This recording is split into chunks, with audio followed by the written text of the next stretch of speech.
Hi, everyone. As we approach the midnight hour, as we go from Friday into early Saturday morning, the 17th day of May, just beginning. And this is what we're dealing with. And we've been talking about this all week long. And here we are, the overnight time frame where strong to severe storms will be moving on in. I'll be with you here throughout the night for the next several hours. Bill Race will be here a little bit later on into the morning hours as we keep you posted all throughout the night. I want to make sure that, Dan, were you okay on the stream there? Did we? Hey, Dan, are we up?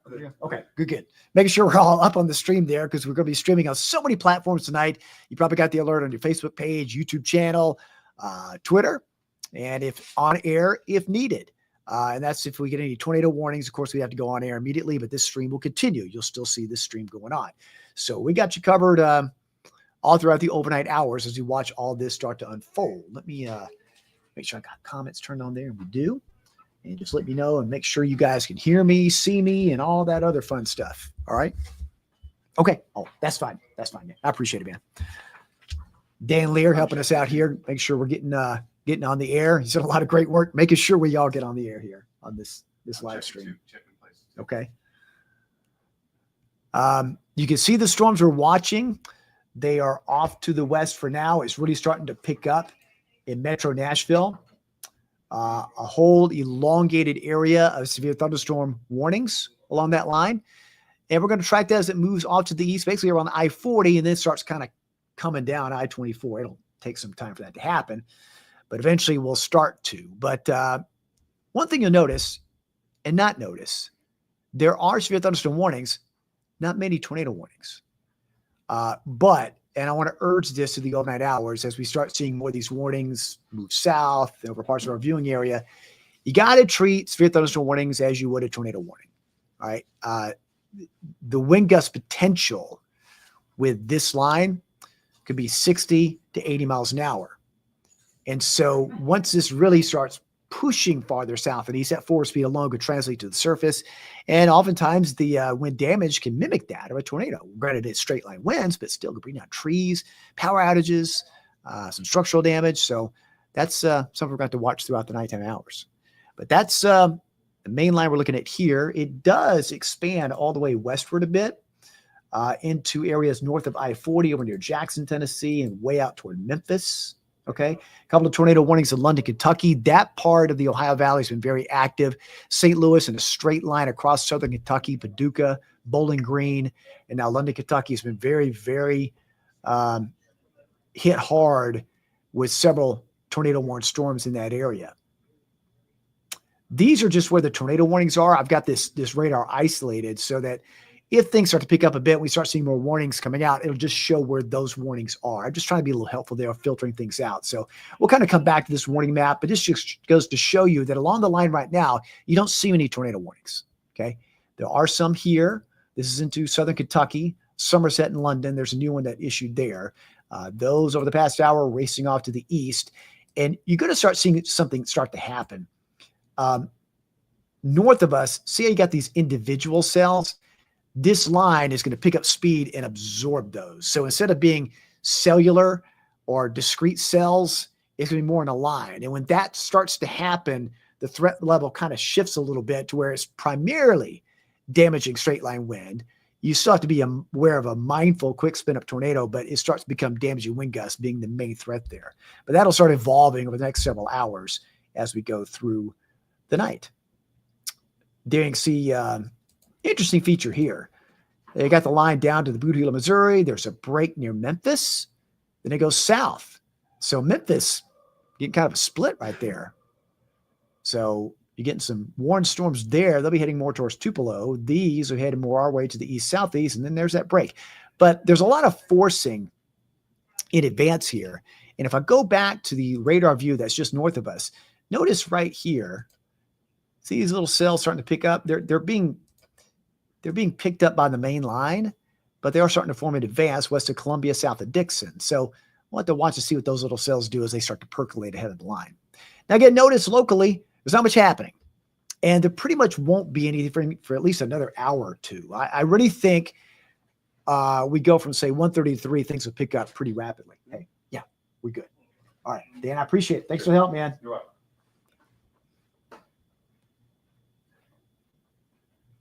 I really think as we go from 1:30 to 3, things will really start to pick up from northwest to the southeast. Okay. Now, as far as any watches or warnings at the moment, I don't want to get ahead of myself on the radar.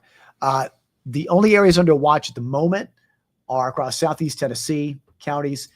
This will be in effect until 4 a.m. at least. Now, many of you are asking, hey, what about Dalton? What about Lafayette? What about Chickamauga, Calhoun, Fort Payne, Scottsboro? You're not under a watch yet, but as that line progresses farther south and east, with time, over the next several hours, they may expand either a tornado watch or a severe thunderstorm watch with time. And that'll probably go at least to the hour or two after sunrise. Okay. So with time, these counties will start being populated on the map a little bit more and start to show up a little bit better. All right. Let me do one other thing here. Since we're looking at a map, I don't want the map to be too small for you. So let's see if we can do this. I don't want to make me bigger. Hang on one second. I want that to be bigger.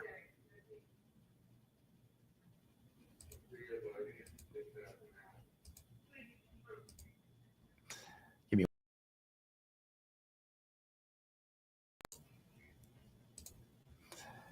There we go. Wanted the map to be a little bit bigger so you didn't have to stare at me the whole time. I want to make the map as legible as possible so you can see that. All right. There's a whole bank of like different features that you can't see on camera. And it's like being your own master control operator.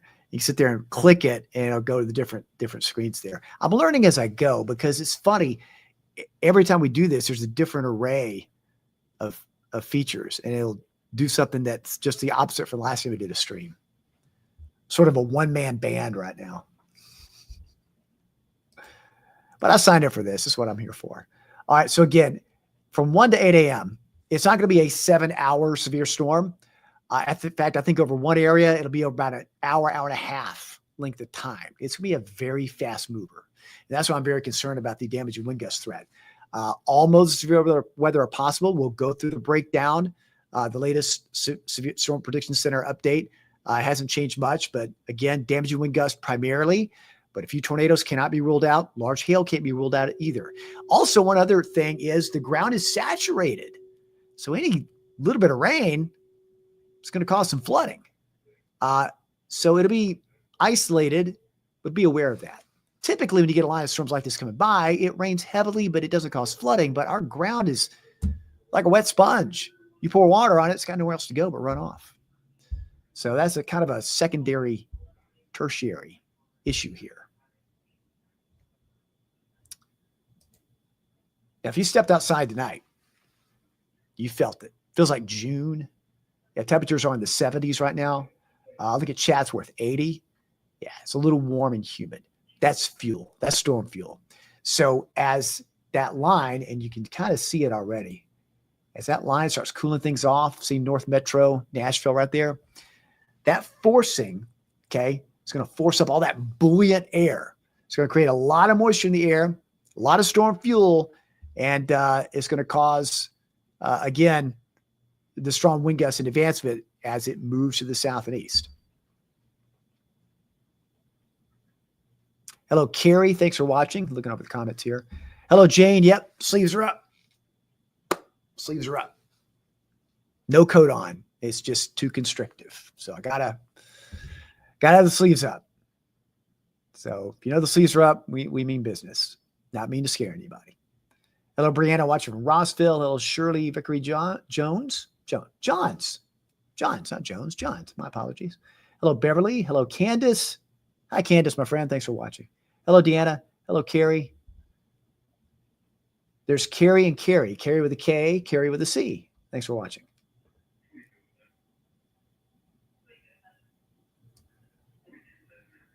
Hello, Johnny, watching from Hayesville, and we'll track Hayesville and Clay County there. We'll keep you updated.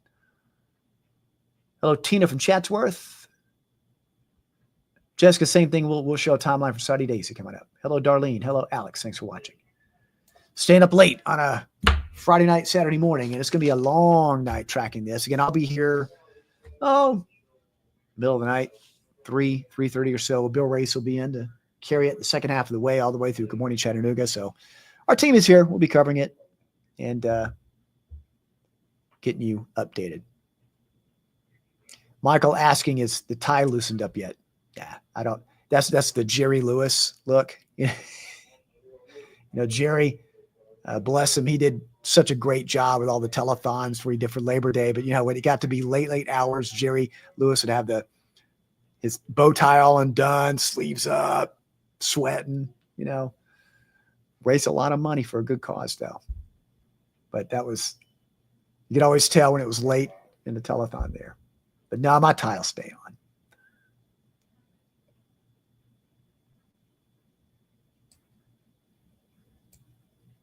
Hello, Karen. Hello, Pam.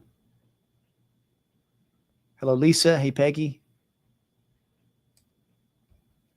All right, again, folks, going over where the watches are, and we'll go through the breakdown of the severe elements coming up. Again, tornado watch is out just for Southeast Tennessee at the moment. It may still change with time, so do be aware of that. It's blinking here over Middle Tennessee, where they just issued an update. So again, all of those counties will be under this watch over Middle Tennessee, which includes Grundy, Van Buren, and Cumberland until 4 Eastern.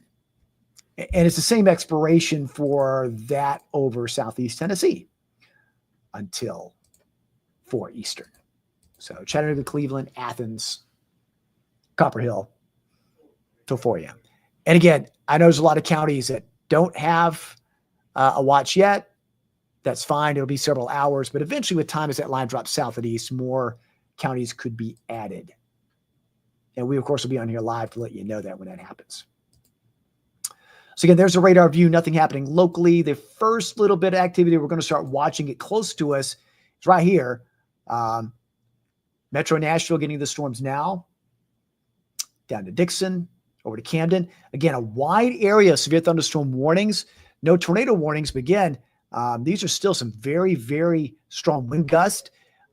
Severe threshold is 60 miles an hour. There's an estimate that the Storm Prediction Center put out in the last update. You could have wind gusts 60 to 70. So considerable damage could result from that, from the straight line wind gusts. More tornado warnings out across southern Kentucky.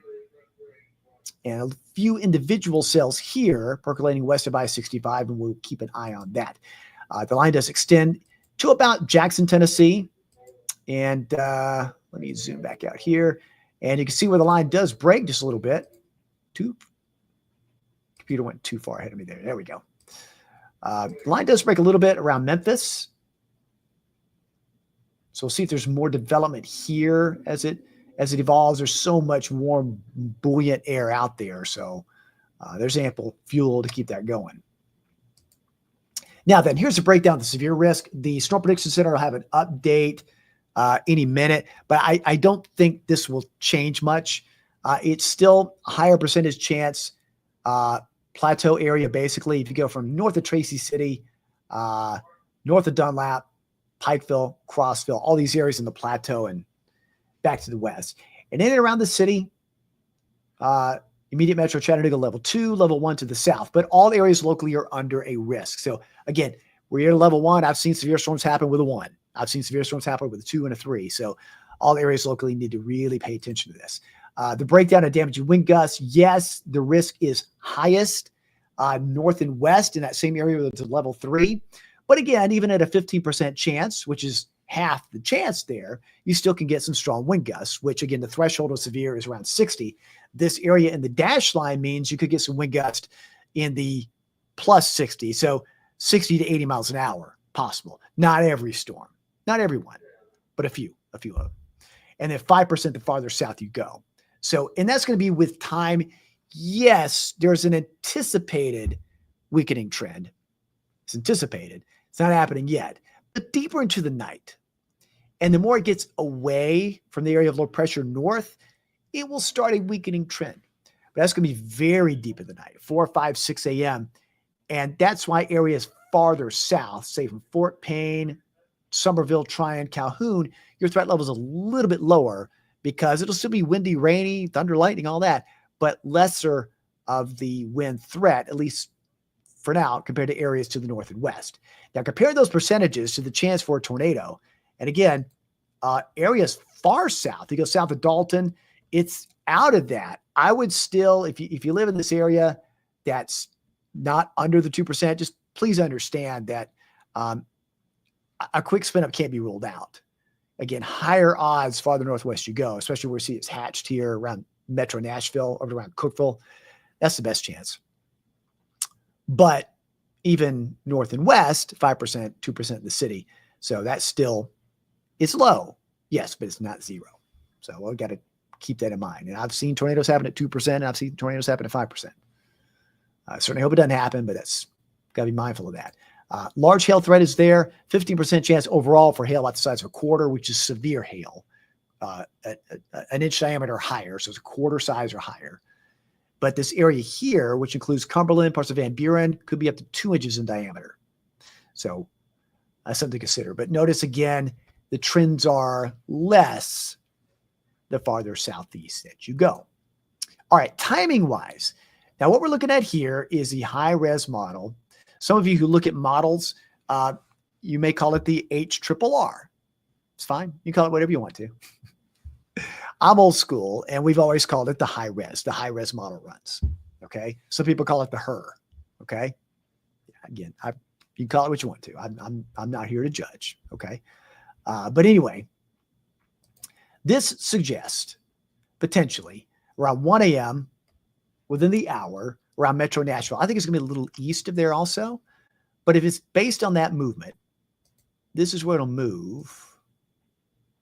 From 1 to 2, it doesn't show much movement to the south. It's around 2 o'clock. So for the next 2 hours, it moves along I-40 to around Cumberland County. And again, we're already seeing some activity around Columbia. So let's see where it goes. Maybe a few showers percolating here. But watch what happens from 2:15 to around 3. And then it picks up a bit. It starts descending south a bit and get a few individual cells here. From 3 to 4:30, it starts dropping more southeast. So let's just say if this is correct, 2 to 4 a.m., we're going to see a pretty much an expansion locally of the rain and storms. Okay. Now, I will say, based on the last few model runs, this is a little less intense of that line, but we'll just have to see if that's the case. This is just a model. Models are never 100% correct. We use them for guidance. Okay, we just say, okay, this gives us a time frame. This shows a potential severity, but it's never really 100% correct. Okay, that's why when I see posts and people say, hey, in 5 days, it's going to do this. It will do this based on a model. Yeah, good luck with that. Models they have their flaws, and again, we use them for guidance, and they're good for guidance, but each individual things, high resolution things that you have to look out for every hour to hour can vary quite a bit and over several days, even over an hour time. So we'll have to see in the next 45 minutes what the trends are. That's what we're going to watch. We call this nowcasting. But look again, I'm going to back it up to 2 a.m. So 2 a.m., not much happening locally, but 2 to 4, yeah, that's when it starts picking up. And that line starts accelerating south. So beyond that time, 4 to 5 starts dropping south of the state line. So keep an eye on that for areas in North Georgia. From 4 to 5, things start picking up. And then 5 to 6, really active. So again, North Georgia, more 4 to 6. So get my cursor here. 2 to 4 a.m. here to here. 2 to 4, and then 4 to 6. Okay? So it'll take 4 hours to kind of drop this way, but 2 to 4, 4 to 6. And then with time, by 8:45 in the morning, you may wake up and it's gloomy. Still some showers going on, but for the most part, really rough stuff is moving out. And quite rapidly, 9, 10 o'clock, that sun shines back. Most of the day tomorrow is fine. If you have outdoor activities, you're good. It's just very early where it could still be, kind of rough.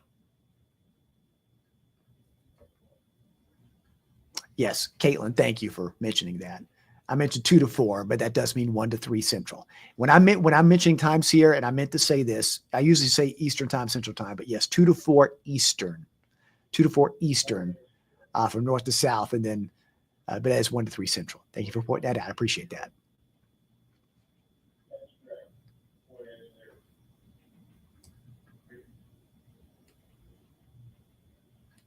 So there you go. This is just based on the last hourly high-res model outlook. So now I will show you our in-house model just to show you some different timing here. It doesn't update every hour, this model. It updates, last update was 4 hours ago. It'll update in about 2 hours. So this is going on slightly older data. So this shows 12:30. I think it's a little ahead. Okay. It's not even, because we're approaching 12:30. Those storms are still northwest of Metro Nashville. So you see what I mean? It's already an hour ahead. So by 2 a.m., I think it's going to be more 3 to 4. So this future track's a little bit older. It still shows everything out of here, 7 to 8, but the high-res model is a little bit better on the initial timing for now. Okay? And in fact, I think this shows 1 a.m. I think it's going to be a little bit farther east, right? Maybe right about here. So again, this is 2:15 Eastern, 1 Eastern Central time along I-40 Crossville and Nashville. Okay. And then there'll be a few individual cells percolating here, but I'm getting on the main line. So 2 Eastern to 4 Eastern is when things pick up. So 2 to 4 Eastern, north to south. And then really, because things may percolate a little bit sooner, I'll say North Georgia 3 to 5. 3 to 5. Again, it's going to be based on speed here. So there's just kind of gives you an idea of the speed of the movement. But you can see how I showed you this high-res model that updates every hour, and then the hour, and then the model that updated 4 hours ago. There's going to be differences in timing. And I'll show that other model in about an hour when it does its latest update. But again, these models are going to vary because there's going to be changes in that line of storms as we go through an hour's time. So the model will have to adjust, and at about 1:10, about 50 minutes from now, we'll have the next update coming through.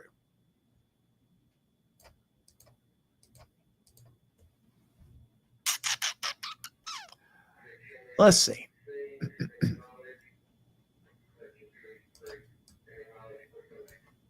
Yeah, I think based on what I see here, I think the high-res model is going to line up pretty well. In fact, I do think this is moving faster than the high-res.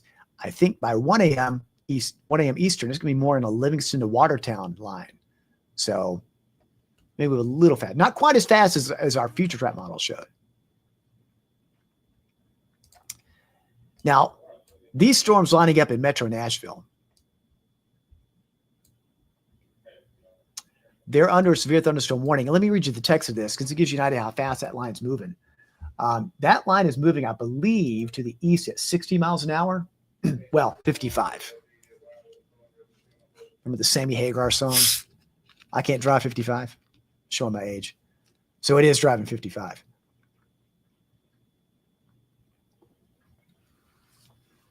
So let's pull out the tracker.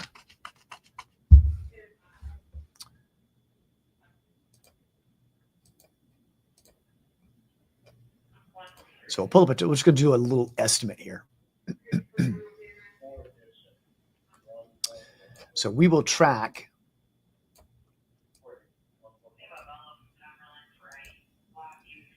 We're going to track the leading edge of this line. And I'll track those little cells right there to right there.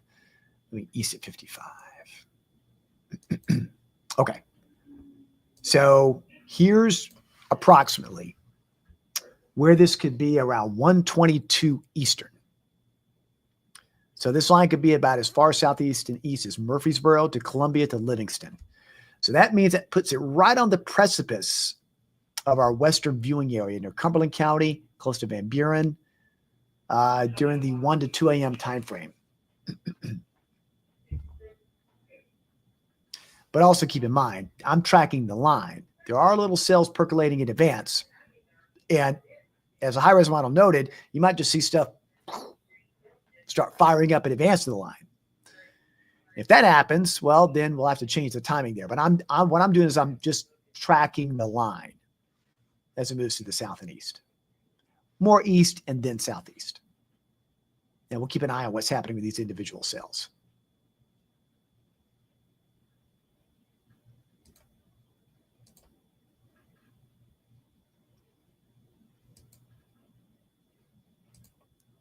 And there's the full view of the radar. And this is a movement over the past 3 hours. Again, note that interesting feature. And I will say this, that many models earlier Friday did show this. They indicated there would be a little split here. So you got this little cluster of storms here that'll kind of move more in this direction, impacting more North Alabama. And look at Memphis. Wow. Split right around it. For the moment, they'll be on the backside of that line, backside of the energy very, very shortly. In fact, how long is that watch box out till? That's out till 3 a.m. So the models, I believe it was a high res. The high res earlier today showing that split, indicating it. I don't think it was the NAM. I think it was the high res that showed that. Interesting. So we'll see how that, as it moves east, how it evolves. But also we got to watch, folks, is that, I mentioned the air is so buoyant out here, so warm, so humid. Let's see what all this energy does feeding into the system. Looking at comments here. Here's a comment from Christy from Northwest Tennessee. Hey, that's great. She's right in this line. Christy says, here in Northwest Tennessee, the storms are really bad as far as wind and hail. No tornadoes in our area as of now, but we are under a watch till 2 a.m.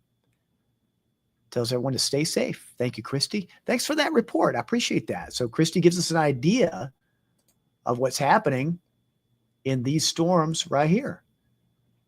Christy says there's wind, hail, no tornadoes. And so that kind of lines up well with where the severe thunderstorm warnings have been in effect. So appreciate that report. Thank you.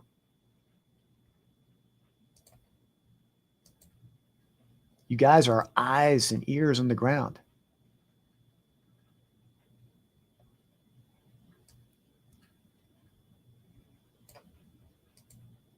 Now I'll go back to more of the live radar view. Now again, look at all those tornado warnings. Tell you, Kentucky's been hit hard. This is now moving into eastern Kentucky, eventually western Virginia, western parts of Virginia, not West Virginia, but Western Virginia state. Numerous tornado warnings there. This is an elongated severe thunderstorm warning, linear in fashion. It's kind of what we're kind of anticipating there through the night.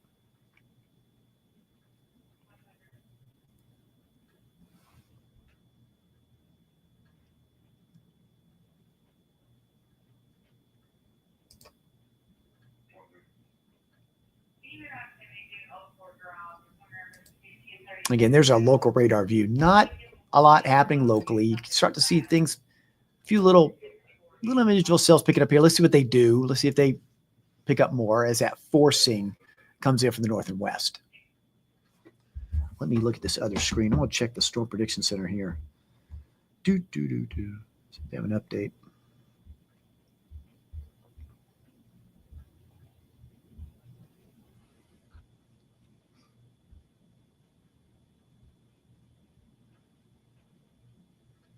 I believe that's the last update I saw. Yeah, saw that one.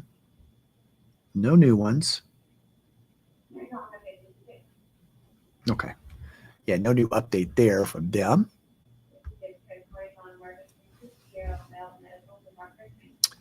Carrie asking a question. Does the app give an audio type of alert when there's a tornado warning? Yes. Carrie, make sure on your mobile device that your phone's not on silent. Mine is on silent because it's in the studio setting. Make sure it's not on silent and turn your volume all the way up. Therefore, if you get an alert, you'll get that loud ping. The Storm Track 9 app, it's really cool. It talks. Like if there's a warning out, you'll hear it talking to you. It'll say there's a tornado warning issued for your area. So it does have an audio version. I'm not sure if it depends on whether or not you are an Apple iOS user or an Android user, but I know from an Apple point of view, it does do that. And again, I don't know if it varies by version of your phone, but make sure you got it not on silent and audio turned all the way up. Okay.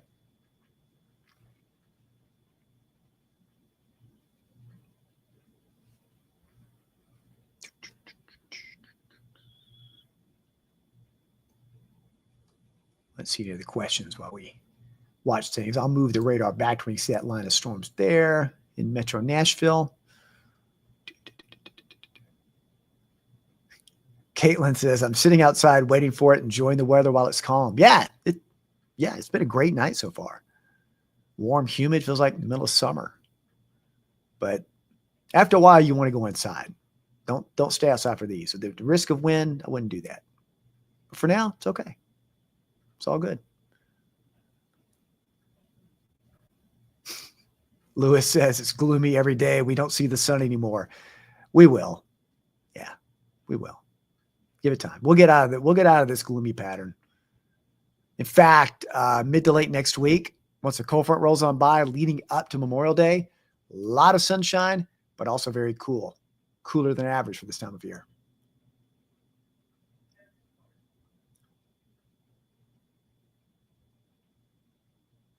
Hi, Glenda from Evansville. I know storms make a lot of folks nervous, and that's why we're here. Keep you informed. Okay? Hello, Marie, watching from Cleveland. Hello, Peggy in Lewis Chapel Mountain. It's a beautiful part of the country.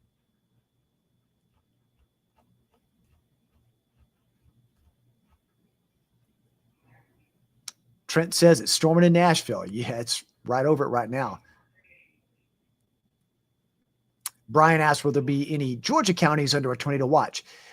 Time will tell, Brian, whether it'll be a tornado watch or severe thunderstorm watch with time. But eventually, as this line drops south and east, I have a feeling, ahead of the line, there'll be more watches with time issued.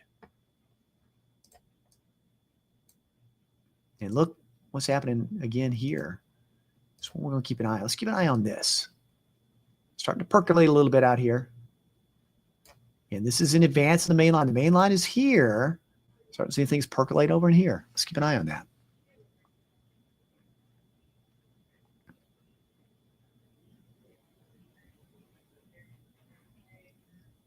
So you see, starting to see how these start to pick up with time. So it's going to be some showers moving into Franklin, Grundy, Van Buren shortly. At this point, not severe, but let's watch that. There's a lot of forcing, in advance. The outflow from that line picking up forward speed is pushing that air out. So it's causing the storms to rapidly develop even 50, 60 miles ahead of the line. So that's where you're seeing these starting to pick up quite a bit. So let's keep an eye on that area in advance of the line. Eventually, they'll be absorbed by the line, but it's kind of things you got to watch out for. It's a lot of things we show the high-res model, a lot of things it can kind of hint at, but not show exactly where it's happening. But it was kind of hinting at a few cells developing. We'll see how that happens with the next update, but we'll watch the radar trends. Again, you can talk about forecasting with models all day long, but when you're dealing with a situation like we're dealing now, it's called nowcasting. We have to watch, here's what's happening, here's the forward speed, now let's track it. So for days, we've been watching the models, and they've been exactly right, letting us know the overnight Friday night time frame was going to be busy, and here we are. So we've been able to peg that from days ago. We put this on weather alert last Tuesday night, several days ago. But now it's all about what's happening now and tracking it. So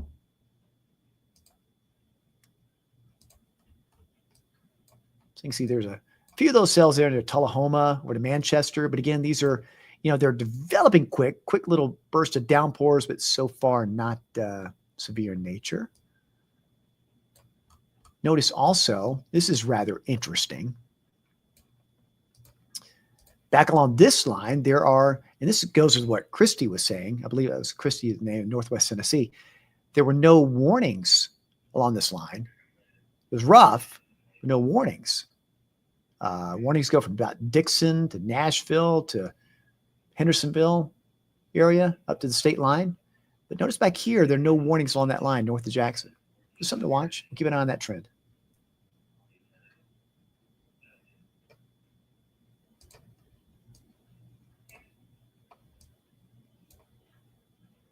Again, this is really picking up speed. This northern part here from west of Cookeville, now east of Nashville.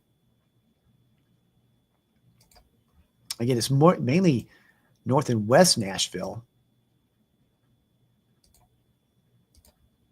Getting it more than, say, Brentwood or Franklin.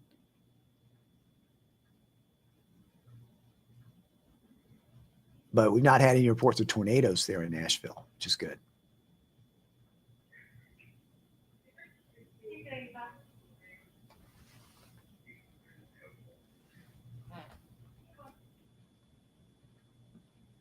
Haley asks, how's it looking for J-Fest tomorrow? And I know we've had a lot of rain and storms in past J-Fest, haven't we? I think J-Fest looks fine tomorrow. Now, it may be a little muddy from the rain overnight. For the most part, though, I think everything should be okay. Late morning, afternoon is fine. All of this is going to be happening overnight tonight. It may still be raining for a little while very early Saturday. But for the most part, the rest of the day Saturday looks good and hot. Temperatures mid to upper 80s, a lot of sun late day. So don't forget the sunscreen. I'm serious. May not seem like it now, but you'll need it tomorrow. But overall, looks pretty good for J-Fest. I know Chickamauga, Georgia has down home days. Looks good for that.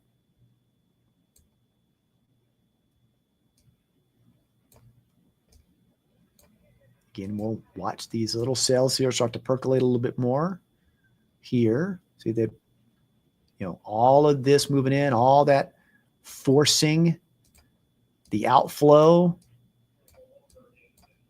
causes that upward motion to create these showers and storms.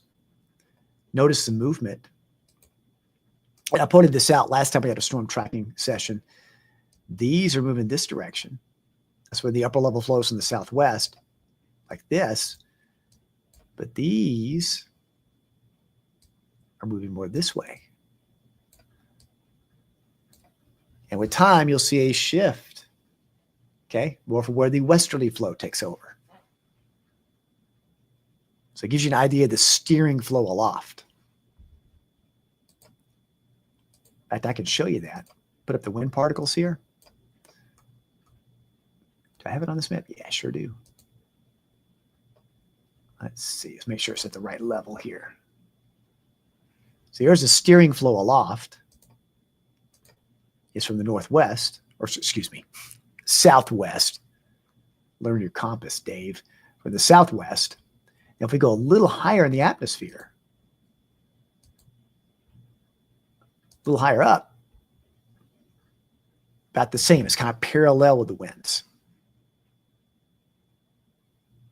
That gives you a general idea of the steering flow aloft. The low-level flow at the surface, you'll see a little difference. See, it's more that southerly component. So these little low-level storms are responding more to the lower-level wind. And then the steering flow tends to be what we call the 700 millibar level. So there's your true steering flow right there.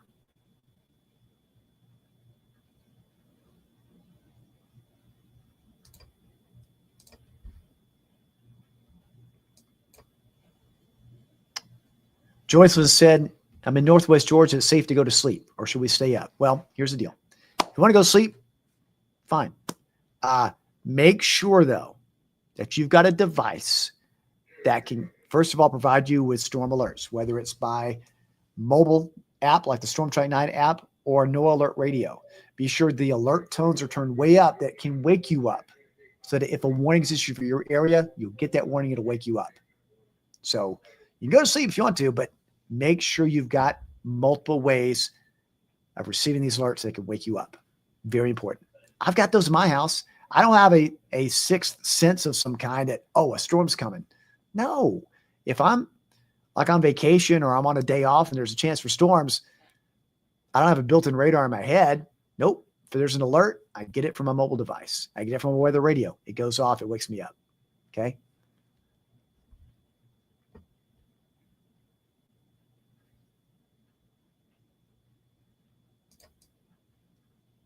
Again, notice they've expanded the severe thunderstorm warning from this line into this area to just north of Cumberland County. And then here's that back line from Dixon that had no warnings with it. Is mainly a advisory, and which is a step below a warning, but it estimates wind speeds around 50 miles an hour. So the threshold for severe is 58, rounded up to 60. So these are having a little less energy there, but they are moving east at 70. So again, this part of the line was moving east at 50, this east at 70. So it's really starting to pick up. And notice as the forward speed picks up and that forcing, see that little cell there starting to pick up? McMinnville to Tullahoma. So these will be on the mountain moving east. So heads up, Van Buren, Grundy, Northwestern Franklin. You got a couple of cells near you. They're not severe at the moment, but we're watching them.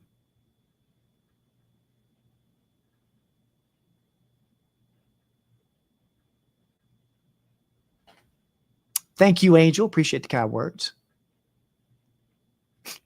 Hey, Maggie Weaver. Thanks for watching. It was great working with you today.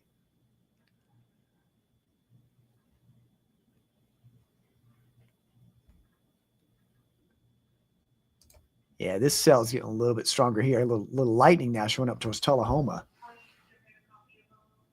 Let me look at the second screen over here for a little bit.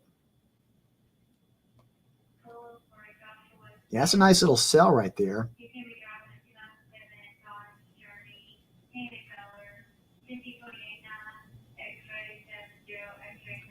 Got a little bit of hail with it. That'll be moving eventually with time over the next hour, less than an hour, into northwestern Grundy County.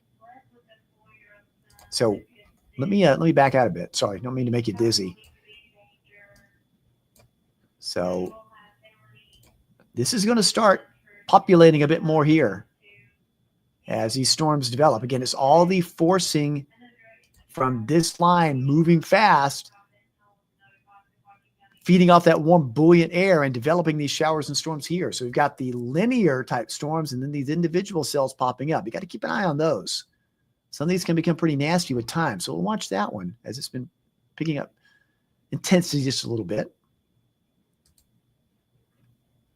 But overall, around the city, that's the closest to us at the moment. Again, a tornado watch out for all of Southeast Tennessee, and that includes all our counties west. That's out till 4 a.m. Eastern time, should add. And again, the only cells locally are those that are picking up in northwestern Franklin over towards Manchester and McMinnville. We'll keep an eye on those, okay?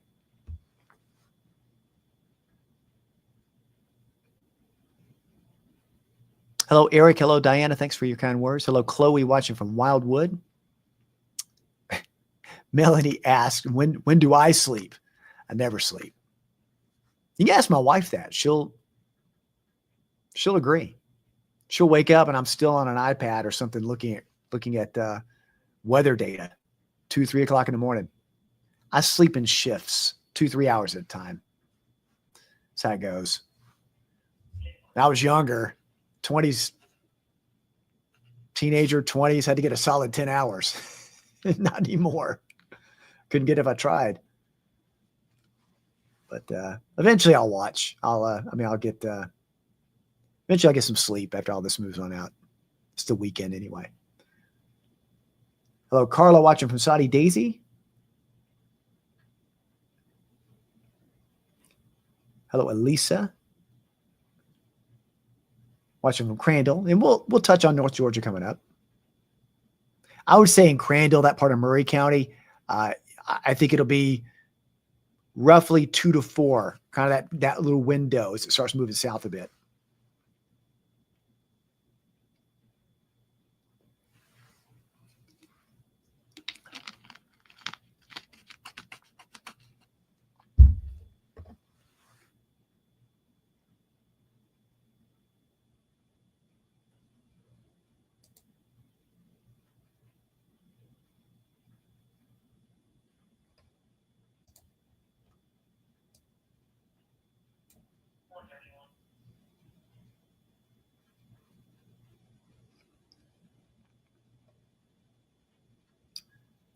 Yeah, that cell there is really starting to pick up near Tullahoma.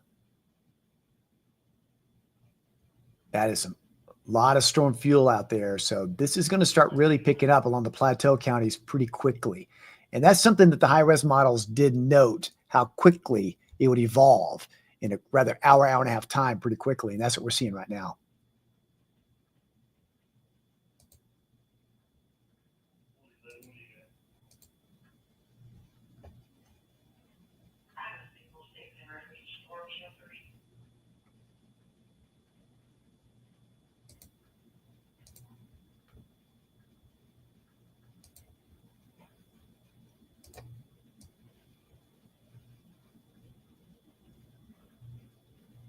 So again, I've got my eye on this line coming in, but this activity here is already starting to pick up.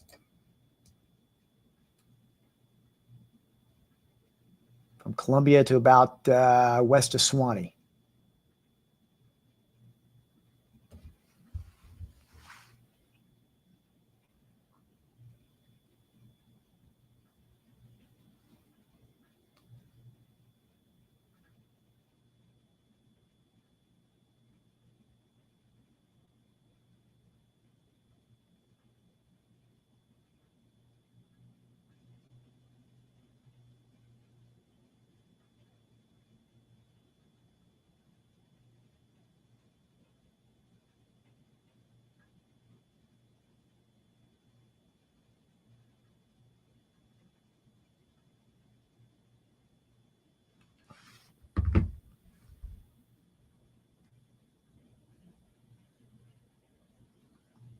Diana asking timeline for Dunlap. Well, I'll tell you, Diana, Dunlap's going to vary.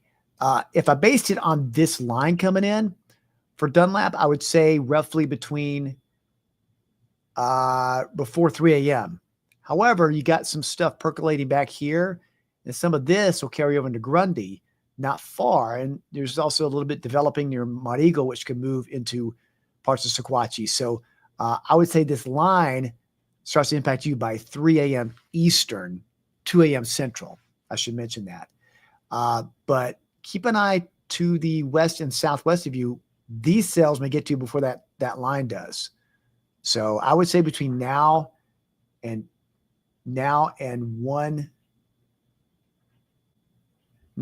2 Eastern, things will really start picking up in this area right here, and then watching where this line goes.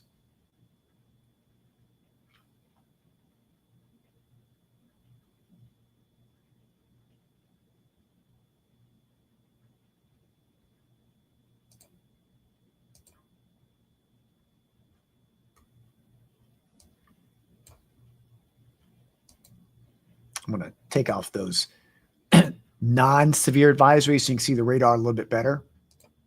Sometimes I feel like the warnings tend to obscure what's out there. So let's go north a bit. All this area west of Nashville, this is a pretty fast-moving line. We'll have that new high-res model coming out in the next 20 minutes. And we'll see how it responds to the timing, because this part of the line is moving really fast, outpacing the models a little bit. That extends all the way to the state line, to about Clark Range, to about Cookeville, and it's almost bordering where that warning here borders Cumberland County. So that's out till 1:30 Eastern.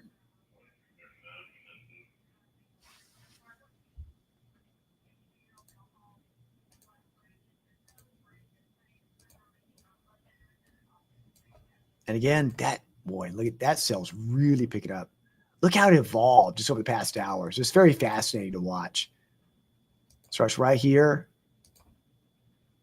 Get my cursor out. Starts about right here and just whoop, pops up. Warm, buoyant air forcing coming in from the north and west. And these percolating also, but boy, that one near Tullahoma is really picked up. And that's got a lot of lightning with it there. So you probably, if you live in Mount Eagle and Suwanee area looking off one of the cliffs there back west, you're getting a light show showing up.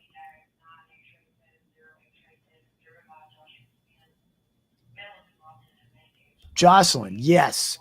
Thank you for saying this. Please don't forget about your pets. Yes, please bring your pets inside. Make sure they are safe. Pets can oftentimes get very nervous.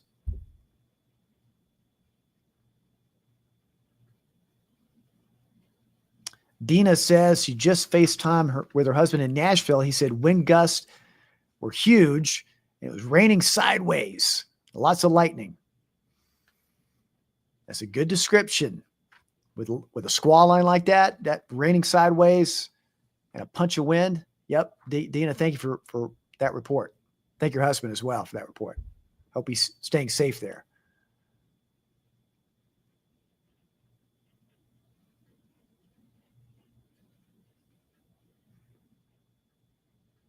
And even look just in the past few minutes, see, around Suwannee and now east of Mount Eagle, let's get north Tracy City, a few other spots pick it up.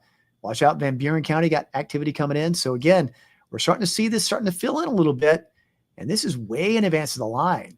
I'll pause this. So you got there's two elements here. Here's the line, but here's this activity here. And sometimes these individual cells can get nasty. Not all of them, but individual ones. So we got to watch this really carefully. So again, let me point this out. This is happening really quickly. Call this kind of explosive development. Look at all that picking up. So you got that, and then you've got the main line. So there's 1 and 2. And like a 2, I know, but 1 and 2.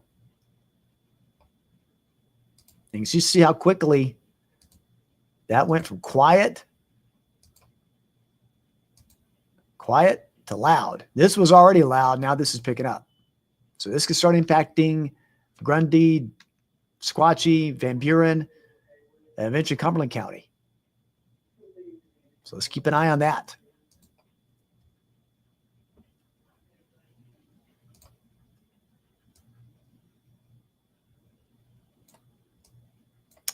Are getting some warnings on the back edge of that line north of Jackson. A lot of this in between is staying below severe levels, but let's watch what happens, because as that line continues moving into an area where there's a lot of untapped energy, it may start getting stronger. So we can look at this and go, yeah, not severe. Wait a minute. It's going to move into an area with a lot of fuel. So let's see what happens. And there is that break around Memphis, as we noted. It shows up better on this radar view. Is it this one? No, it's this one. There we go. Yeah, that's not even filling in. So you got that split right there. Not even filling in some Memphis getting split. Well, a little bit west of Memphis now. But there are several warned storms there, far northwestern Mississippi. And there's a line that we're watching. Here's a little bit of stuff percolating close to our viewing area. And there's more tornado warnings in southern Kentucky.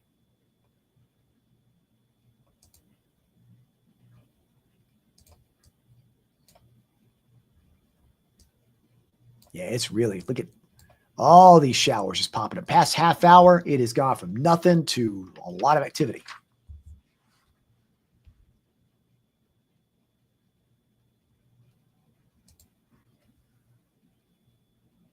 Pull up the old velocity scan here. Yeah, no rotation with it. Wouldn't expect that yet.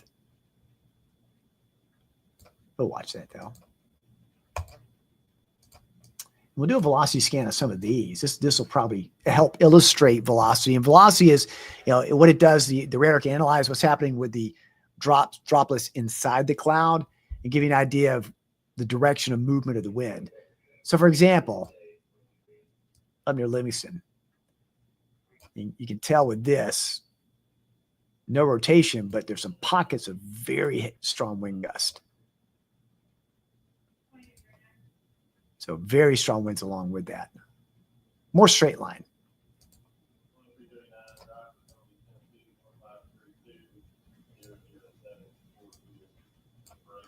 And you can see again, several advisories being issued. These are non-severe. Still could have wind gusts up there to 50. But that stretches from Franklin to Murfreesboro to Sparta. And again, it's knocking on our door in the next hour, at least where that line is, to start impacting. But again, you've got this, and then you've got this.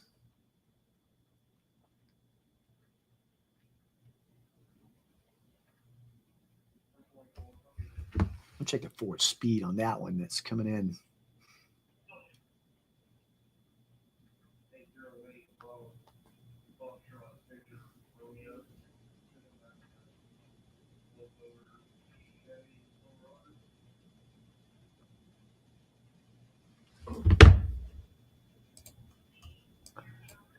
Let's do a quick tracker on this one. This is moving east-northeast about 45 miles an hour. All right. So this is a non-severe cell. It's pretty loud, but it's kind of the first line of storms coming in. So if that storm near Tullahoma continues moving east at the same speed, okay, it'd reach Altamont around 12:09 Central, 1 o'clock Eastern. We just had someone ask about Dunlap. If that held together, Dunlap might be impacted by it with rain and lightning around 12:36 Central, and then Pikeville around 12:51 Central. Again, it's not a severe cell, but just letting you know if this continues to grow, because it has been, it might bring rain, wind, lightning coming your way. That's way in advance of that main line coming in.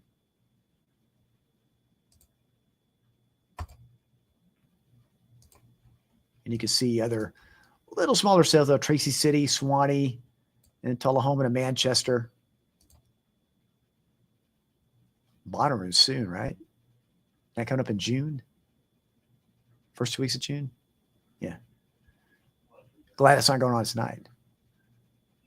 But rain and lightning all there through Coffee County. And these are just sort of starting to pick up. So some rain already in Tracy City to Greeley Lager, though not severe.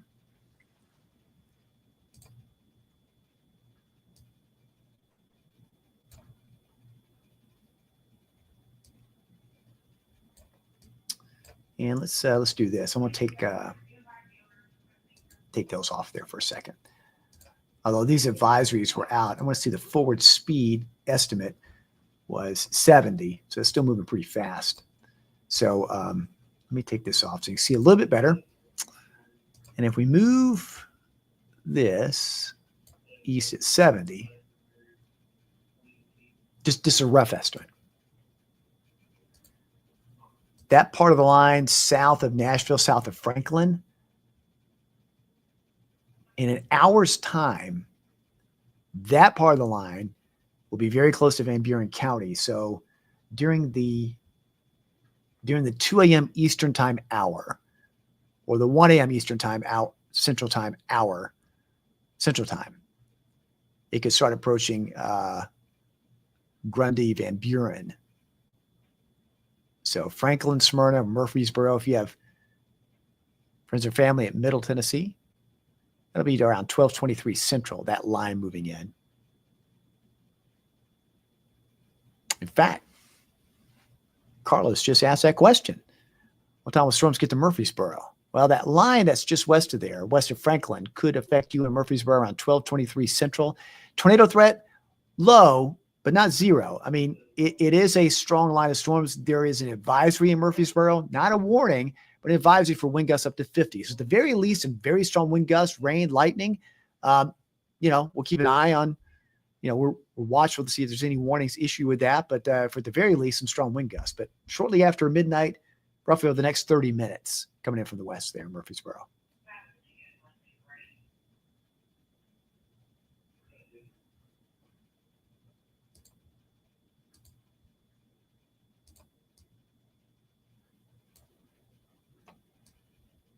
And again, these are non-severe cells, but quickly developing, quickly evolving, and got to keep an eye on them here. Approaching Van Buren, covering Grundy from Monteagle, Tracy City. Got that one from Tullahoma to Manchester. We'll keep an eye on that as it moves more northeast. They're growing, but so far not severe.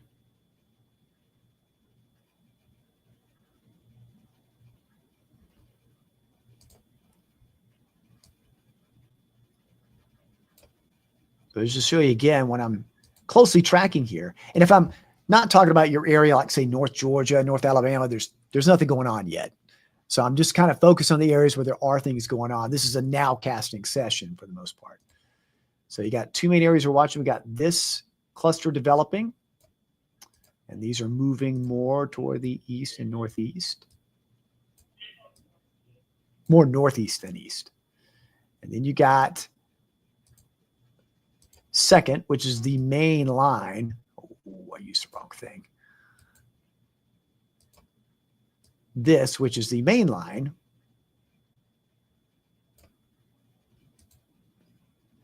And the line moving more easterly.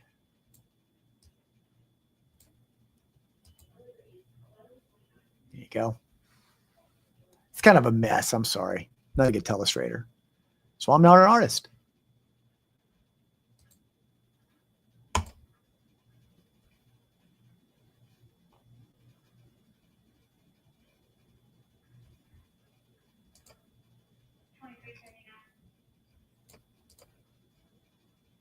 Again, the Storm Prediction Center will have an update. What time is it now? 1 a.m. Eastern. So about the next half hour. I don't anticipate much change. What they'll probably do is trim down from west to east a little bit, especially up near Nashville, kind of trim it down where storms have already moved through. But you still see, again, highest risk factor locally, so that a damaging wind gust. Okay. That is as that line progresses to the east and southeast. Okay. And then it's a little bit lower the farther south you go. But everybody has a risk. So 15% is still significant. It's not the hatch 30% where the odds of gust 70 or higher are higher odds, but it's still significant that the 15% chance that a few storms could provide some gust upwards of at least 60 miles an hour, which is the severe threshold. 5% farther south you go because it'll be much later into the early morning hours, more toward the sunrise time or just before sunrise. And again, the odds are higher for tornadoes and that of damaging wind gusts because of the linear fashion the storms will be in. But nevertheless, it's not zero. So a large part of our viewing area, 2%, 5%. Even notice here, see the hatched area here where the odds of tornadoes were much higher? That squall line moving by has not produced any yet. Hope it stays that way, but that is significant to think about with these outlooks. But still, a quick spin up along the line can't be ruled out because, again, that line is moving into an area over us, untapped energy, a lot of warm, moist air. So there's a lot of energy there, a lot of forcing aloft. And the forward speed alone is going to translate to some very strong wind gusts at the surface. Hail chance is still there as well. We had that report someone had mentioned from Northwest Tennessee and in Nashville, some hail had happened. Your higher odds for large hail are north and west, a little bit less the farther southeast you go. All right, high-res model outlook. Let's see if this is the new one. This is the new one? I believe it is.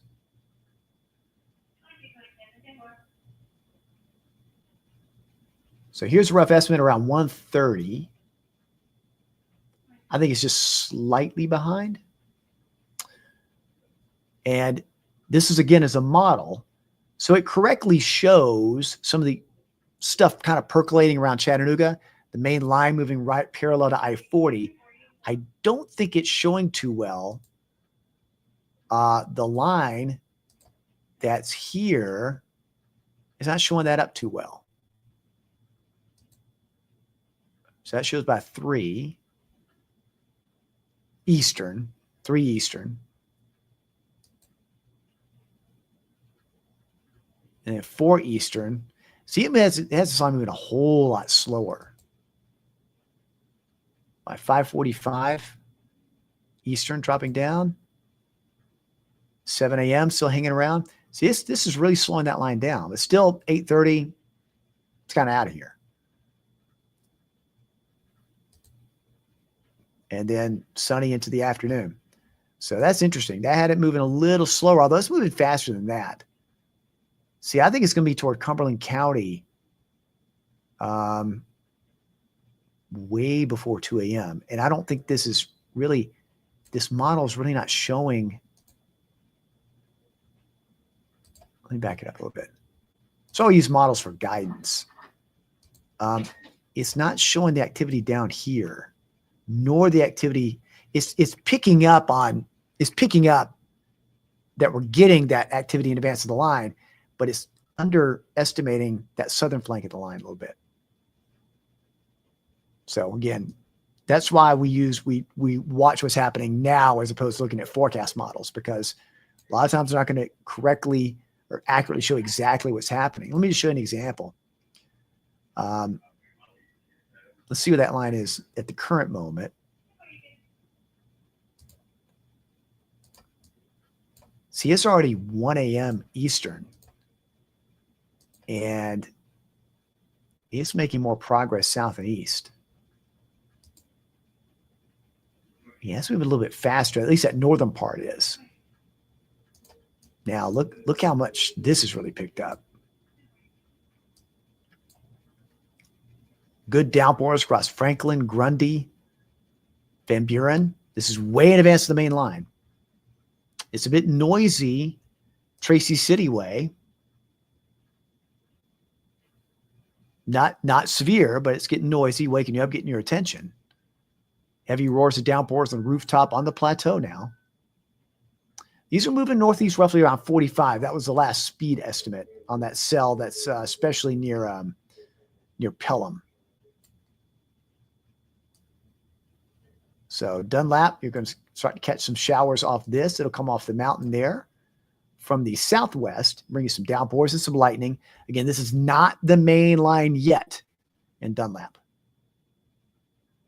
Not the main line yet.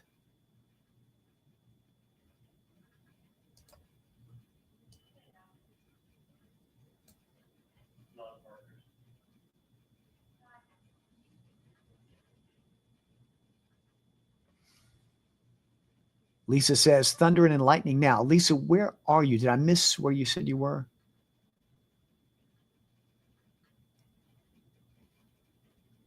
She must be right there where those cells are forming there.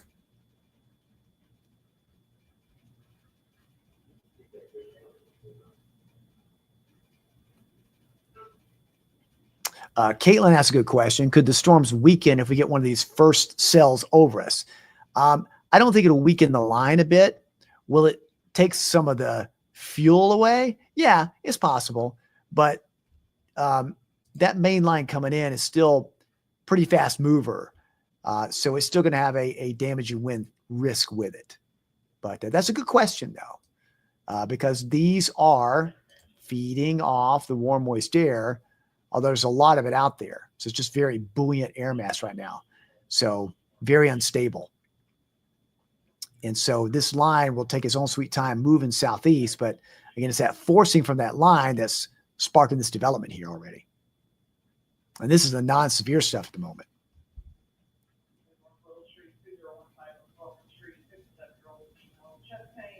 Lisa says Fall Creek Falls. Yeah, no doubt you're hearing that thunder and lightning coming in from the southwest. So there it is. There you are in Bledsoe County. There's everything coming in across Van Buren. A little bit of lightning coming in from the southwest over on the mountain over near Tracy City, and that's all moving north and east. So you're about to get some good downpours there at Fall Creek Falls. Thanks for that report. Robin says in Tracy City right now, it is very loud. And you can see, look at all those lightning strikes over the past few minutes.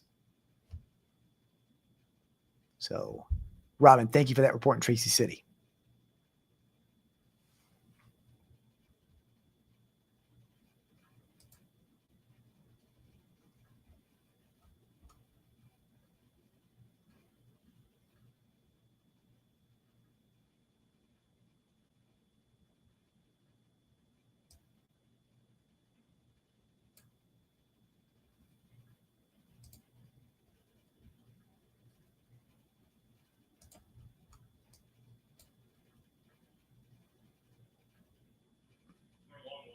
Even in Marion County, you're probably getting a loud claps of thunder there too.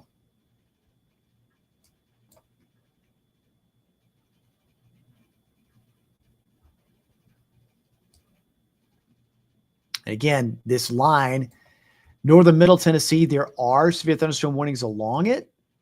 There are not tornado warnings, which is good. Hope it stays that way, but still the damaging wind gust threat is significant. The reason why we're tracking and watching these storms very carefully. I mean, if your area goes to the night and you don't get much happening, great. We don't want severe storms.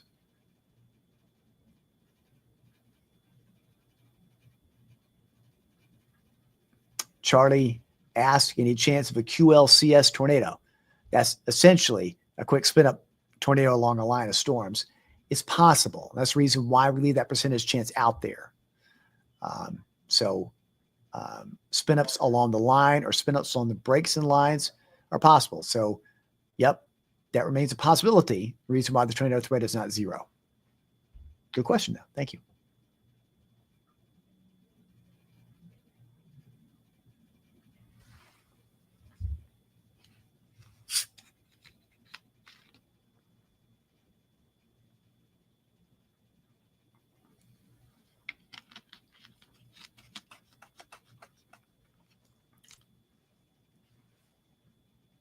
Trying to see what name did I get? Michelle. I haven't found my name yet.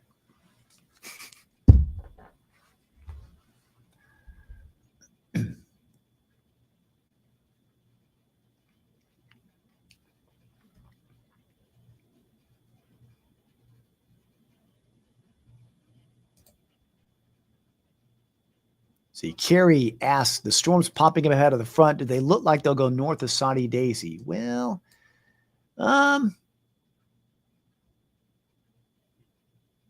maybe. They're moving more northeast, but there's a kind of an easterly component to it, just a little bit. So I keep an eye on those. You might get a quick burst of downpours and seeing some lightning coming there just from the west.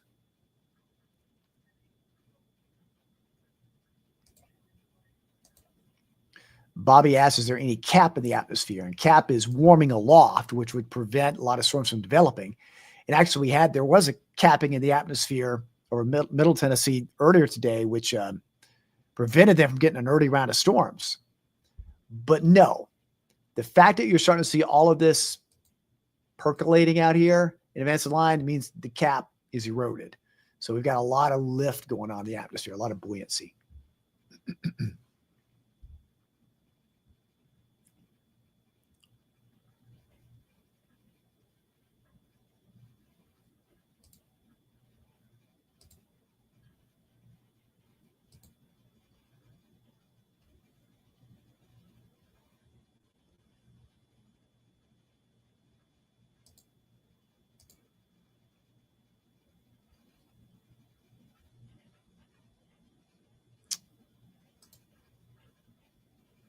And yeah, folks, I see some of the repeated comments here. I'm trying to take care of that. Genesis says lightning there in Murfreesboro. Got a lot of folks watching in Murfreesboro tonight. Again, just to illustrate, there are severe thunderstorm warnings on this line in and around I-40, Cookeville to just north and west of Crossville. These storms are, really starting to fill in here over parts of Grundy to Van Buren. Not severe, but Dunlap, you're about to get some heavy downpours coming your way. I mean, this is developing quickly. Even Whitwell and Pikeville as well, up to Crossville. So these are starting to develop really quickly. Murfreesboro's along at this line that's coming in just south of Nashville. Again, this polygon is not a warning polygon. It is an advisory one, but they could have some wind gusts upwards of 50 coming your way.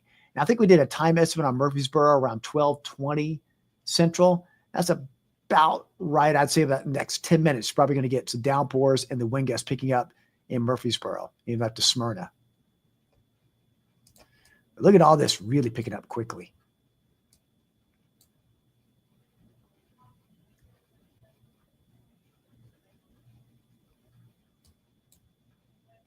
I'll pull up the radar on this other screen here. I can manipulate a little bit more and analyze it off camera a little bit.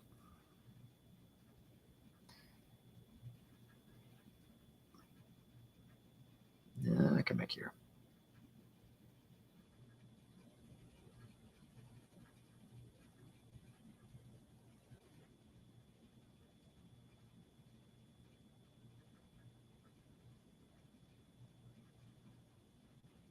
Yeah, that region there really blew up really quickly. I thought the models handled that pretty well, showing that develop, but not the right location, exact location, but showing that development out there. So it was good we had this live stream going sooner rather than later, to illustrate that.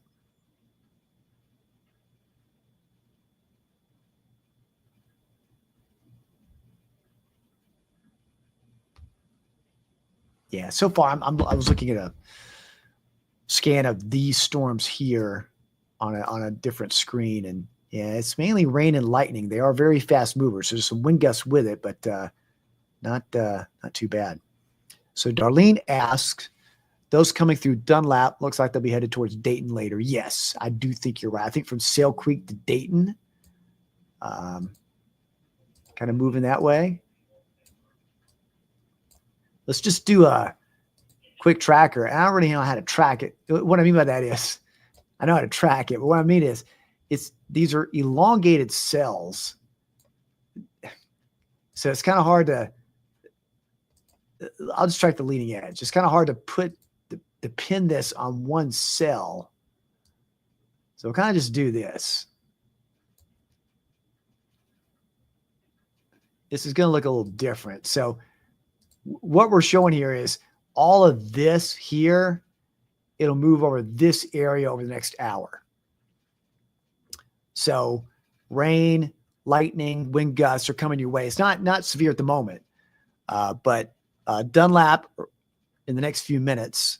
Again, notice central versus eastern. Dayton around 1:43. Pikeville around 12:29 central. Next 15 minutes or so. Again, it's mainly that, what that's tracking. And as far northeast as Rockwood, around 2:02 eastern. So we're tracking this and how far it's going to move over the next hour. Mainly north of Chattanooga, not far. But we'll keep an eye on anything severe with that. It's loud, not severe.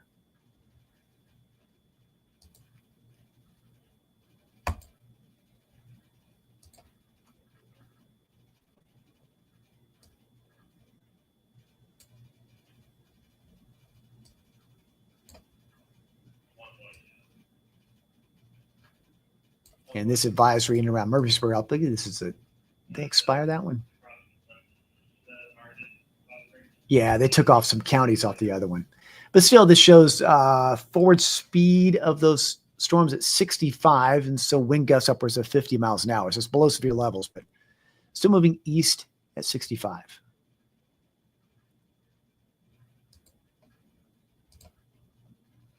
Again, the severe storms are more here, but we're keeping an eye on these developing here. Making sure they behave. Started producing a lot of lightning. Carla says, in Saudi Daisy now, I can see lightning towards Dunlap, right over the mountain. Yeah, you are exactly right. Quite a bit of lightning there. Near Dunlap, and really it's almost into Grundy County, so you can probably see it from a great distance away. Yeah, Michael, you're right. Kentucky did get hit hard. Southern Kentucky especially, from Paducah to Bowling Green to London, Kentucky, Somerset, that area was hit really hard. Of course, that was the area outlined with the highest risk factor for Friday and Friday night. Jacqueline says, starting to storm, Pikeville-Crossville line. Yep. And you got, in that area, you got storms coming in from the southwest and storms coming in from the west. So it's about to pick up. In fact, Cumberland County is our first local county under an advisory. That issued just the past minute. Special weather statement for Cumberland County near Crossville. Strong storm will impact Cumberland, southeastern DeKalb County, Tennessee, and northern Van Buren between now and 1 central. That's 2 eastern. Storm is moving to the east at 50. Could have wind gust of 40 miles an hour. So again, these are staying below severe levels. Good, but still 40 miles an hour is pretty strong. Keep that in mind. So that's our first local county under an advisory, actually 2 of them. Northern Van Buren and all of Cumberland County. So over the next 45 minutes in Cumberland County, heavy rain, strong gusts upwards to 40, and quite a bit of lightning with that. Same thing, Northern Van Buren. But already, again, these are loud but not severe. Dunlap, just northwest of the city on the mountain. back into Grundy County, from Tracy City, back into the northwestern part of the county, even back near Mount Eagle. These really took off quickly. But, again, as I mentioned, it's that warm, moist air. It's responding to the lift coming in and the outflow for that strong line of storms farther north and west. Caitlin says, sounding good here. Sounded good here in Dunlap. LOL. Yeah, it's about to get a little loud there, but at least it's not severe. Christy says, not weather related, but congratulations to Ray County High School graduates tonight. Way to go, kids. Awesome. Congratulations. And to all the graduates out there. It's graduation time. And I'm glad the rain held off for any graduation exercises. So glad to hear that. Congratulations. Jacqueline says, the thunder sounds like a giant walking with loud footsteps. It's a good one. Oh, to me, it sounds like someone bowling.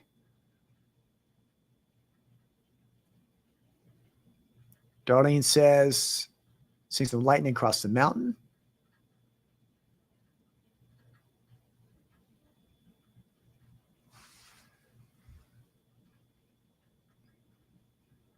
Again, all these cells here in Grundy and Sequatchie, they're below severe levels, but boy, they're loud with the heavy downpours, all this lightning. We'll do a quick velocity scan here to give you got some wind gusts there in Dunlap. Again, not seeing rotation in the storm, but very fast mover there. Let me isolate that just a little bit for a second. What I can do is make it look a little cleaner.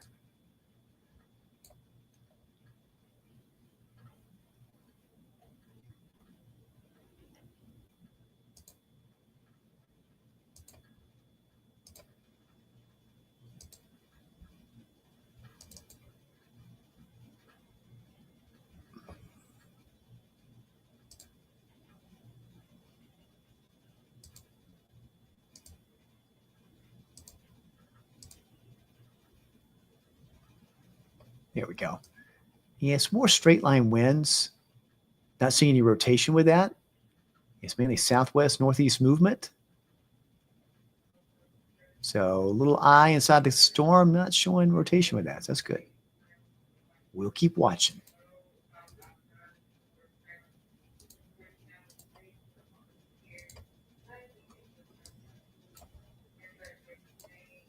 And just to watch, we'll look up, check the hail, any hail with this.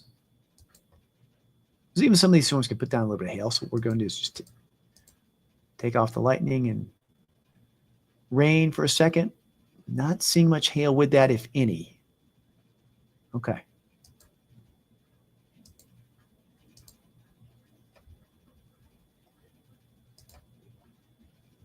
Just trying to keep you informed.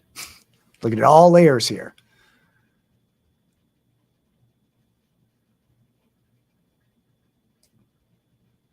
Jessica says, are we dying down or still need to stay on guard? We still need to stay on guard for sure. Depends on where you are, but all areas locally still need to stay on guard. Again, we're getting the round one is this activity percolating in advance of the main line. We'll have to keep an eye on anything severe with that. And there's the main line back here, which is going to take a little while longer to drop more south and east. So there's two areas to watch. So far, these are non-severe at the moment. This is at the minute I'm saying this. These north of I-40 are severe. And south of these, it's more advisory level where it's below severe levels, but still wind gusts of 50. We just have to watch it. Kind of what I call babysit the radar here a little bit.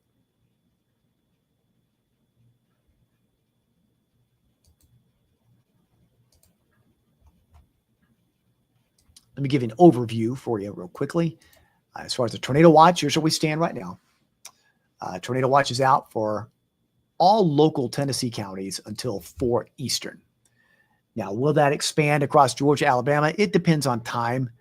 And as that line drops farther south and east, with time, there may be an expansion of a watch, whether it be a tornado watch or severe thunderstorm watch. But we're watching.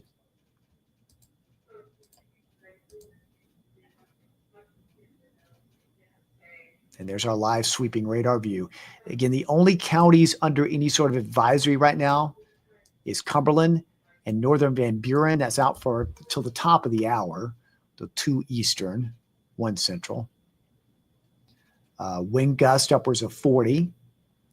Also activity moving east at 50. That is for these storms. There's more storms coming in from the southwest of Cumberland, and all of these locally across Marion, Franklin, Grundy, Sequatchie, Bledsoe, Van Buren are all coming in from the southwest. Very noisy over Grundy County.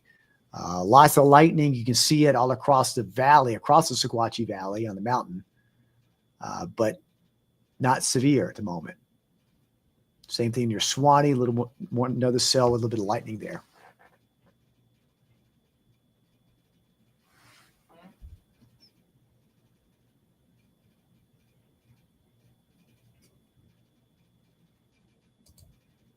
And we'll take a closer look. We'll start with Dunlap to the north. And yep, there you go. Very heavy rain there, lightning there. It goes from Mount Airy to Dunlap, down to Palmer, Doss, Griffith Creek, all the way to Tracy City. It's fast moving. That's moving east-northeast at around 45 miles an hour. Pretty quick. So quick burst of rain, a lot of lightning. That's a lot of strikes in the past 15 minutes. Griffith Creek to Tracy City and Colmont. Same thing on the northwestern part of Grundy, around Altamont. Look at all these strikes. Look at that.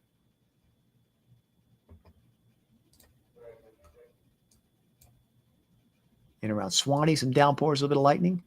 Second storm to roll through Tullahoma with lightning and heavy rain.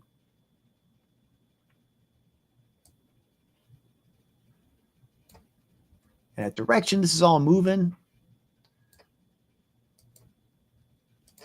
So Sale Creek, Dayton, Pikeville, Spring City. All right, that's where a lot of that's moving. So you got some rain and lightning coming your way. Tornado watch over your counties, but so far not tornado producing storms.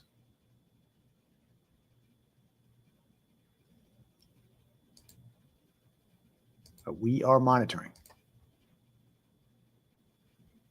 Getting our first little shower popping up in Hamilton County. Not far from Saudi Daisy. So Saudi, you got some rain, not necessarily from that, but the outflow right there. We'll watch that evolve pretty quickly.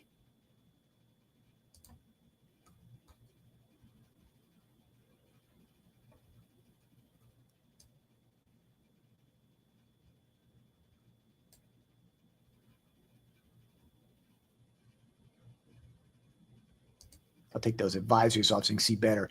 This just shows you where the warnings are at the moment. Sometimes the advisories can obscure what the radar view looks like. So show you all that right there.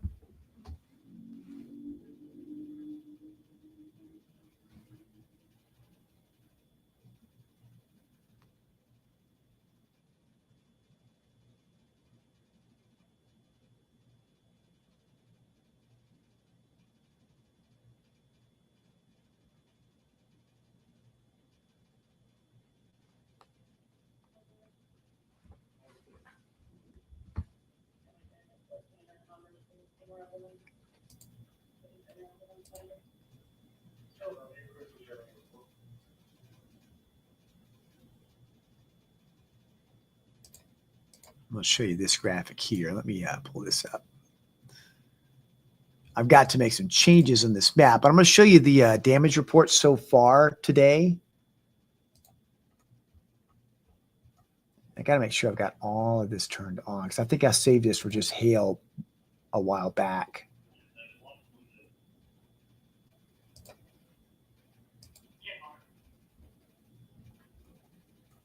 Let me change the title so it's not confusing here.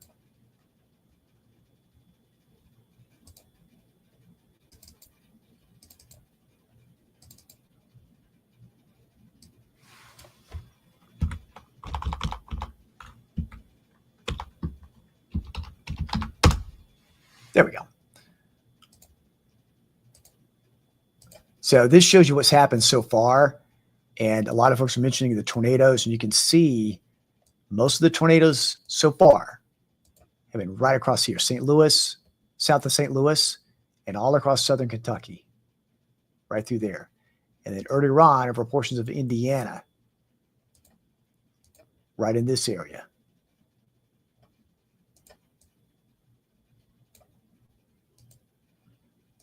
And then hail reports, wind reports, a lot of wind reports, northwestern Tennessee.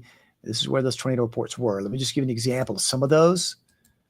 This is on the Missouri-Illinois county line, Scott County.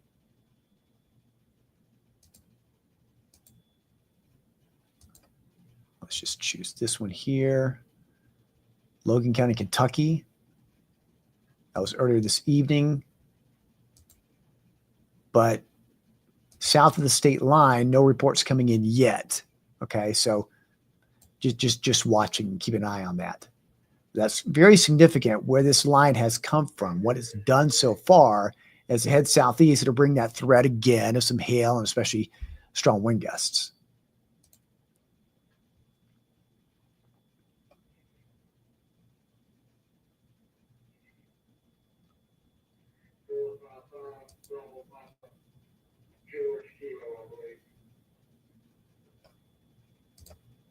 Again, here's what we have going on locally. Let's start to the north. Crossville to Pikeville, you got rain, lightning, and some wind gusts with it, but it's all below severe levels. Same thing all the way into Spencer, Van Buren County. Let's work our way down. Dunlap, it is pouring buckets and lots of lightning with that. Some wind gusts right through the heart of Sequatchie Valley there, but again, it's below severe levels. Rain, lightning towards Altamont. And now another round coming in south of Tracy City to Mount Eagle. Again, it's not severe, but I'm sure not making travel great along I-24. And non-severe cells, Tullahoma to Winchester. And there's that little cell. Remember I mentioned we showed that little cell a few seconds ago? And it's picking up right there east of Lakeside.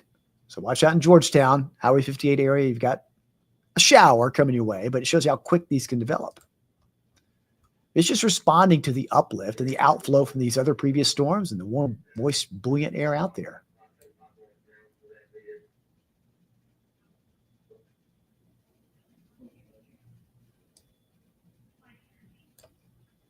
And there's those storms. We were tracking it. Folks had asked about Murfreesboro. There you go. Murfreesboro does have a storm advisory, but it's below severe levels. But it does mean there could be some wind gusts upwards of 50.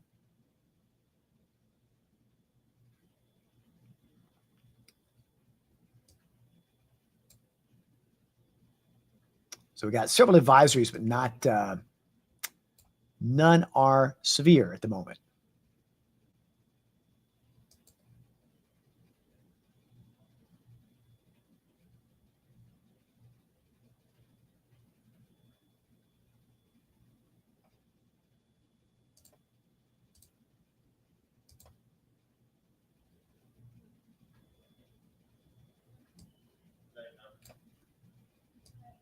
So again, we're keeping an eye on two areas.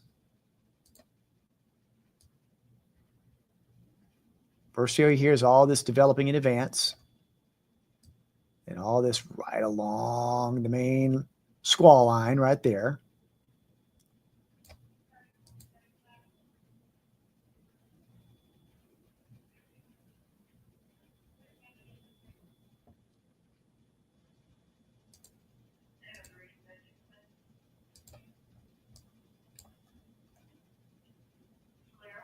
Whitwell about to get some showers. Dunlap still getting the downpours. That downpour headed towards Georgetown. Again, not severe.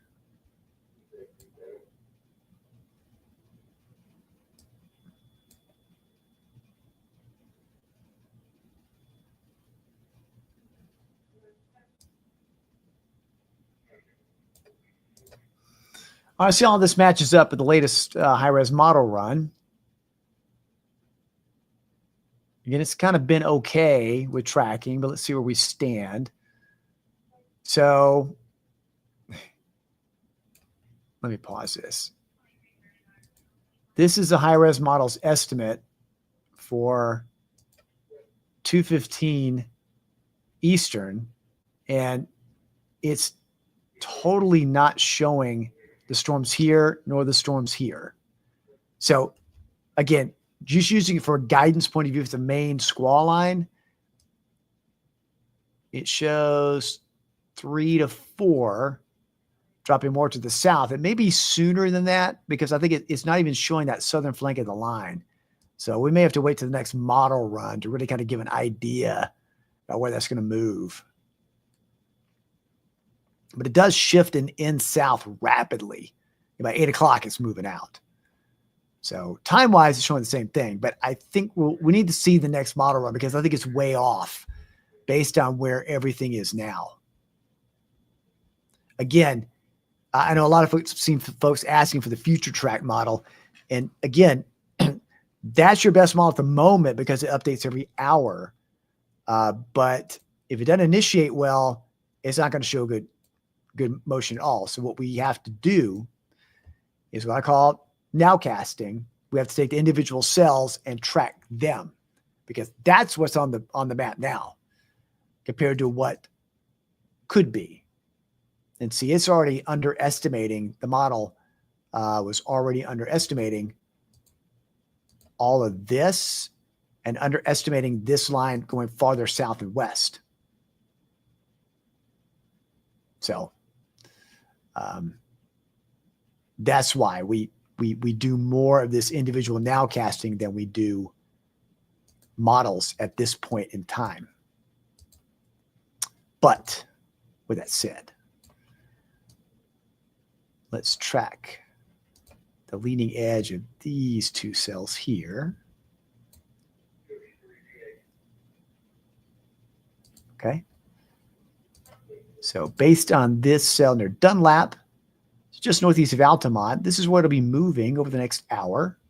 You'd expect downpours, lightning, wind gust, Brayton, Pikeville, Decatur, up to 10 Mile. Okay. Notice Central versus Eastern time. So, for example, Brayton, 1246 Central, Pikeville, 1 Central, but 10 Mile, 228 Eastern. Currently, the time is 1:36 Eastern.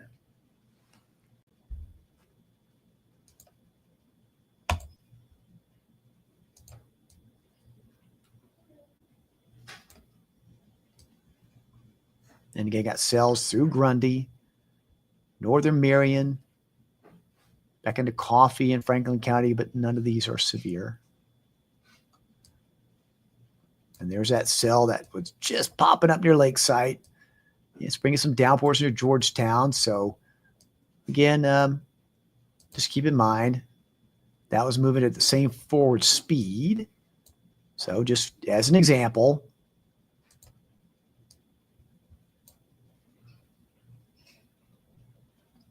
it could impact areas like Calhoun and Riceville. You know, we'll watch that with time, bring some rain, but not at this point not severe, though we'll watch it.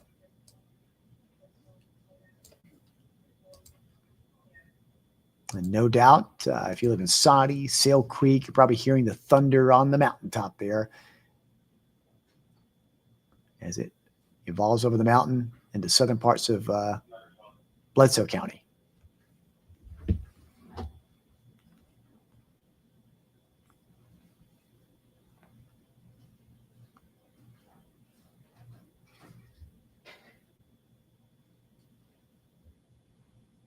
Checking Storm Prediction Center updates here, and no mesoscale update, which is good because that will give us an idea of any future watches along the line. Yeah, no new update there. That's good. Carrie says, Saudi getting thunder. Yep, it's just to your northwest. Summer says it's thundering in Dunlap and raining really hard. Oh, Caitlin.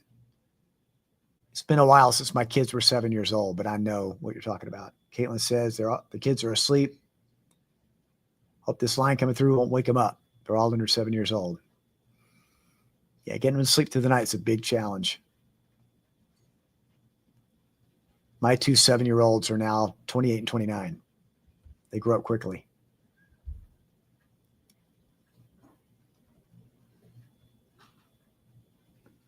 Lisa says now a downpour there in Bledsoe County. Robin says thunder rolling in the distance to Saudi Daisy. Diana says raining in Dunlap, lots of lightning. You can see it right there. Bryant asks, will this rain help reduce the severity of the storms coming? Probably not. I mean, it's going to use some of the fuel, yes, but the forward motion of that line still could be kind of strong. So I'm not seeing signs of weakening with that yet, but we'll wait and see what happens there a little bit. It's a good question, and that's something we are watching there. It's a good question to ask. Yeah, anything we can get to weaken something is a good thing. And we're watching. Let's go up to Crossville. Again, Crossville, let me put this advisory back up there. That's up to the top of the hour. 40-mile-an-hour wind gusts with this. It's not a warning. It's set below that. 40-mile-an-hour wind gusts with that. And a lot of lightning, heavy downpours of rain from Crossville to Crab Orchard there on 127. Then we come down. Spring City, about to get some showers, both coming in from the south and from the west. Sail Creek to Saudi, about to get some rain. Most of that's up on the mountain and then back into the Sequatchie Valley. So Dunlap, as we've had many folks report, very loud with the lightning. It's a light show and a lot of heavy rain. Same thing back over Grundy, Grudy Lager, Beersheba Springs. A lot of lightning there. And no doubt if you live in Red Bank, live on Signal, if you're looking to the west, northwest, you're seeing the light show in the distance.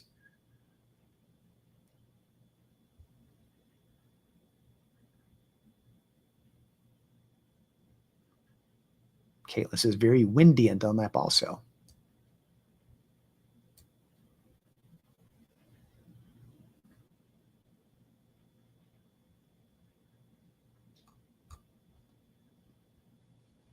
There's that little cell that popped up near.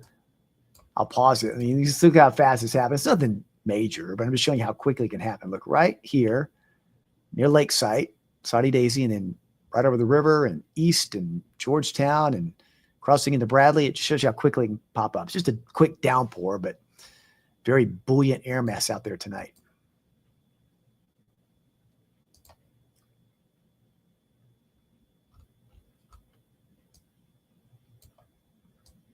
Ongoing severe thunderstorm warnings now north of Knoxville. I mean, way north. So it is interesting still that if you look at this line coming in, there are advisories on the line, but that's a step below a warning. And we'll see how that responds as it moves more to the south and southeast. Does it, do these cells help calm things down a bit? Maybe. But we're not there yet. So we'll see what this line continues to do. But it's interesting how, there was more upper level energy. That's why there's more tornadoes there north of the state line of Kentucky. And now moving north and east. Yeah.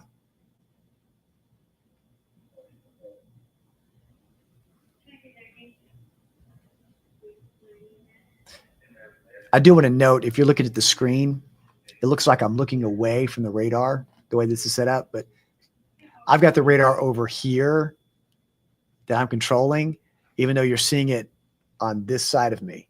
So if it looks like I'm looking away, I apologize for that weird view, in case you're wondering. But what I'm controlling is over here. What you're seeing is over here, or just opposite.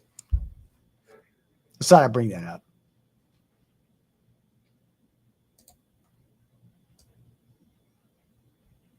Actually, I've got both what you see in the center part of the screen on either side of me.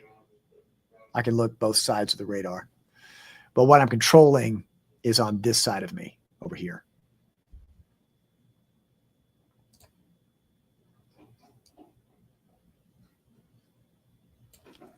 Yeah, more of the surface and upper level energy was here.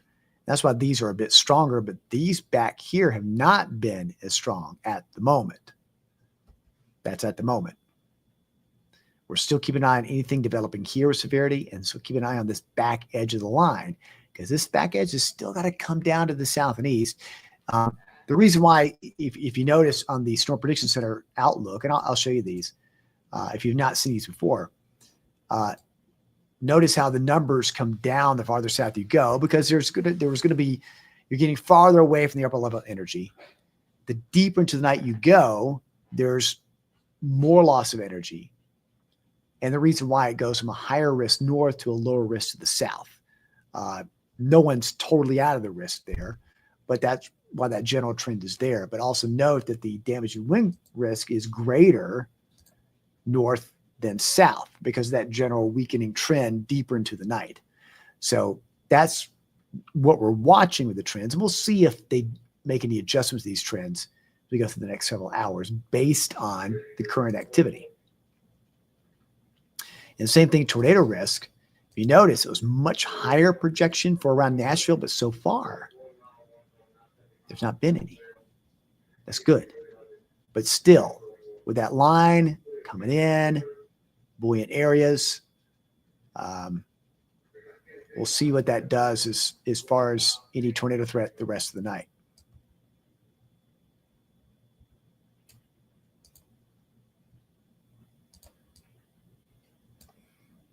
Again, there's the severe thunderstorm warnings north of Knoxville up toward the Tri-Cities. Again, this is a severe thunderstorm warning, mainly north of Knoxville, but includes La Follette, Powell Valley, Clinton, out till 2:30 Eastern. It's moving east at 45 with wind gust upwards of 60 miles an hour. And if you have friends or family in the Pigeon Forge, Gatlinburg area, excuse me, that particular storm is going to go north of Sevierville, Pigeon Forge. They're going to get some rain, but this particular warned storm is going to float just north, mainly toward Maynardville and toward Morristown.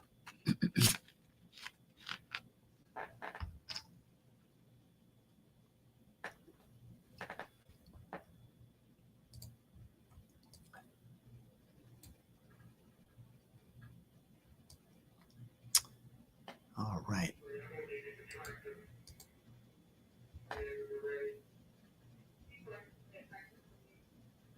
And this is out until 2 a.m. Eastern, just an advisory along that line. Non-severe, but right along that line.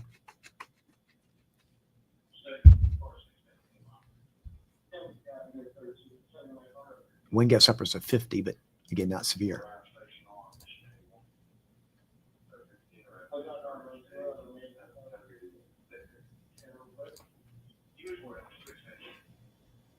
Yeah, I'd like to avoid the wind.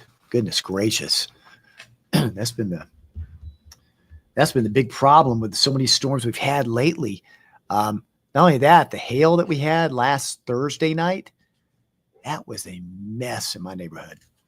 I don't know if your neighborhood was the same. If you had the hail, what it did is it came through all of the trees with deep, full foliage now. It just shredded a lot of leaves. So I got home. You couldn't even see my driveway. It was green. It was just shredded leaves all over the place. It was a mess to clean up. But that's okay. That's all it was. It was just some leaves. That's good. There were other places that had some damage.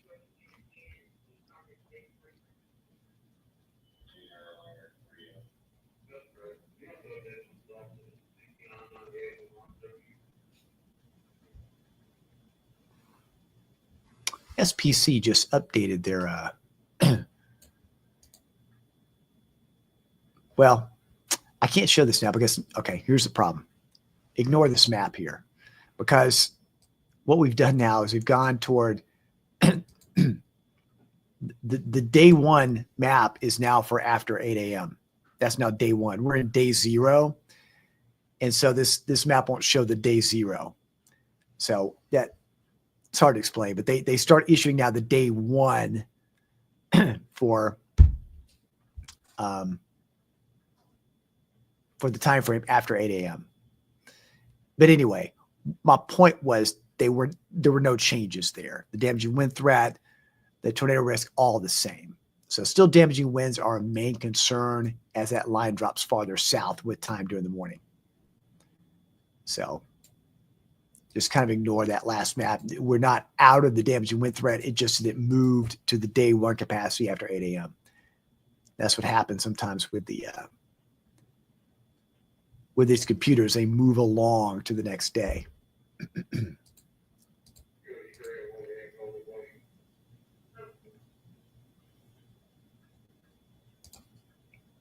Let me go back to our current radar. I'm sorry to keep jumping around. I was trying to get back to our normal radar, taking those other maps off because they're now dated.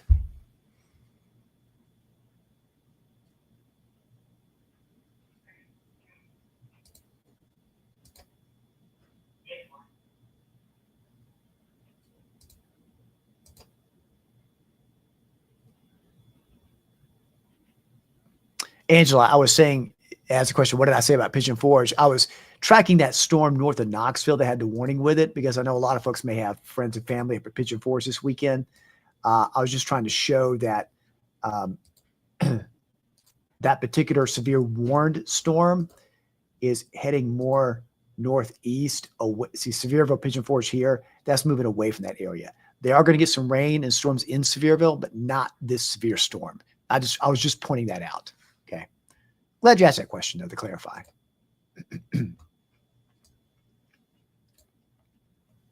Again, let's look locally. Still mainly rain, thunder, lightning, loud. And again, all these areas are under tornado watch, so I know there's some added anxiousness, and I understand that. And that's why we're here tracking it, babysitting the radar. But these are non-severe cells. They're loud. They can make you nervous, keep the pets awake, wake up the kids, but they're not severe. They are moving by at a pretty good clip. If you were to stand on your porch and watch the clouds racing by above you, it's moving about 40, 45 miles an hour.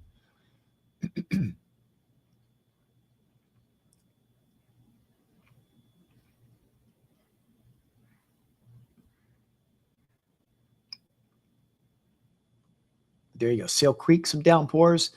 Dayton, you got rain coming your way. Dunlap, Grootly Lager. Move this a little closer to me.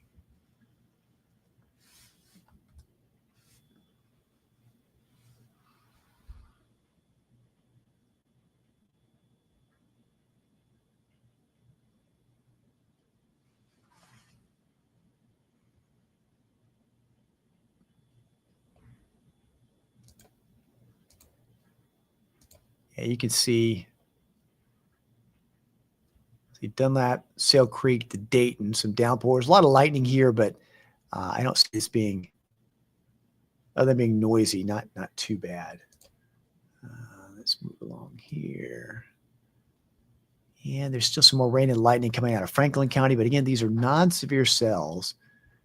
Just a bit noisy for the night. It's been really in and around Dunlap for the past hour.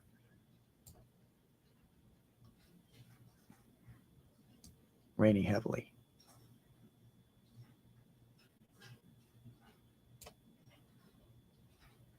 Again, we're watching this main line.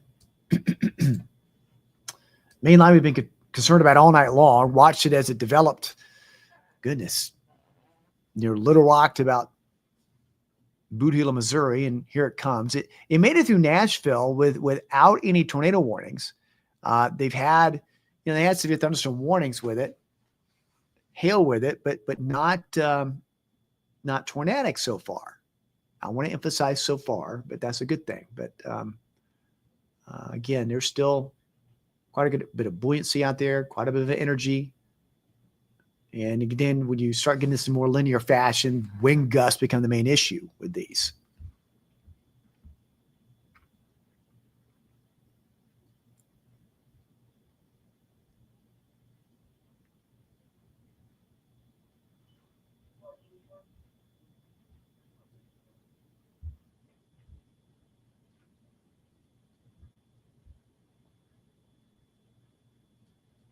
Yeah, there's not been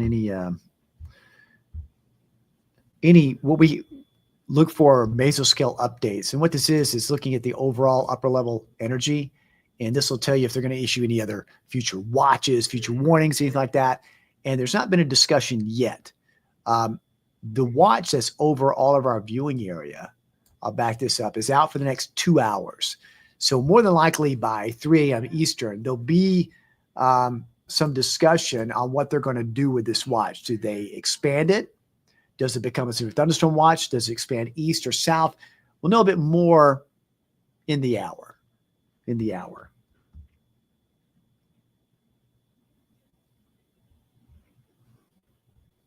So once it gets close within an hour expiration time, they'll say, okay, here's what we're looking at. And so that's how we'll kind of judge and see what's happening there.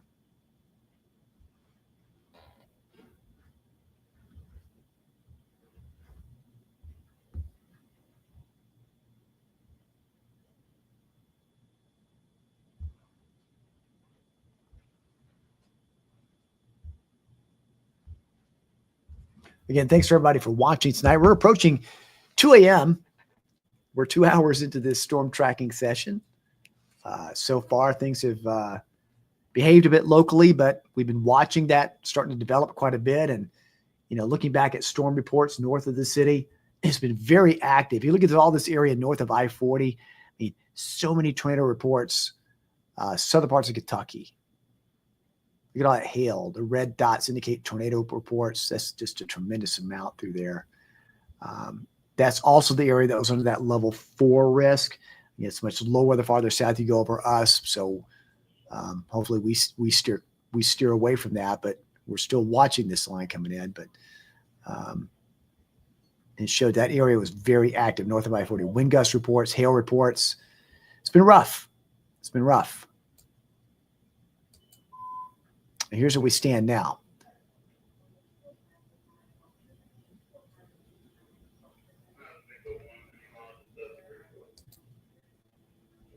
And you got a lot of non-severe activity developing there. Moving Sail Creek to Dayton to Dunlap.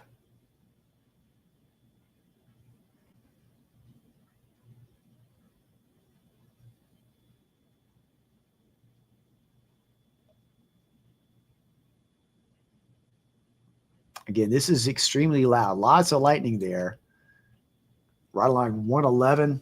Beautiful drive there up and over Signal down into Sequatchie County. But,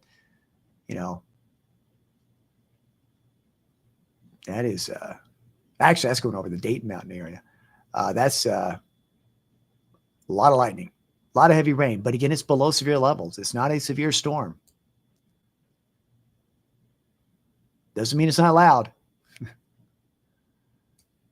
So Dayton, Pikeville, you got more downpours coming your way. Same thing, Sail Creek. We'll put a little tracker on this, show you.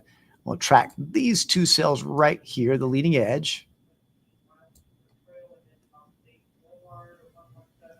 They're roughly moving northeast at 45. Well, here's the movement. Look over the next little while. These are all in Eastern time. So Dayton around 2 a.m. Decatur around 2:17. Up to around Sweetwater around 2:47. So between now and just before 3 a.m., that's where these will move. That's just for the leading edge of it. It'll last. See how they're elongated? It means about an hour's worth of rain and lightning there.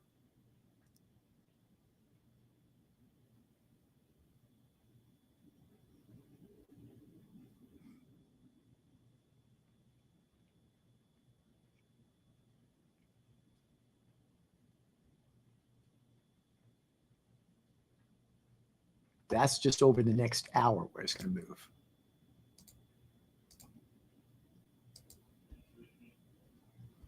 But again, all these locally are under severe levels.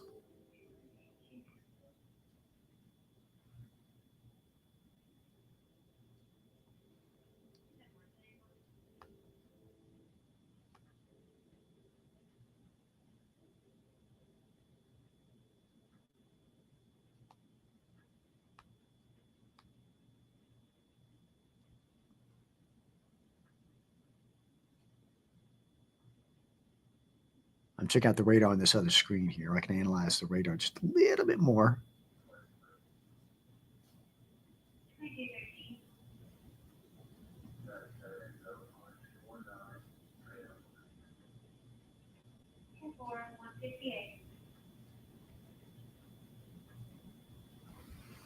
Where's that center? Sail Creek to Dunlap there.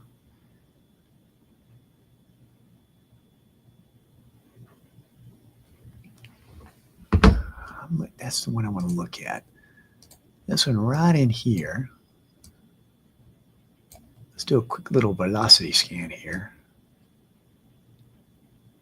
You can see right in here. So I was looking on another screen about, see a little bit of rotation there. I'm going to take off. Let's take a closer look at this one here.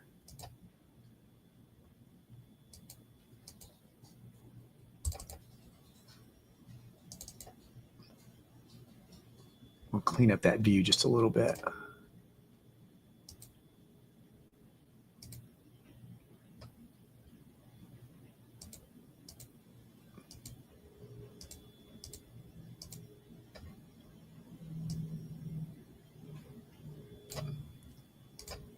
You can see right in here, a little bit of rotation with the storm. So pretty strong updraft with that. We'll keep an eye on that for northeastern Sequatchie County, right there, right where it goes back into northern Hamilton. We'll keep an eye on that cell right there. Right in here. So from a velocity point of view, that's got some strong gusts with it. We'll keep an eye on that. Keep an eye on that part of the storm there. So I was looking at this. So I was looking at this other screen here where I can look at it off camera. We'll keep an eye on that cell there near Sail Creek. That was just looks a little interesting.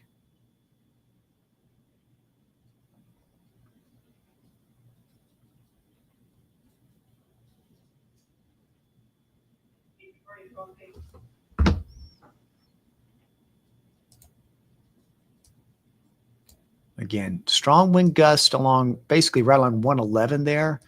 This southern part of the storm right there. Keeping an eye on that. I was just looking at the velocity scan. That's what kind of piqued my interest there when you got some strong gusts, a little bit of small rotation. Let's just kind of watch that. So right along 111, nasty wind gust there. Heads up in Sail Creek as that moves to the north and east.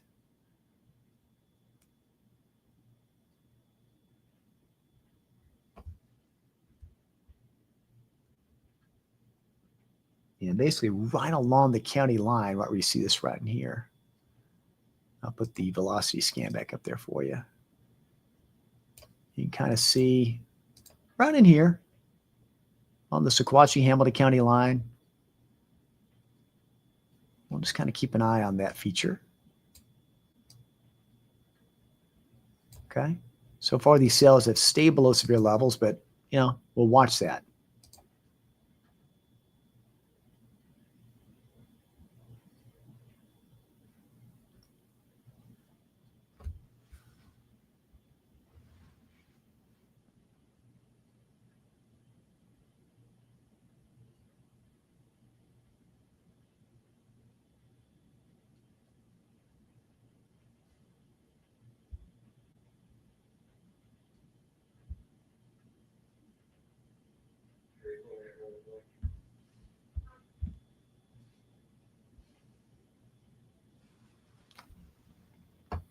Again, we're watching this cell. I'm just kind of centered on this one near Flat Top Mountain, just south of there.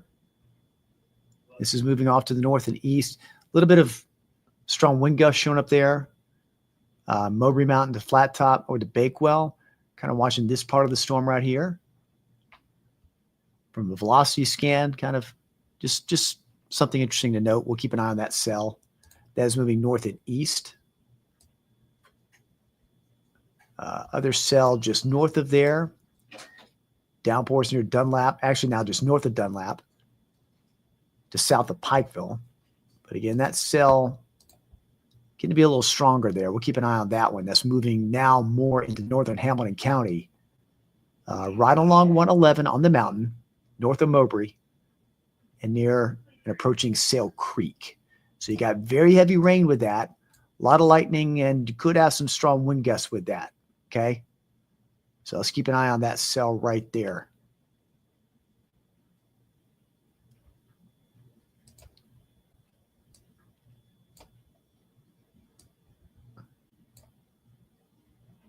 We'll track that strongest part there of that cell.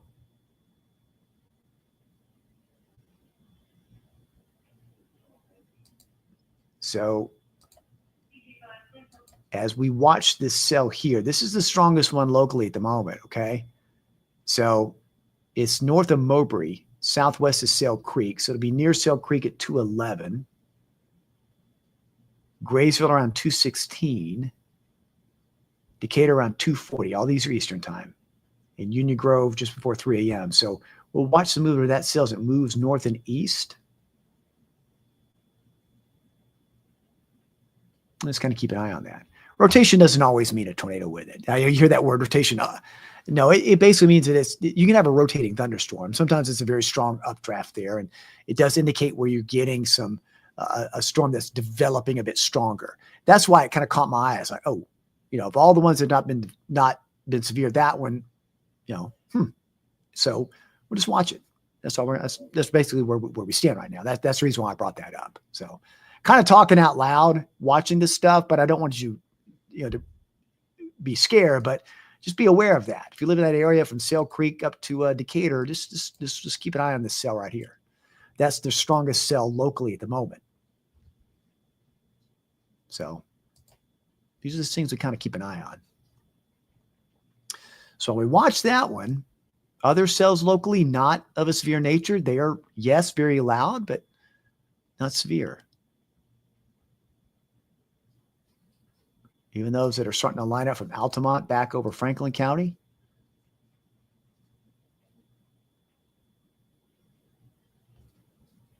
And again, along this line,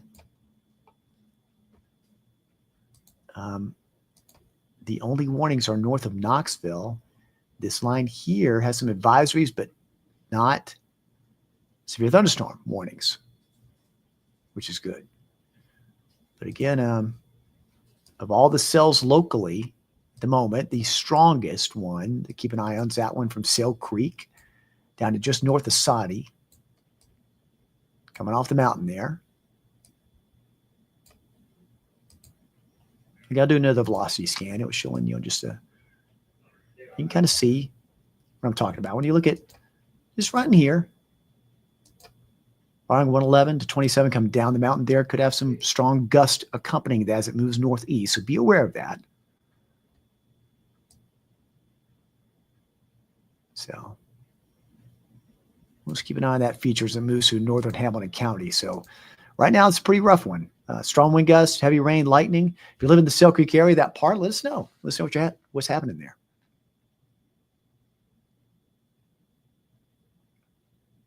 Looking at other comments here. Yeah, and I know that some people across North Georgia are going, hey, you're not showing radar down here. Well, there's not a whole lot going on. And so kind of have to just kind of hold on where we've got activity. If you look locally, there's not a whole lot going on to the south yet. So we're kind of focused on north of the city now, and then all of this mess going on far to the north of that main squall line coming in. What's happening with it? But we'll keep an eye again, that cell near Sail Creek. With all that lightning and the wind threat, let's just kind of keep it inside there for a while. In northern Hamilton, we'll keep an eye on that as it moves northeast. All these other cells around are not severe. That cell is mainly north of Soddy Daisy, moving away from you. You're hearing it, but it's moving away from you. And it's all north of the city now. And all those are, again, the movement is away from the city, moving more northeast. I got all these screens around me with a radar. That's why I'm looking at 3 different screens.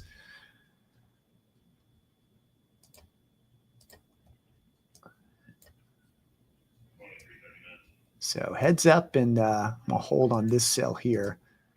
Sail Creek, Shore Acres, Birchwood. As this moves toward the east and northeast, it's more now moving more east than northeast. Let me do another tracker on that for a second.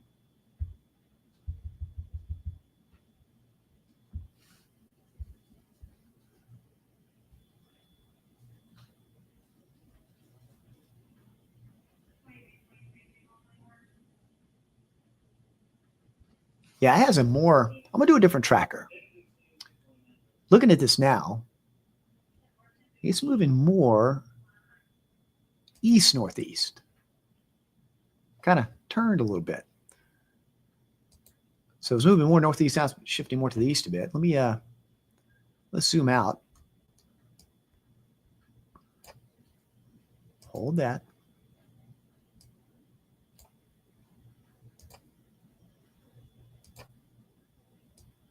We'll take the strongest part of that storm there.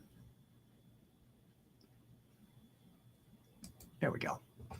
So it was moving it more this way, but now we're moving more this way. So Birchwood to Athens. So again, I'm tracking the storm that's near Sail Creek. Just came off the mountain, northern parts of Hamilton County. It's got some strong wind gusts with it, a lot of lightning and rain. It's the strongest cell locally at the moment. This is where to be moving. I had another tracker that went more northeast, but the trend's more east a bit, so we're going to move it more that direction. So Birchwood, 215, Riceville around 244, and Athens just before 3, Nyota around 3. Okay? So we're going to watch that cell there where it moves, but there's the general movement over the next hour.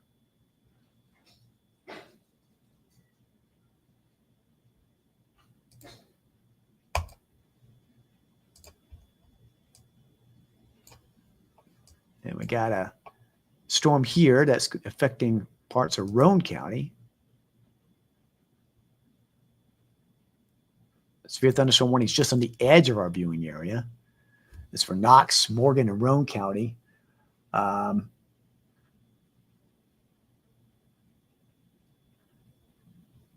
That's where the line of storms coming in. Some wind gusts upwards of 60, and even some nickel-sized hail moving southeast at 25. So this warning, right on the edge of our viewing area, right just north of Monroe, north of Meigs, north of Ray. It's all with this line right there moving south and east. So that's starting to have more southeast component with it. So that's just outside our viewing area, but Rockwood, Lenoir City, Oak Ridge under that warning. So you get those polygons close by, I got to keep an eye on that. Here we go. They just popped the warning there. No surprise. We right in line with that tracker that we just did, right? All right, heads up on this. This is a severe thunderstorm warning now. It's for that storm near Sail Creek. I'm going to read you the text of the warning here. See, I told you something caught my eye on that velocity scan. Anyway, severe thunderstorm warning for south central Ray, northeastern Bradley, southwestern Meigs, southwestern McMinn, northeastern Hamilton. Again, it's laying right over several county lines there. All right, 60-mile-an-hour gust and quarter-size hail. We'll look at the hail hail tracker in a second. But again, this is moving to the east at 45. East-northeast, kind of where we tracked it. But that's moving on that same area. So areas could be impacted by this includes, you see there, Athens, Etowah, Riceville, Sail Creek. We all had that tracker there just a second ago. Again, some of you noting your weather radio just went off. That's the reason why. So let's take a deep dive into this polygon. Again, it's outlined in red because wind gusts could be upwards of 60 miles an hour, but also when it's red like that, when you see the red outline, it indicates that it could produce a tornado. Okay. It might not be, but it's just given that that's could happen with a storm of that nature there. So we're going to keep an eye on that.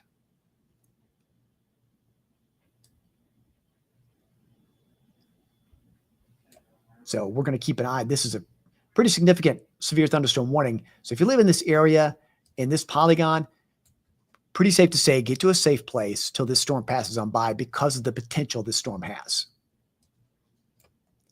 So Sail Creek, Birchwood, Shore Acres is where it is now. Georgetown to Britsville. Eventually Mount Harmony, Hillsview, Sanford, Calhoun, Tennessee, Riceville, Claxton, Athens, Tennessee. Between now and the expiration time of that warning, the expiration time of this advisory is at 3 a.m. Eastern time. This is a severe thunderstorm warning. Let's go and take a look at the velocity scan one more time. Because again, this has at the very least the risk of damaging wind gust. But as we've been showing you even before this warning was issued, Yeah, look at that. That's some strong gusts right there, folks. That's right along the river, just east of Sail Creek. Go on, give me the cursor right here.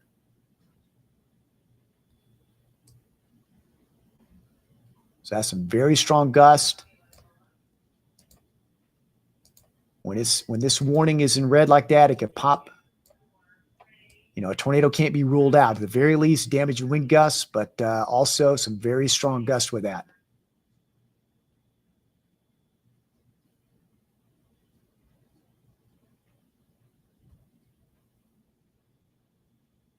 Yeah, that concerns me. We're going to stay on this here. This is the strongest storm right now, locally at the moment. Let's do a tracker on where that worst part of that storm is now.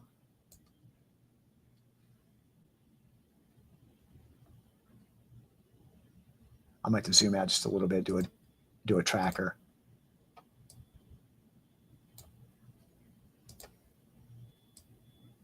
I'm tracking that part of the storm where the strongest winds seem to be.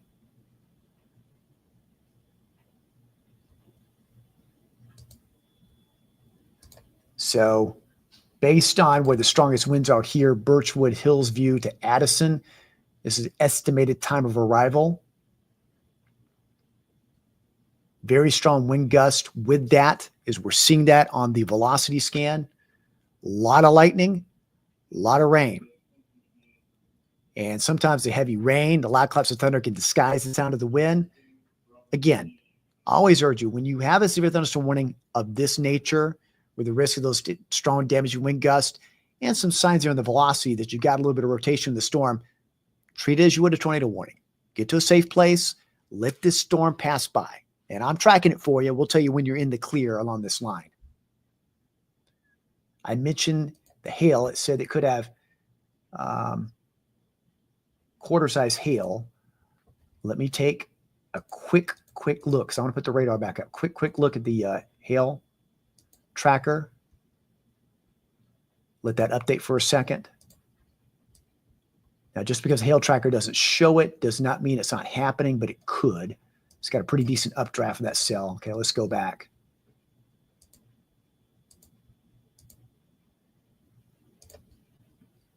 We'll put the velocity scan there. This is just the velocity scan showing you the wind. And you can see the worst part of that is right here. Right in here. Let's do a loop. See it coming in right in here. Just south and east of Sail Creek. Right there, that far northern part of Hamilton County. That's the strongest part of that cell where the wind gust could be extremely strong with that. Give you a little closer look. That's near Birchwood and Birchwood Pike. Just east of Shore Acres. And that's approaching Birchwood. So folks in Birchwood, you need to be in a safe place. Just get there till it moves away. It's now south and east of Sail Creek, the worst part of it, but a lot of lightning around Sail Creek still. So over the next 45 minutes, we're going to be tracking this storm. It's right over Birchwood Pike, getting closer to Birchwood and Highway 60. Going to be north of Georgetown. You're looking at the velocity scan, which indicates, again, where the strongest winds potentially could be with that cell.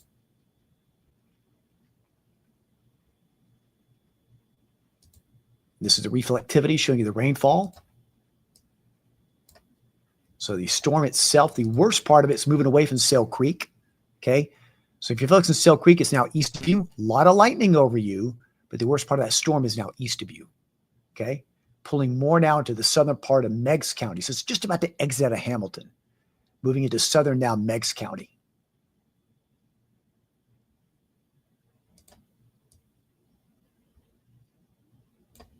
So again, we are tracking this dangerous storm. This is a severe thunderstorm warning.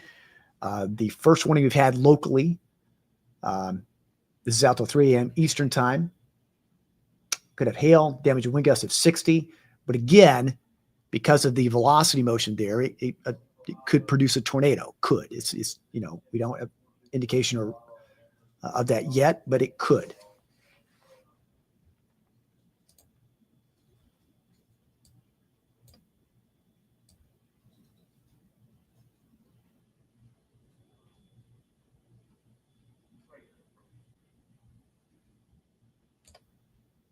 Storms like this that are severe warned can oftentimes develop a tornado rather quickly. So you do need to be in a safe place till this storm passes on by. Again, it's right here. Doing a quick velocity scan, you're looking right there. Right along the Hamilton and Meigs County line. Now it's raining heavily, lots of lightning, but right in here, if you're looking at where the potential could be with the strongest gusts, any tornado potential at all, it would be right in here.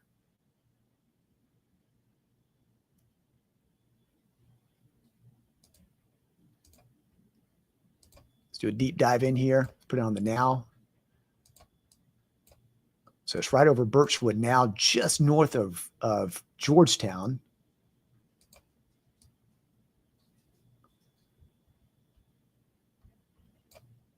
So really right over Birchwood, right along the county line, right here. It's right on the southern flank of that storm.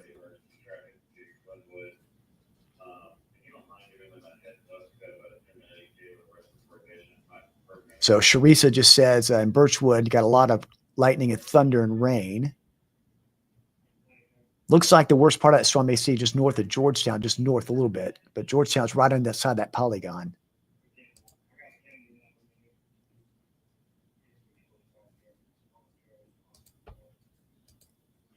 Yeah, Birchwood is right over Birchwood right now.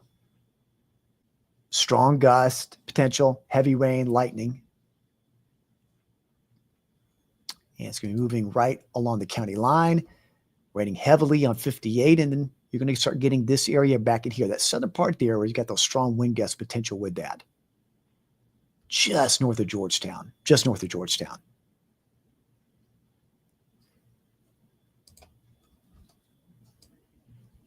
And this is a severe thunderstorm warning. It looks like Sale Creek, it's now east of you. So a lot of lightning there in Sale Creek. And we just show you the velocity scan, showing you the wind. And it's right in this area here. The worst part of that storm. And as you can see, it's heading in that east-northeast direction, moving right through the heart of this polygon. So all these areas in that polygon need to be aware of that. That warning out till 3 a.m. Eastern. And we'll start showing you where it's exited, moved away from when you're in the clear. But again, with a storm like this, I'm not trying to scare anybody. I would always urge you to get to a safe place till this storm passes by. This is a particularly strong, severe storm. And again, it's one of these that could have a tornado develop with it.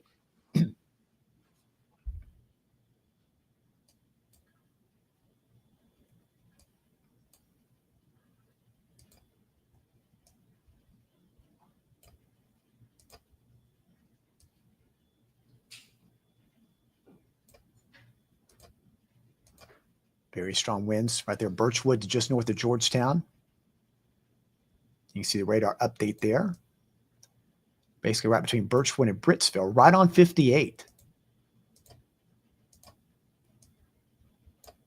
Be backing up just a little bit. I'm sorry, I don't mean to make everybody dizzy here. I'm just trying to get a good point of view where I can show the velocity scan. There we go.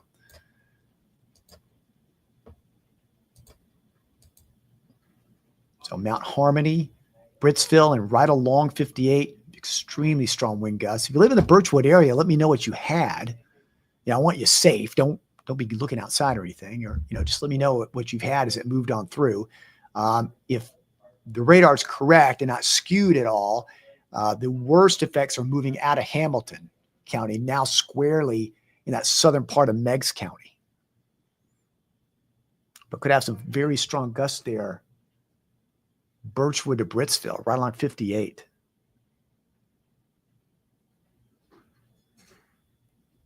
Do a loop on that. You can see its movement.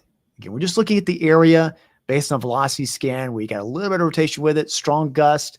And if there were a tornado to develop, that's where it would be. But this area is under severe thunderstorm warning till 3 o'clock, roughly the next half hour. So pretty strong storm. This is the strongest storm locally at the moment. You've got a lot of rain and lightning headed toward Decatur, though indicator, you're not under the warning per se, but you're on the northern part of that storm, so you got a lot of rain and lightning. So it's pretty loud. You got a tornado watch, and then there's a severe thunderstorm warning south of you. That's what's going on.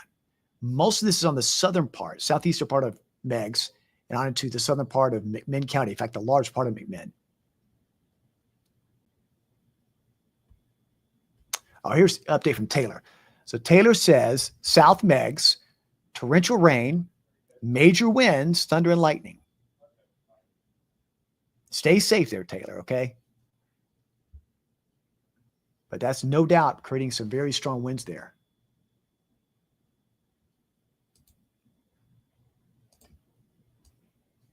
So if we look at this from a velocity scan, let's put the velocity back up. Looks like the severe part of that storm is just exiting out of Hamilton. So Sale Creek, you're now behind that storm. It's still raining and lightning in Sale Creek, but you're now, now it's moved away from you. So now we're squarely over southern Meigs at the moment, but it's about to move, heads up, into northern Bradley and southern McMinn.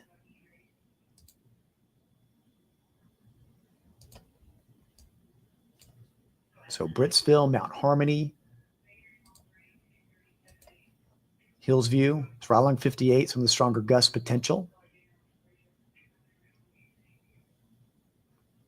Allison says thunder just shook the house in the Bradley-Meigs County line. Sure it did. It's a good report. That's exactly what it's doing. You can see some of these strikes. Look at that along the line there. And if you're in this area right there, you're going to get those strong gusts are coming your way there.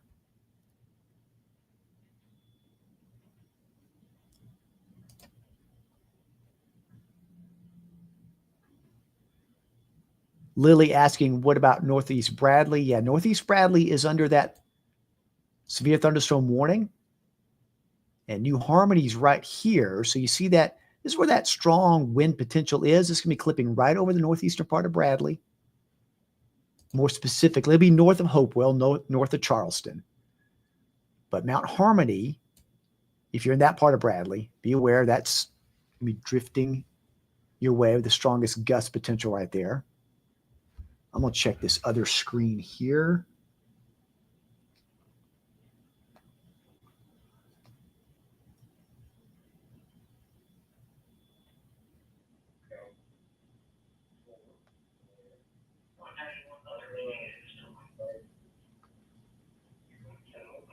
Yeah, that is the strongest cell locally at the moment. Thought I had New Harmony up there. There we go. Yes, right over New Harmony now with the velocity scan update. Again, this is showing you where the strongest wind gusts are with it. Let me put the reflectivity back up there. It's very heavy rain along with it. A lot of lightning over near Hillsview, but it's that southern part of the cell that I'm showing you what the strong wind gusts are, where you got the potential for damaging wind gust. And also, if it were to develop a tornado, it could be right in there. That's why we're staying on this warning right here. I don't mean to leave any other areas out, but there it is. Just popped tornado warning. There it is. We've got to get on air with this. So let me get momentarily. I'm going to put this up on the screen for you.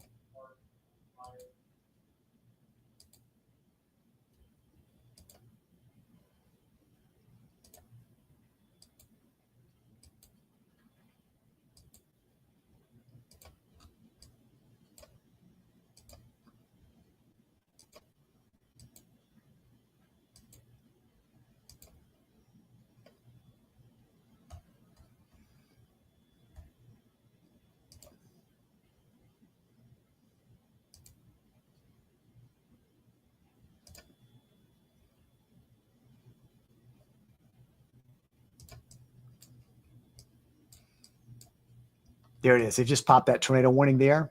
We're going to get us on the air also. Okay. Let me notify them.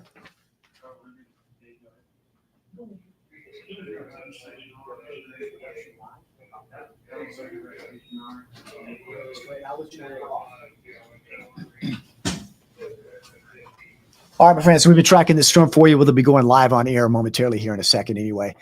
Tornado warning out till 3:15 Eastern time for Bradley, McMinn, Meigs, Monroe. This is the same storm we've been tracking with that velocity scan for that risk of a tornado. Let me read you the text of this warning, and I'm going to show you again where that potential is.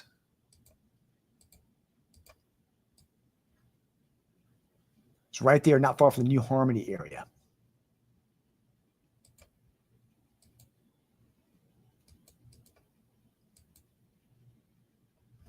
So again, this is a tornado warning for northeastern Bradley, southwestern Meigs, north central Polk, McMinn County, and southwestern Monroe County. 227, severe thunderstorm capable of producing a tornado about 7 miles northwest of Charleston, or about 11 miles north of Cleveland, moving east at 40 miles an hour.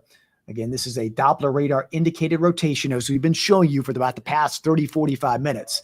But again, that's that Doppler radar indicated tornado warning, and that is moving off to the east at around 40 miles an hour. Yeah, let's go. Yeah, thank you. Yeah, we're taking this on the air also. Make sure you can that our audience watching us on air can also hear us. But anyway, the system we're watching with that rotation is right here. It's not far from New Harmony, actually just north of there. And that's where that potential tornado is. So we got a tornado warning out till 3:15 a.m. This is the same cell we've been tracking for quite a while.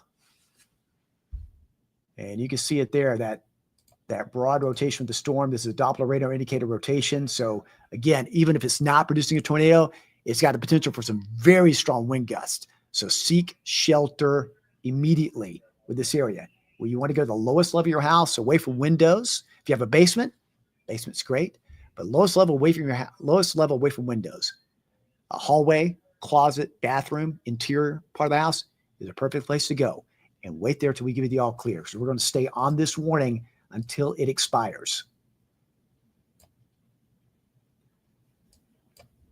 This goes all the way from basically Calhoun to Tellico Plains. That warning out till 3:15. This is again a tornado warning with this storm. It replaces the severe thunderstorm warning that was in effect.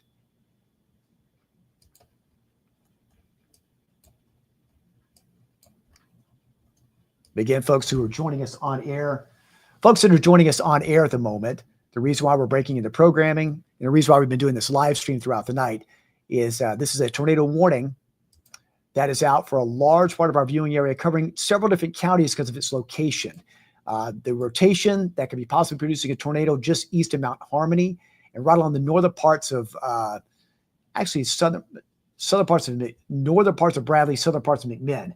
But the warning itself is out for northeastern Bradley, southwestern Meigs, north central Polk, all of McMinn, and southwestern Monroe County. This is out until 3:15 Eastern time. This is a tornado warning moving east at 40 miles an hour. The potential rotation's right in here. And again, even without a tornado touchdown, the potential for strong damaging wind gusts is there, and you need to seek shelter immediately if you live in this polygon area. It is now to the east, where there was a severe thunderstorm warning out for parts of Hamilton and southern parts of northern Hamilton. Is out of that area, but now is squarely over this area, Hillsview, Lamontville. But if you just look at this from a velocity point of view and put the loop on it, you can see where the potential for a tornado is, right in this area right here. It's right along the county line, northern Bradley, southern McMinn, and is moving east at 40, about to cross the area just along and west of I-75. Lots of lightning with that, but there's where that potential tornado could be with that storm.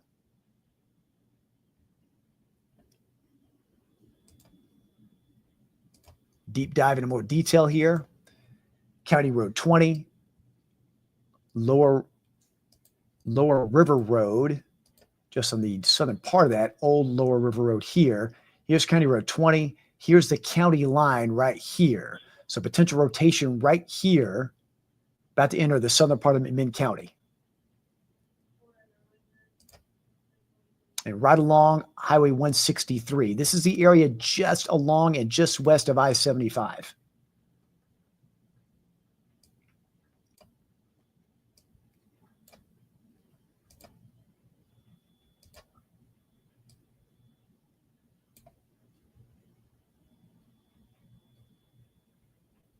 I'm going to expand this. It's moving at a fairly rapid pace. I'm going to do a quick tracker on it for you.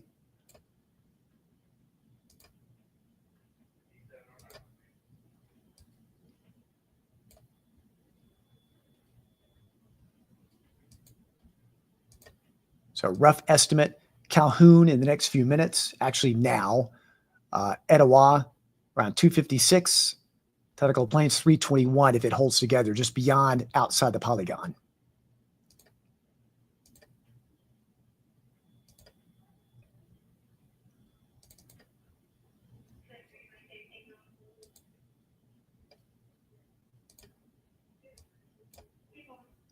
So it's just to the west of Calhoun now.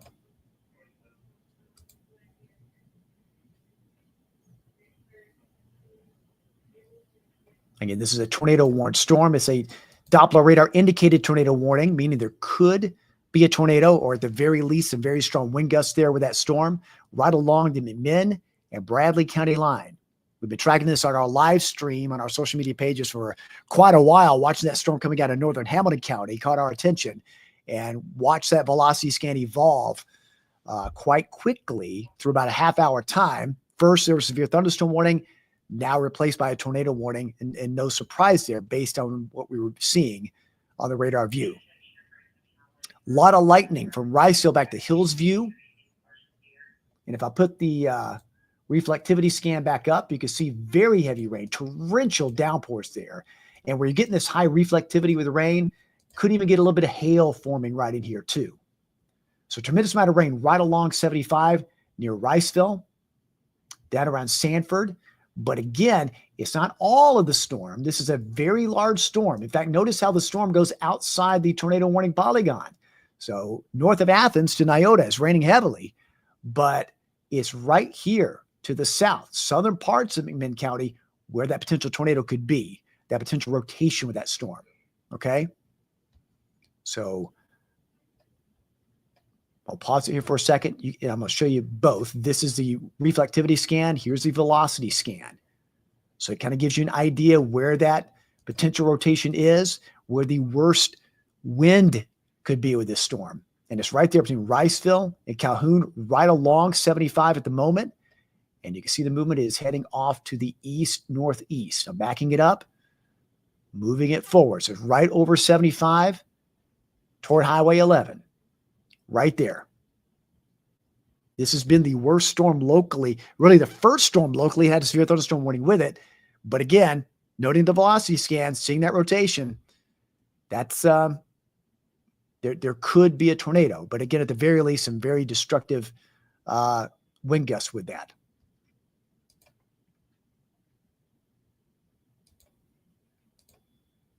Again, to show you the outline of the polygon here, this stretches on into Monroe County. This warning out till 3:15 Eastern time. More specifically, in a directional point of view, this covers northeastern Bradley, southwestern Meigs, north central Polk, McMinn County, and southwestern Monroe. So it covers a lot of different county lines there.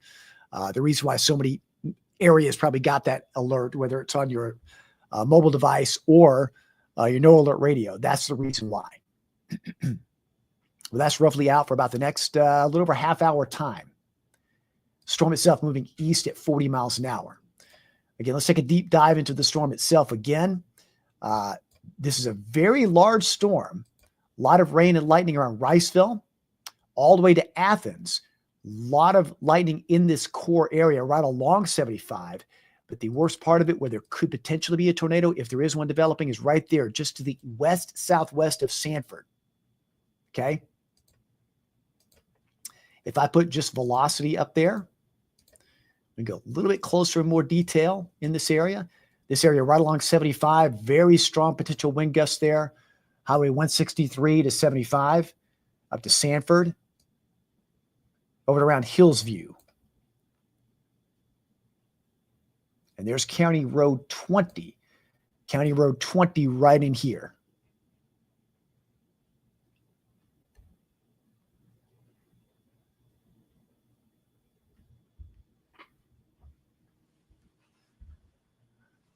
All right.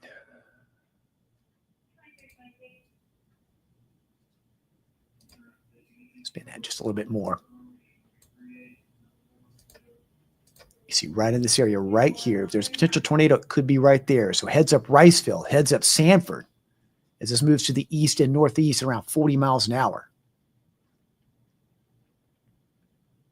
This is well north of Cleveland. That's the folks asking on our comment section here. It is north of Cleveland, but from Calhoun to Sanford, watch that carefully, right along 75, Hillsview to Riceville.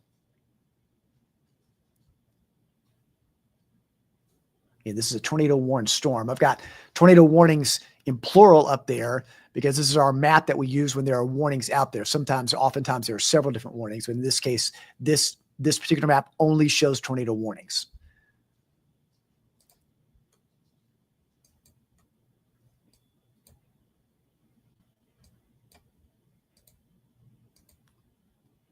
I'm going to back up the radar view here just to show you again.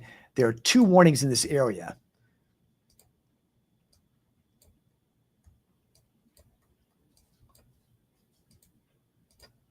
You've got a severe thunderstorm warning in the orange shading here, but that's, again, being priority takes precedent over this. This is the tornado warning here, but it's for the same exact storm there, moving to the east at around 40 miles an hour.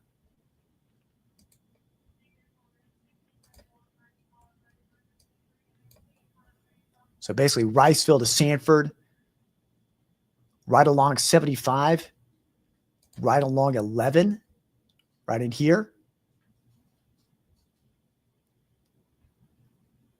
South Liberty over here. Highway 39 West near Riceville here. And this is bounded by 39, 11, and I-75 in that part of McMinn County.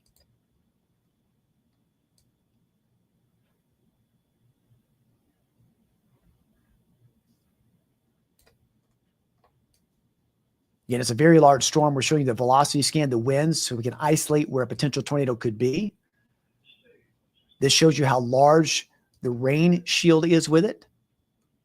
And here's a new update of that warning. I'll read you the text of it from the National Weather Service. Here's a new update issued just minutes ago, actually in the past minute. Severe thunderstorm capable of producing a tornado located near Charleston, or about 8 miles southwest of Athens, moving east at 45 miles an hour. Tornado quarter-size hail possible with this. Be around Athens at 245, Etowah around 250.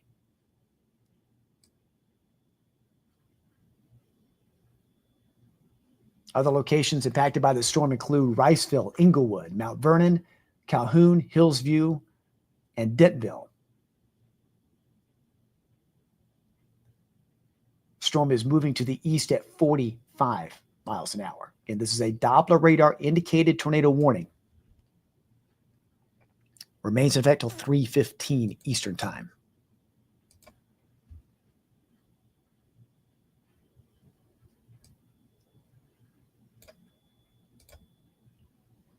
You see the distance here from Athens, just to show you again, that's about right, about 8 miles southwest of Athens, where again that possible rotation is. That's where they noted. Let me pull it up here. Yeah, you can see right there. Riceville and Sanford, right in this area.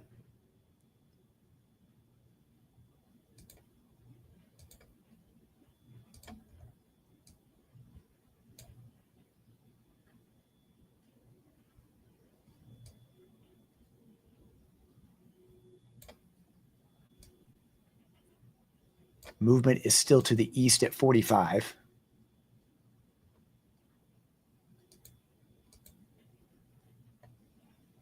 Again, we are showing where the potential rotation with the storm is. At the very least, and I've said this so many times, but even when you're dealing with a storm that might have Doppler radar indicated rotation, even without a tornado forming, it can still cause strong damaging wind gust. We'll change the perspective here a little bit. We'll pick up the velocity from the Morristown radar. It's getting out of range out of the Huntsville radar. You can still see right in here.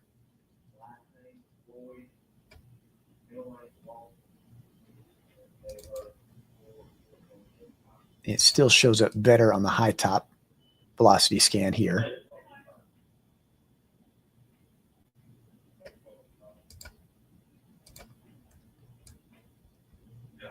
And this is area south of Athens, Riceville to Sanford, Charleston, South Liberty area. Again, this is just a velocity scan. We'll put the full view of the storm itself. The storm itself goes outside the polygon as far north as Nyota, right here, down to Athens, all the way down to Riceville. But it's right in here where the rotation could be that could potentially have, at the very least, damaging wind gusts and even the possibility of a tornado moving off to the east at 40.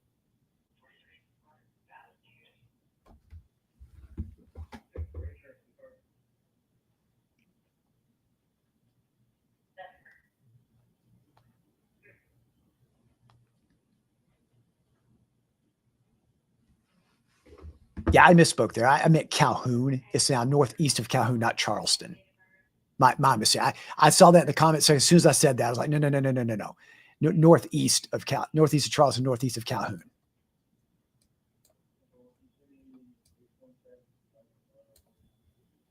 My apologies there. But mainly the rotations down near South Liberty to Riceville. I believe now it's more east of I-75.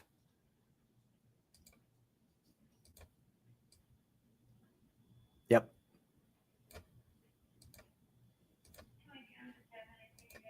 Right there near South Liberty, Riceville, Claxton right here. This is the area right along and just east of 11.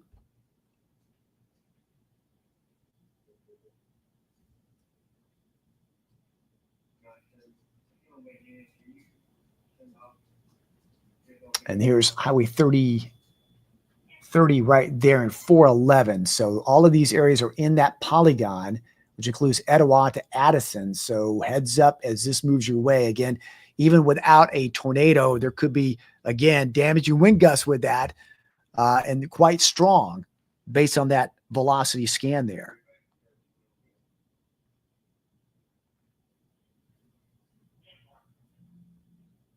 Some of the wind gust estimates alone in here could be upwards of over 60 miles an hour, even without a tornado touchdown. But again, this is Doppler radar indicated tornado warning. Really strong storm here. A lot of rain and lightning going far north outside this polygon into the northern part of McMinn, near Athens. But that's the area pointed out where there could be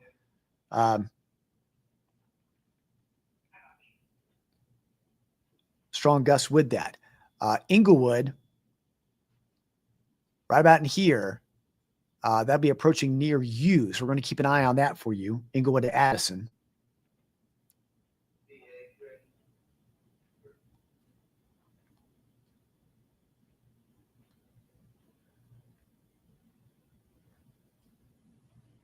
Again, this is the strongest storm at the moment locally, and it has been for about the past 30, 45 minutes as it evolved out of northern Hamilton County, where it started showing some signs of rotation, then started to make its way north and east. And we were streaming this when they issued the severe thunderstorm warning, that evolved that into this tornado warning, which you're seeing right here. But that's getting close to Inglewood right here.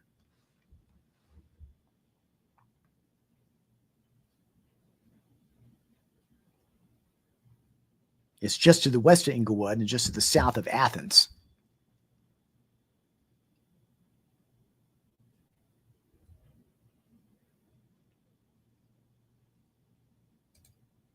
So again, I urge you stay in a safe place till this storm passes by. This is a very dangerous storm, and this warning remains in effect until 3:15 Eastern time. Athens, you're just outside the polygon, although you're getting very heavy rain and lightning, so it's very noisy. You have a tornado watch there, but you're just south of the polygon. It is a strong storm. It is part of the same storm, okay?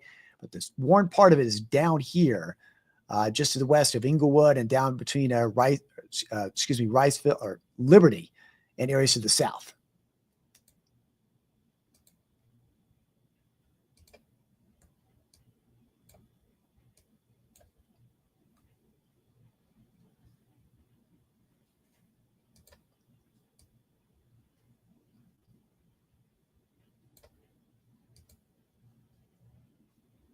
You can see right there.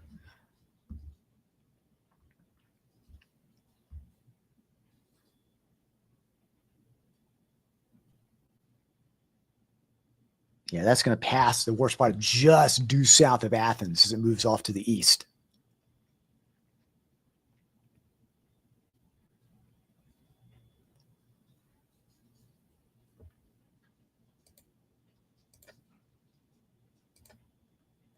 Yeah, it's moving fast, moving east about 40. Looks like now I'm moving just east of the Riceville area, right along Highway 30 between Athens and Etowah.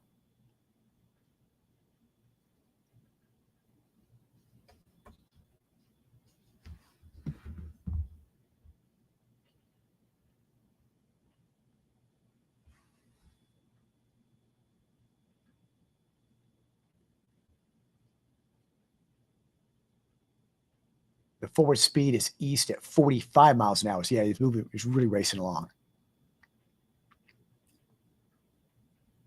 Got a comment here from a viewer saying in Charleston, looking toward the river, a lot of lightning. It's like a strobe light out there. And you can see, look at all the number of lightning strikes. And that's in and around where that potential rotation is with the storm. So not only that, you've got loud rain, loud claps of thunder, and then those very strong wind gusts with the potential rotation with that. It's going to be hard to distinguish what's thunder, what's rain, and what could possibly be the wind from a tornado. Best advice, don't look for this outside the window. Rain wrapped oftentimes. What you want to do is get to a safe place immediately, even without a tornado touchdown. The fact that we're seeing on the radar view, and the National Weather Service smartly put out this warning in advance here, warning you about this storm, get to a safe place immediately. In your home, lowest level, okay, away from windows, hallway, closet, small bathroom, best place to go. Okay, nowhere upstairs, it's got to be downstairs. If you have a basement, great place to go. Okay, but those are the safest place in your home to go to stay safe. If you have a storm shelter, also good. But let's get there and stay there until we give you the all clear for this polygon.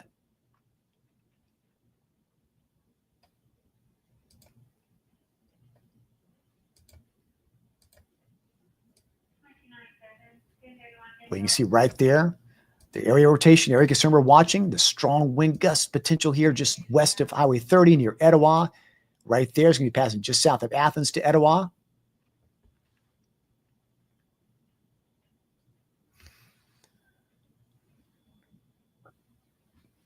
All right.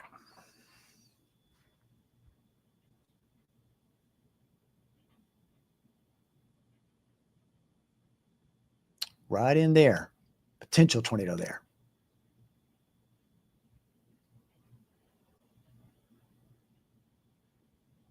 Again, this area and all of southeast Tennessee remains under tornado watch till 4 o'clock Eastern time, roughly the next hour. Probably may be expanded based on the activity that we're seeing. There's a lot of activity going on north and west of us, but we're staying on this storm because of the severity and because of the top priority with this. Looks like the worst has passed Riceville. It has passed Calhoun, Tennessee. Maybe still getting rain and lightning, but the worst of that storm has now moved away. Calhoun, Tennessee, you're out of the polygon. Riceville, you're about to be. But for this area near Highway 30 and crossing 411, again, seek shelter if you live in this area, this part of the polygon.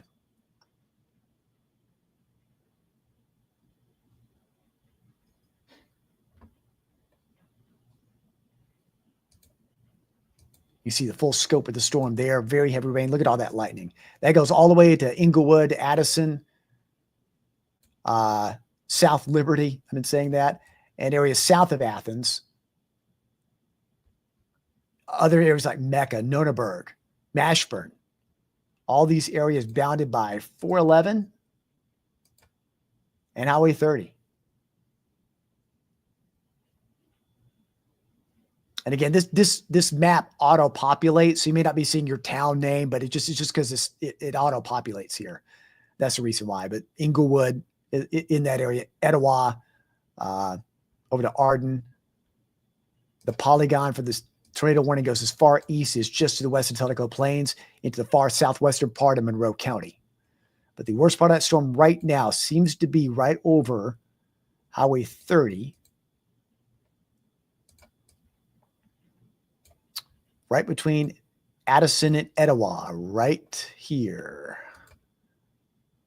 I get my cursor out right there.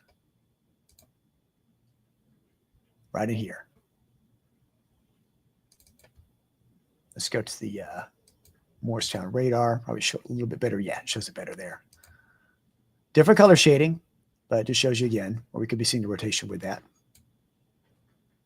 Right over Etowah.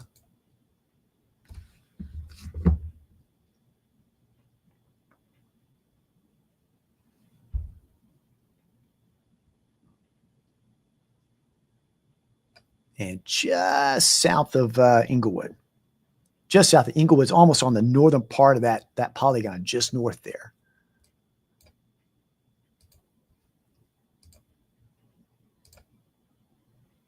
Again, we're not looking at precipitation. This is the velocity scan mode. A lot of lightning around that, all the way to Inglewood, to Addison, to Etowah.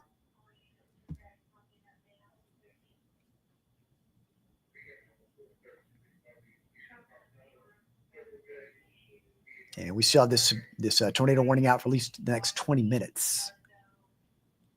And we are on top of it, staying with you here till we're on till it's gone.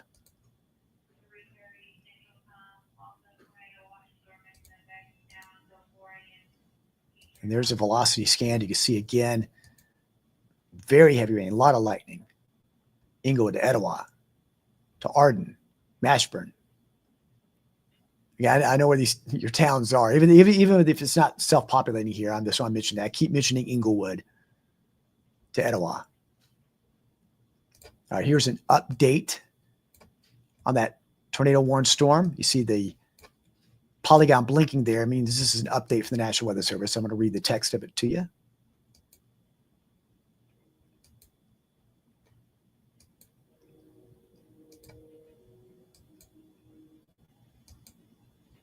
There we go. All right, tornado warning remains in effect till 3:15 for southeastern McMinn and southwestern Monroe. Okay, this is a Doppler radar indicated rotation. The tornadic thunderstorm will remain over mainly rural areas of southeastern McMinn and southwestern Monroe, including Mount Vernon, Bullet Creek, and we just mentioned Inglewood. The storm is moving to the east at 45 miles an hour. Of course, a tornado quarter-size hail is possible with that. Eastern moving to around 45. And they noted, National Weather Service did, severe thunderstorm capable of producing a tornado located over Etowah, about 8 miles southeast of Athens, moving east at 45. So with this tornado warning update, I'm going to back out just for a second. Areas like Athens, Calhoun are no longer under the polygon. Northern Bradley, no longer under the polygon, is now squarely focused on southeastern McMinn, southwestern Monroe. Etowah to just west of Tellico Plains. So if you go 411, Etowah to Inglewood, very heavy rain, lots of lightning with that. The worst part of that storm potential with the gust is right there over Etowah.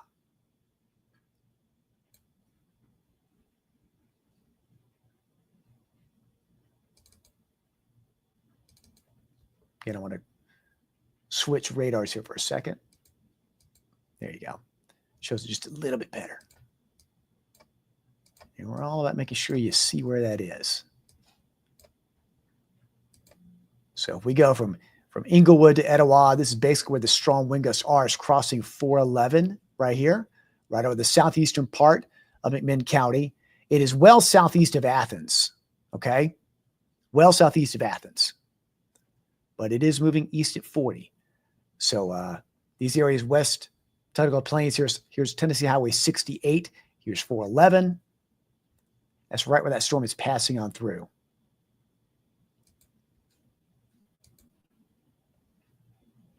Along with that, tremendous amount of lightning. Someone noted, one of our viewers noted, it's like a strobe light out there. And they're not kidding. So yeah, this is the worst part of that wind is right bounded between Inglewood and Etowah.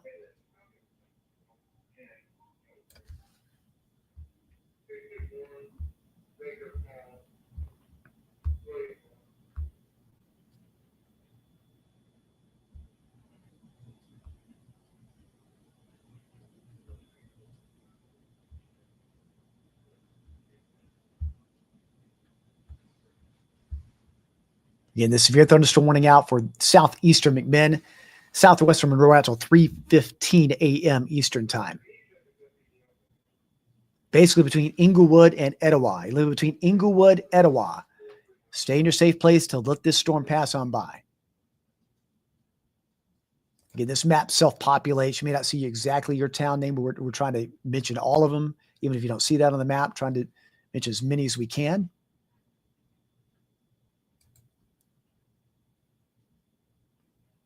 And even without the velocity scan, you can see the scope of the storm itself.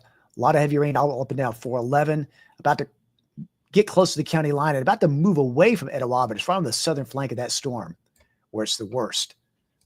And even areas outside the warned polygon, there's still a lot of rain, a lot of lightning with it. Still very heavy rain near Athens and lightning, but you're outside the polygon. You're no longer under that tornadic warned storm threat.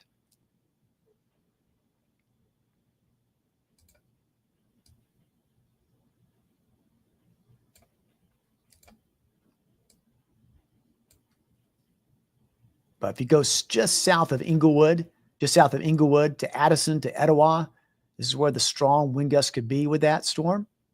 If there is a tornado potential to be right there.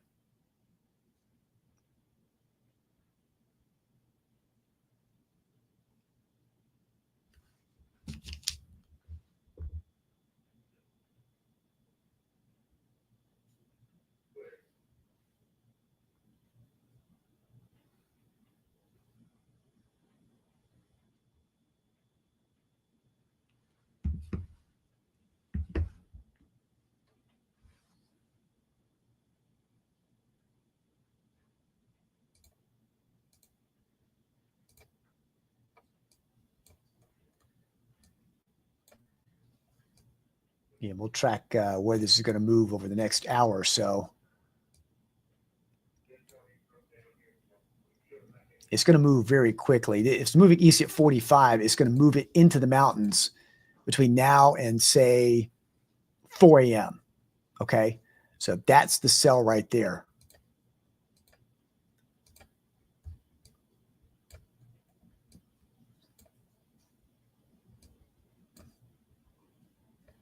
There again is the reflectivity showing the rain, the lightning, tremendous amount of rain with that. And here's the velocity scan.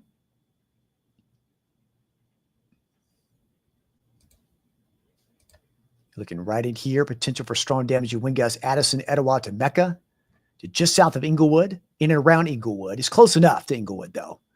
So right here on the 411 and now moving east right along Highway 310 and then approaching the Monroe County line. And this is where if there were a tornado developing, it would be in that area. At the very least, if you're not getting that strong damaging wind gust, okay? And a lot of lightning and heavy rain.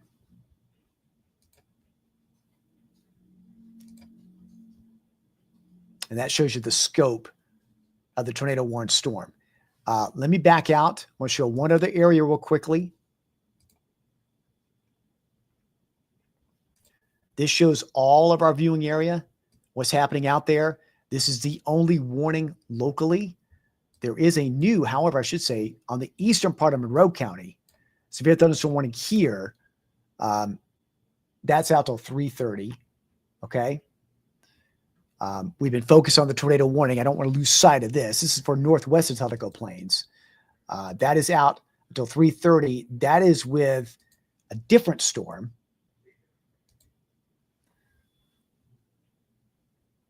With all of these moving toward the south and east. But now they just extended severe thunderstorm warning, okay, from the tornado warning that is along the Monroe, McMinn County line, now extended this to a new severe thunderstorm warning out for this part. Let me show you this. Again, this is from the same tornadic warn storm that was right there between Englewood and Etowah. So this is, again, a new severe thunderstorm warning out till 3:30 Eastern. Severe thunderstorm located 8 miles northeast of Etowah, 9 miles south of Madisonville, moving east at 50. 60-mile-an-hour wind gust and quarter-size hail with that storm. So again, Monroe County's got a couple of warnings here. You got severe thunderstorm warning number 1 for this storm near Lenoir City. That's going to be moving southeast over the northern part of Monroe County. Now you've got this severe thunderstorm warning. Notice this in orange, a little bit different color from this other severe thunderstorm warning. It's because there could be, again, what that tornado warning is in effect for that eastern part of McMinn. Because of that potential, they've got this severe thunderstorm warning outlined in that orange-red shading to let you know that this is a severe thunderstorm warning, but you may want to treat it like a tornado warning because of the risk potential of damaging wind gusts or a quick spin up. That's why it's shaded just a little bit different. But again, in that part of Monroe County, that warning is out until 3:30 Eastern. Okay, 3:30 Eastern. That will include Tellico Plains, and that includes that area, Blunt, McMinn, and Monroe.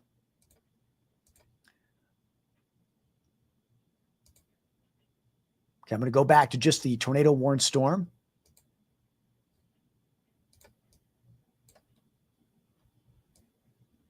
And we can see now the worst part of where the strongest winds are is right along the county line. Is easing away from Englewood and Etowah. Now it's over that Mecca area, Conasauga Mill, and right along the county line. So it's eased away from Etowah a bit. Not in the clear just yet. I always say respect the polygon. Even if it looks like it's in the clear, if the polygon's still there, just hold. This warning out for about another 9 minutes. But again, there's a new severe thunderstorm warning with that extends all the way into Monroe County. So this shows you the two warnings there overlapping.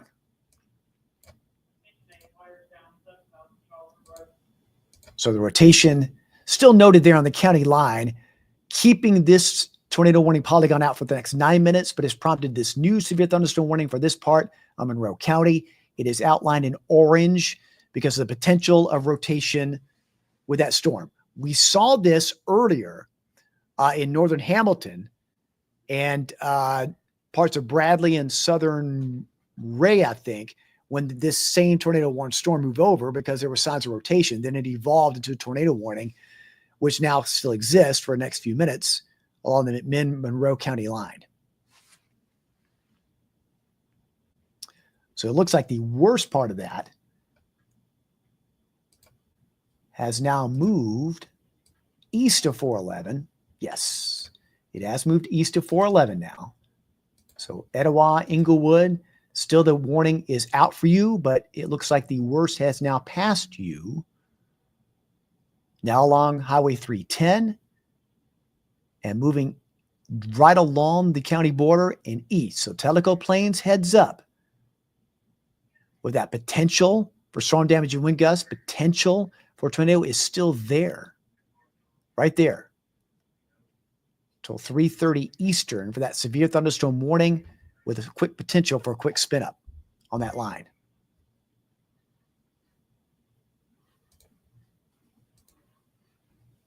You okay, boss? Hey, buddy. Yeah. Here, Bill Race over here to the Hello. side here. We're keeping track of this. We got one storm locally. It's causing some problems here. So, that one there. I'm going to hold this. We got this tornado warning out at least for another 7 minutes. All the rotations now moved into Monroe County, but it's almost right at Tellico Plains. And they've got this other severe thunderstorm warning with it, but it's in orange, meaning might have rotation with it. So we're going to kind of hold with that one. Yeah, that's been an interesting sail to watch over the past hour and a half for sure. But I've not heard any reports of damage, although I've not been able to look at all the comments going by. And I've been trying to look at that, but main concern has been watching and staring at the radar, trying to make sure everybody knows where the rotation is there. As you can see right there over Tellico Plains. That's right along 310 and 39. So I have my glasses on here. 310 and 39. Right there. So squarely into Monroe County now, but Tellico Plains, please be aware of that. Please get to shelter. Stay there till this storm passes by. It has a history of at least producing some damage and wind gust. And the outside chance it could produce a tornado.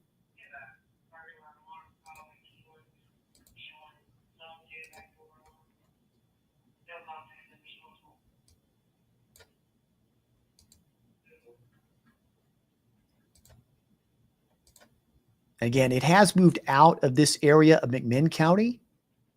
But again, that tornado warning polygon, words running together, stays in effect till 3:15. This severe thunderstorm warning here, an expansion of that till 3:30. There's still quite a bit of rain, lightning out there. Athens, it's still loud rain, lightning with that, but so far, that one is a noisy one, not a severe producer. Tellico Plains, again, keep in mind, you got that damaging wind risk. We're starting to see now the line we've been watching and waiting for all night long has now moved, made some progress down. And, the time is 3 a.m. And very early hours ago in our streaming coverage, we noted how between 2 and 3, it would start filling in pretty rapidly. And that's what we're starting to see right now. And the models did a good job of showing that. But you can see there's an advisory, not a warning per se, but an advisory out to 3:30. All these areas, Hamilton, Marion, Ray, Sequatchie, your alert radios do not go off for these advisories typically. But it does indicate that these could have wind gusts upwards of 50 miles an hour. And actually wind gusts 50 to 55 and is moving east at 50. So please keep in mind all these areas, Meigs, southern parts of Ray, northern Hamilton, all of Sequatchie, southern parts of Bledsoe, and northern Marion. It's the second round of storms you've had so far. These could provide some wind gusts up to 50, but they're all below severe levels at the moment. The main warning is still for this storm right over Tellico Plains. That's why I don't want to move away too much from that because it's still have an ongoing warning. But I don't want to leave everyone out here. I just want to let everyone know what's happening. But again, the wind gusts with that potential where there might be, if there is a tornado, would be right there near Tellico Plains. Right in there. It is now out of McMinn County. It's been out of there for the past few minutes. And we'll see this tornado warning polygon expire in about 3 minutes. Okay. But still it's caused an extension of a new severe thunderstorm warning out till 3:30. And as I was telling meteorologist Bill Race here, because it's outlined in orange indicates, again, because of that little bit of rotation, it's kind of a high priority severe thunderstorm warning, meaning that there could be some rotation with it. Keep in mind, it could have a quick spin up tornado. Certainly hope not, but just keep that in mind. But that chance rotation's right there over Tellico Plains at the moment. Again, it's not the only storm going on. There are other storms. Again, just very loud, lots of rain, lots of lightning. I've seen all these comments from everyone all over the place. Saudi Daisy, Sail Creek, Pikeville, Spring City, Dunlap, Whitwell, all getting heavy rain and lightning. At the moment, they're below severe levels. And everything northwest of there remains below severe levels. It's very loud. All areas are under tornado watch, but it is below severe levels. But I just wanted to show you what's going on out there. This particular Beige brown polygon indicates there could be some wind gusts upwards of 50 to 55 miles an hour, below the threshold of severe, but still strong enough to cause some structural damage, bring down a tree, and these very heavy downpours can cause some flash flooding very rapidly. All right, now let's go back here. Right over Tellico Plains, that storm still quite strong. Still has a bit of rotation and strong wind gusts noted with that. Right over Tellico Plains is the velocity scan. You can see right in here. So if you live in Tellico Plains, just get a safe place. Just stay there till this storm passes on by. Again, this tornado warning polygon will expire in the next minute or so, but this severe thunderstorm warning out till 3:30 Eastern time. That storm will go into the mountains rather quickly, but we're keeping an eye on that.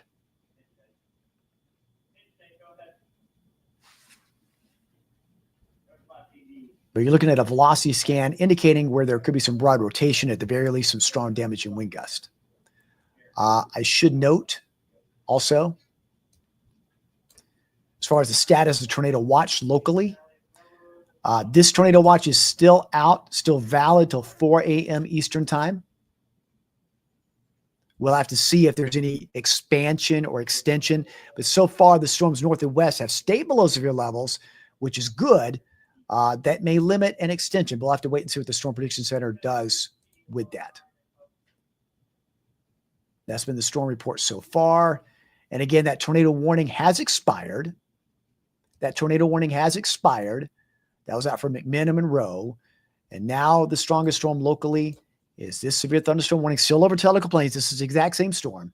This is out till 3:30 Eastern, roughly the next 15 minutes as it moves to the east at 50 miles an hour. But there's still that potential for a tornado with that storm.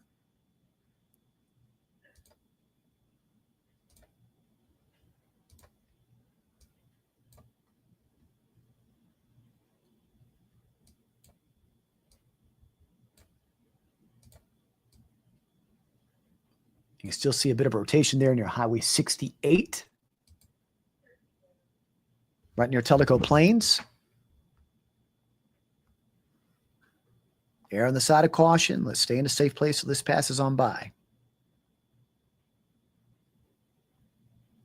Again, it is a severe thunderstorm warning, no longer a tornado warning. Nevertheless, I'm going to keep an eye on that. And I should note,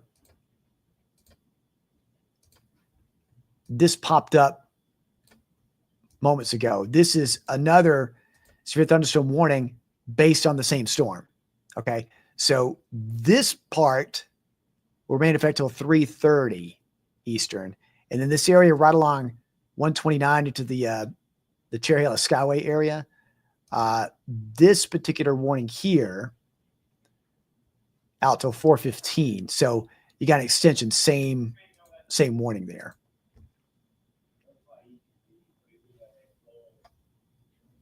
So they're being very proactive, issuing these warnings going up and down the line there. Again, we're going to hold on this warning till the threat passes Tellico Plains. And you see it's about to do so. This is the velocity scan as that rotation starts to move away from Highway 68 east of Tellico Plains into the mountains there. But again, until 3:30 Eastern time, that severe thunderstorm warning remains in effect.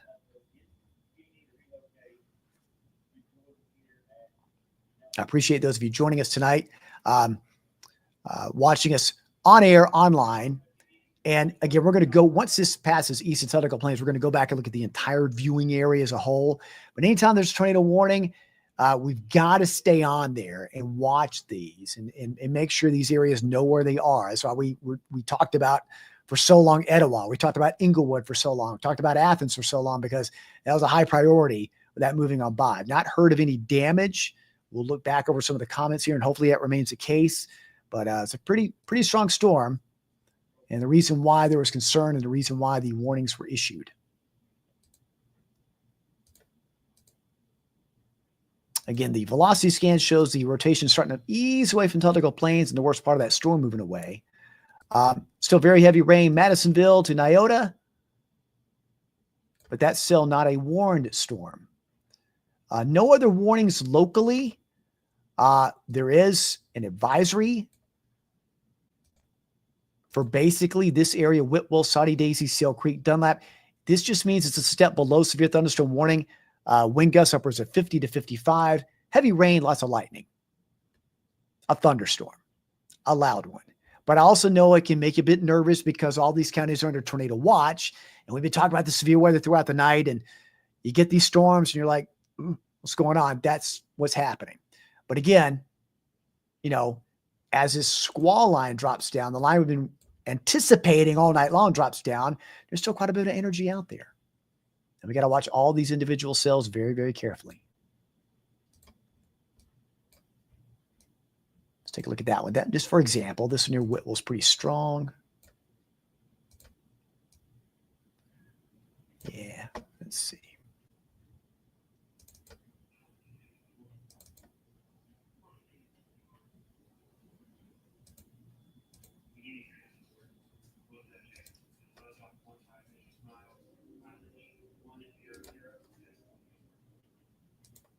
Just take a look at that one, just an example.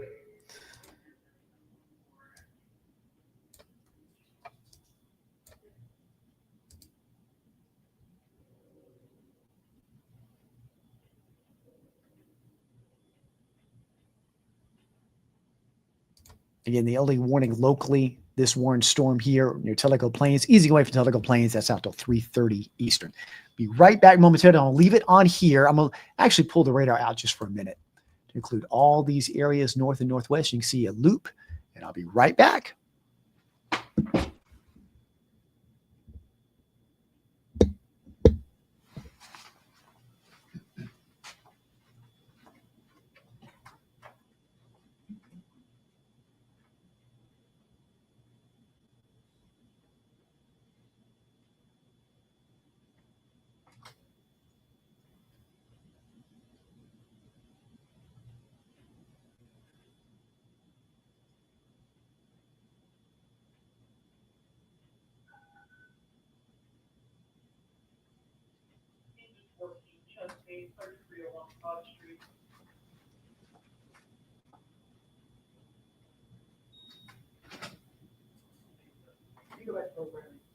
Yeah, I appreciate it, man. Thanks so much.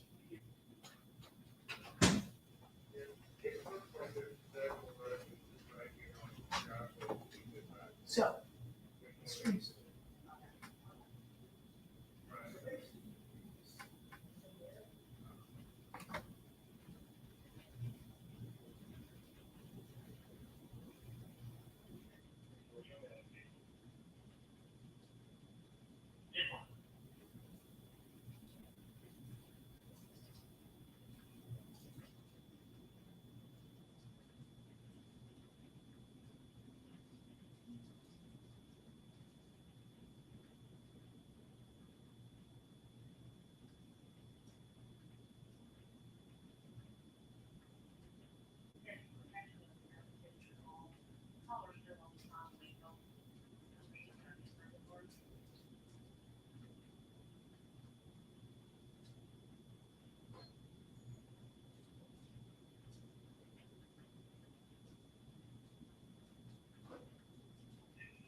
I got the mic off. I'll turn it on here.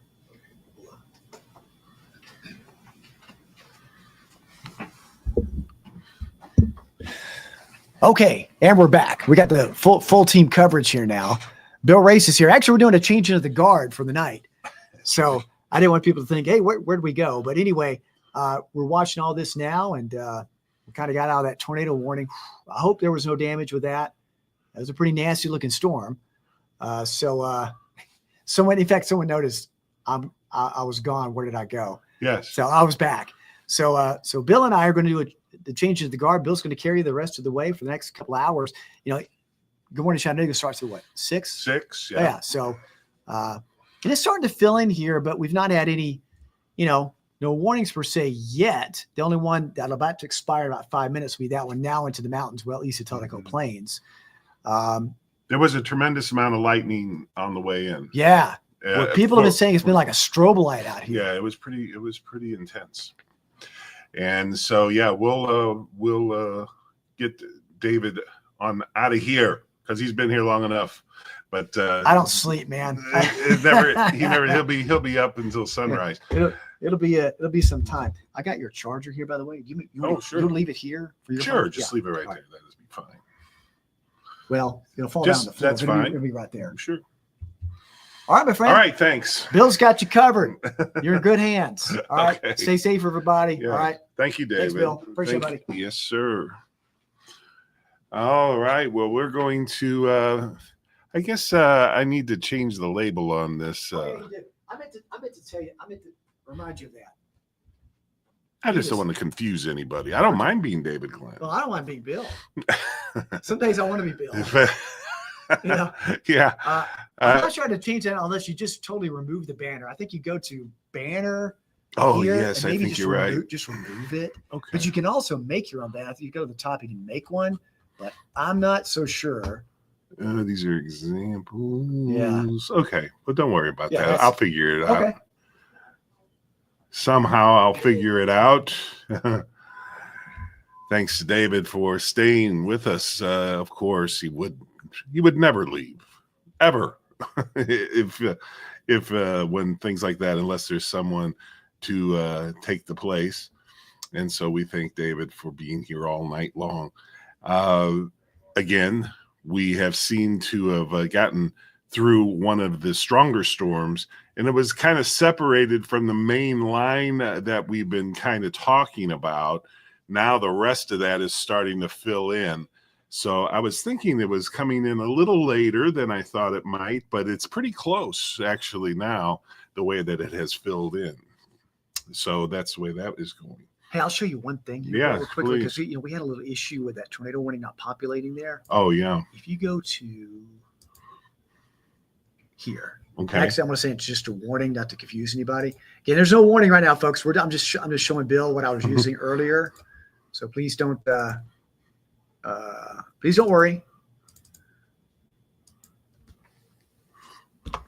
just going to hit save. When it comes up, it only has tornado warnings on it. Okay. So, and when you hit the sides, it pops up. So it's not confusing the system by having other things on there. So I think that's what the issue was before. But if you go to that one, where it's in red right there, that's the one that just isolates the tornado warnings and it makes it easier to track it. Mm-hmm. And that is what you just had up there was the velocity scan. It is. Yeah. And you can change it back to reflectivity if you want to. But it'll show just where the warning is. And we had a little issue trying to show the warnings. It wouldn't pop it up there, but now it does. And it worked fine. It worked fine tonight. Good. In fact, what I'll do, let me just go back to it for a second. And I'll put, again, folks, there's no warnings. No warnings, please. Just making a change. You're in a working laboratory right now. Yes. The Stream Center is a working laboratory. Yeah, there's no warning. There's no warning. There's no warning. There we go. Now we'll go back. Very nice. There you go. Yeah, no warnings, folks. We're just trying to update something there. There we go. But if there is a warning, that's the graphic we'd use. Okay, right. Great. Thanks you, David. Thank you. Yes, sir. I'm going to just, if you give me a moment or two to kind of set this up for myself here and just kind of get organized a little bit for me taking over from David, because obviously, it has the, and I may not be able to change that banner below me here that says I'm David Glenn, but let me just see what I can figure out.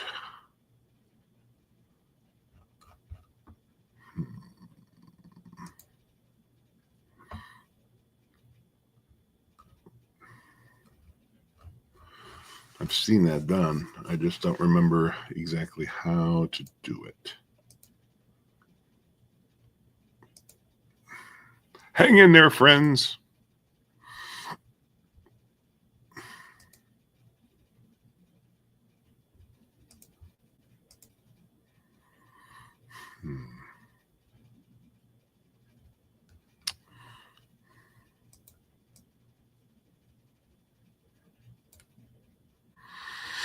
I'm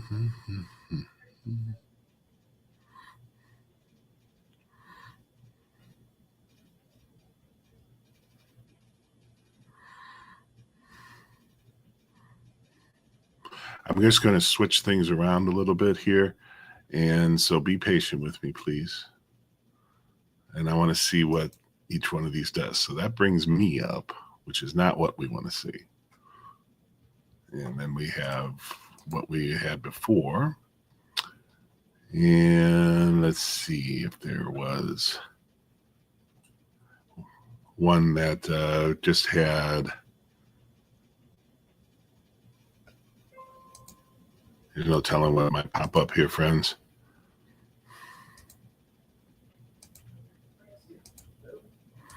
But I'm going to just see if I can't. There was one I thought was going to be it. So here we go. We're going to go with this for right now.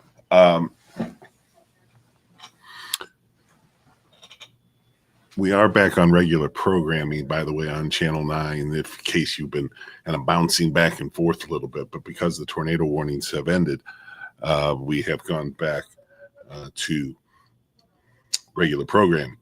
So let's just see here what we have.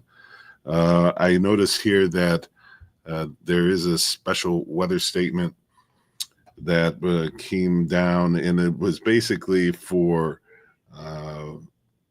this area you're seeing here. Let me just pop that up for you. So that special weather statement, this was issued just a minute ago. Strong thunderstorms will impact southeast Ray, and then Bradley, Meg, southeastern Sequatchie, McMinn, northwest Monroe, and Hamilton counties through 4:15 a.m. That's Eastern time. Doppler radar was tracking strong thunderstorms along a line extending from 7 miles north of Athens to Signal Mountain, movement east now at 35 miles per hour. And wind gusts up to 40 miles per hour possible, but at this point anyway, those are not severe limits.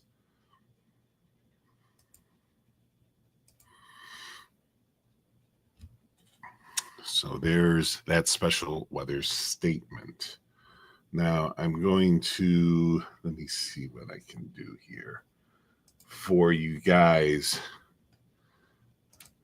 I'm glad you're with us tonight. Very busy night. We still have a ways to go because we really haven't even got into the broader area of the showers and thunderstorms. And so that is one thing that we got to keep in mind here. Although there aren't too many warnings being issued, which is, certainly good news.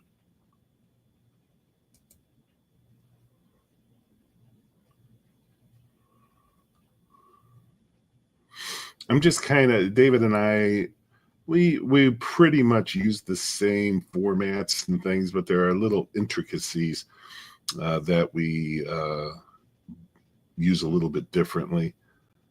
And so I'm just kind of getting it to where the way I'm used to doing it. All right. So here's the overall, friends. We'll go from here. You can see, if you look carefully, you can find where a lot of the lightning is going on. That has been a prominent issue with this first line of storms. We had really two of them that have been now combining. And so if you look here, just at the beginning, here was this first line, and it's now combining with the second area of showers and storms as it continues to move eastward. So we'll probably see this part of the rain and storms kind of veer back a bit more towards the southwest. And as it moves eastward, that's just my assumption. Just the way that it's kind of moving now. I'm very hopeful. The one thing I'm still seeing back in here is a considerable lightning activity.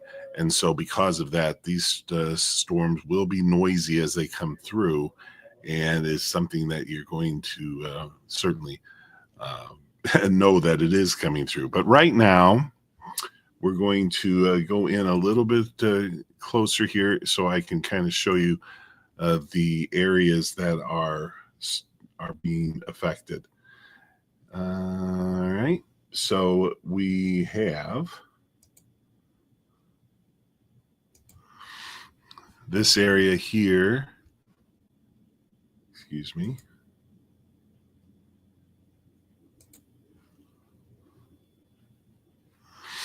So this is, and let me stop this for a minute.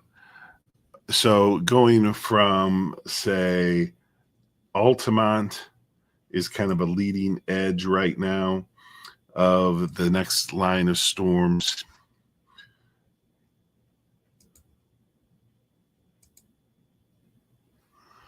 So Altamont, and then you have this first initial, like this is what's left of that first line of storms that developed. This is a relatively small line, but it definitely had a punch to it. That was a part of the tornado warning that is now moved on off to the east. So as these continue to merge, this other line of storms from about Altamont, a little south of Pikeville, and then it becomes more of a general shower and thunderstorm period here, which is why this special weather statement was issued. And that goes for areas like northern Hamilton County and then into just barely north of Bradley County at this point, but also in the Meigs and McMinn seem to be where the heaviest rain is. And then we have some cells that are back to, like I was just mentioning, some of the heaviest rain in the red here. That doesn't necessarily mean those are like the strongest storms necessarily. It's where the heaviest rain is. But generally speaking, you can kind of count on that being the case as far as the storms and the heavy rain kind of go hand in hand as far as where the strongest storms may be. Also, where the lightning is, I keep an eye on that. So right now, it's just about all. Looks like there's maybe a shower down towards the Alabama and Tennessee, Georgia line. But for the most part, at this point anyway, from the Tennessee line northward is where our showers and thunderstorms are most concentrated. And you have to go a little ways to the north from the Tennessee line to get into the showers. I mean, it's not just down to the line. So you have that in mind. Let me look at some of your, I don't want to just completely forget about your comments here, if I can get to them.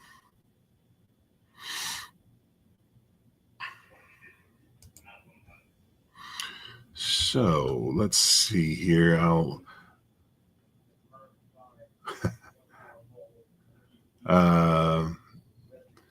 Etowah, was under the gun there with that one storm. That doesn't mean that you're done with thunderstorms tonight. There's still the main area to come through there. So Etowah was mentioned quite a bit with David there with the tornado warning. Quiet in Dunlap now. That is true, but it's not going to stay that way. David, hello to you. David Stevens, thank you for that.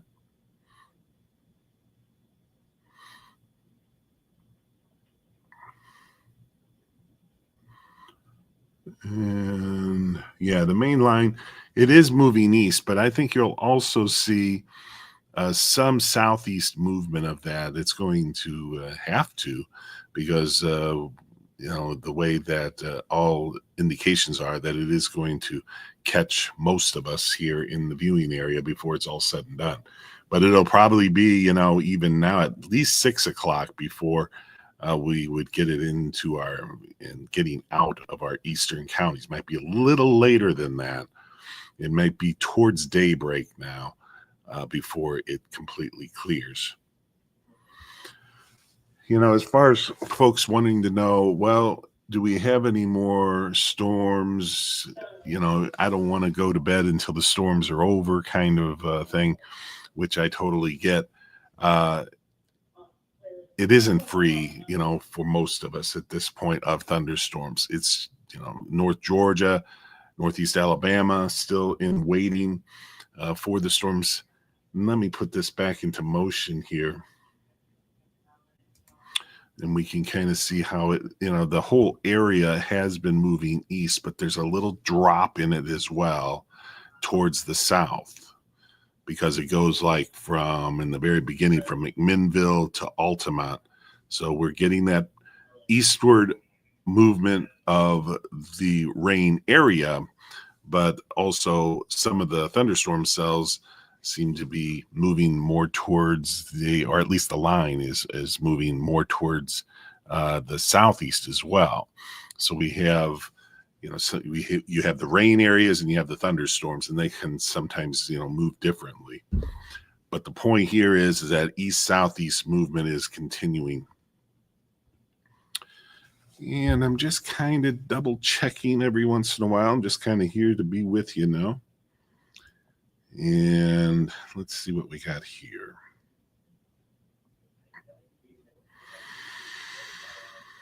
Looks like there's a new severe thunderstorm watch for Northeast Alabama. Now, let me just check to make sure. This was out about a half hour ago. So that is a thunderstorm watch. Looks like for Jackson and DeKalb County until 10 a.m. Central, 11 a.m. Eastern. Now, I'm thinking that the storms are out of here before that, but that could be just part of the watch area that, which also extends well farther to the south, almost to Gadsden, as far as that's concerned.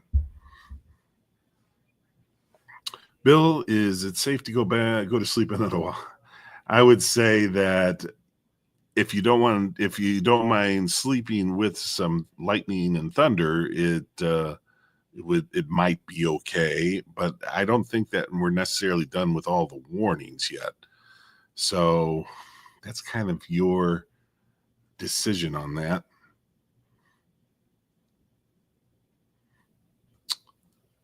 And yes, we are live right now.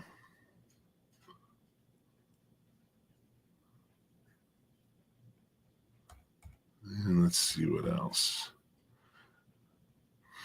Katrina mentioned it was rough in Athens at now. I just was getting that message. We got a bunch of messages here that have just come in. Storming in Nyota from Jason. Megan, can you do a future cast? I can. It's a good idea. Is everything good for Calhoun? Not necessarily. It's still got some more showers and thunderstorms. We have the tornado watch till 4. Now that's going to be a decision that's going to have to be made here.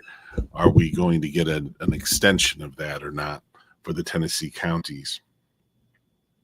In Hickson, it was crazy for a few minutes. Won't be for long. That was from Susan. And let's see what else we have. Oceana. Athens, pretty strong winds. Megan Harvey. Is it going to be loud in Georgetown with this next line? Yeah, I think it will be a little bit loud. There's going to be still quite a bit of lightning out there. Is the tornado risk gone? No.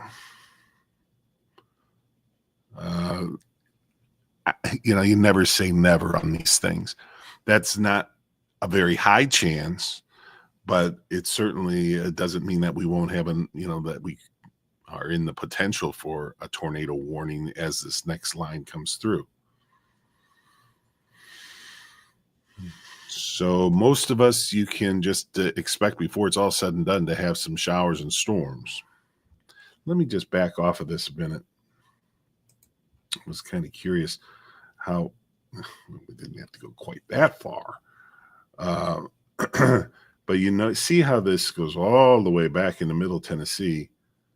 And so with that in mind, it's interesting, or at least it's important to notice that this area well back will likely be dropping to the south as well as it's doing now, and that's going to be the part that affects northeast Alabama and Georgia a little later on. Like the areas that are over here in Tennessee right now, they're going to continue moving east, and probably, it doesn't look like they're going to really be getting that far south, but it'll take a little longer for the rest of the line to come through.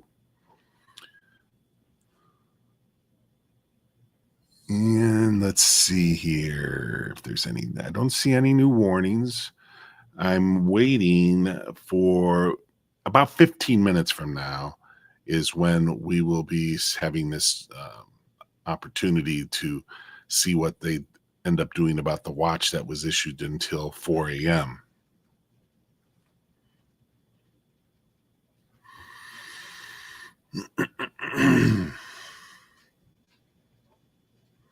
Wanted to look and see about these watches because the one severe thunderstorm watch wasn't showing.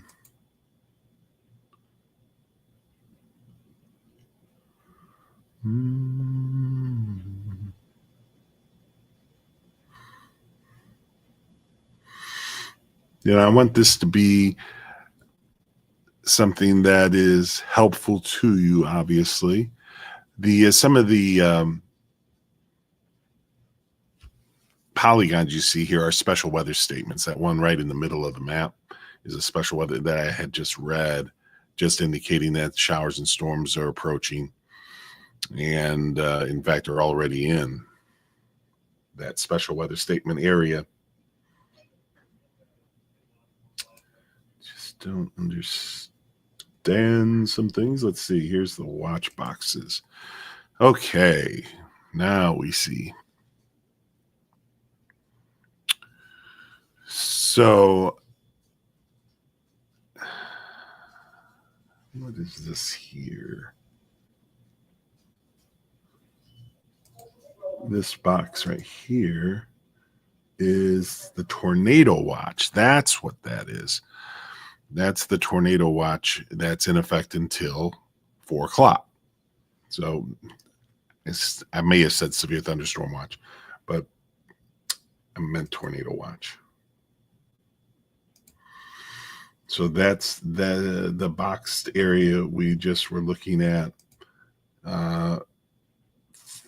It's not filled in, but it kind of runs this direction. And then you have this watch that's in effect.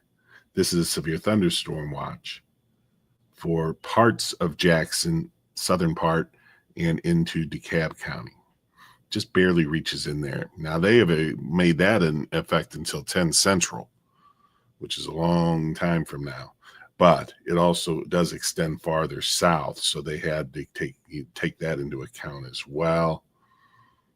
And you see here that you have to take into account that it's going to have to move through that entire boxed area, but it should move through DeKalb and Jackson before 10 o'clock Central Time, as things are looking now. We also, I'm noticing here, and this is why I wanted to kind of take a look back to the west.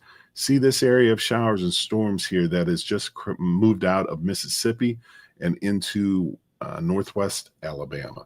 So that's a little ways away, obviously, but that could very easily be what impacts parts of northeast Alabama and the Georgia counties if that holds together.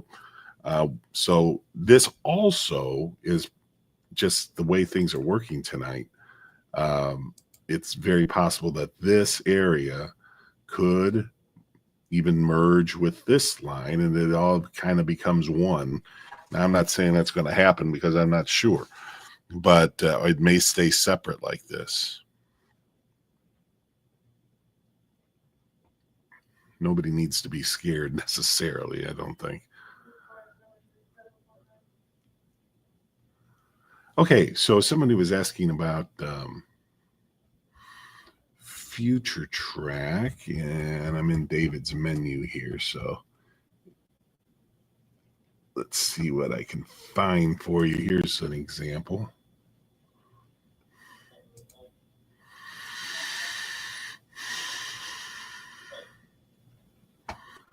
So here we are at 4:15, which is just about a half hour from now, 4:30. And that looks pretty reasonable as to what we're seeing on radar right now. So let's put this into motion. You see those showers and storms dropping to the southeast. And, yesterday it looked like our eastern counties would clear this by maybe 6 o'clock. It now looks like it's a couple hours later than that. But you still see those strong thunderstorms. And it looks like around Chattanooga, between 6 and 7 a.m., we could have some of those.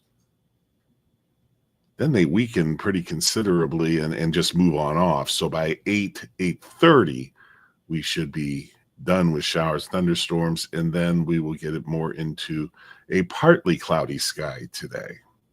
Not really a bad looking day after we get through these strong thunderstorms.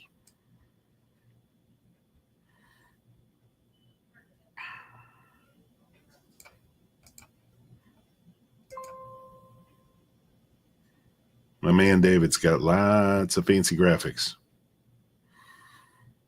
Now, you're seeing this polygon here. That is, again, a special weather statement.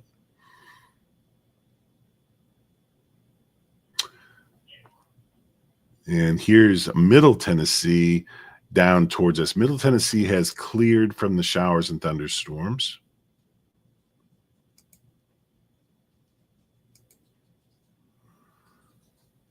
We do not have a tornado warning.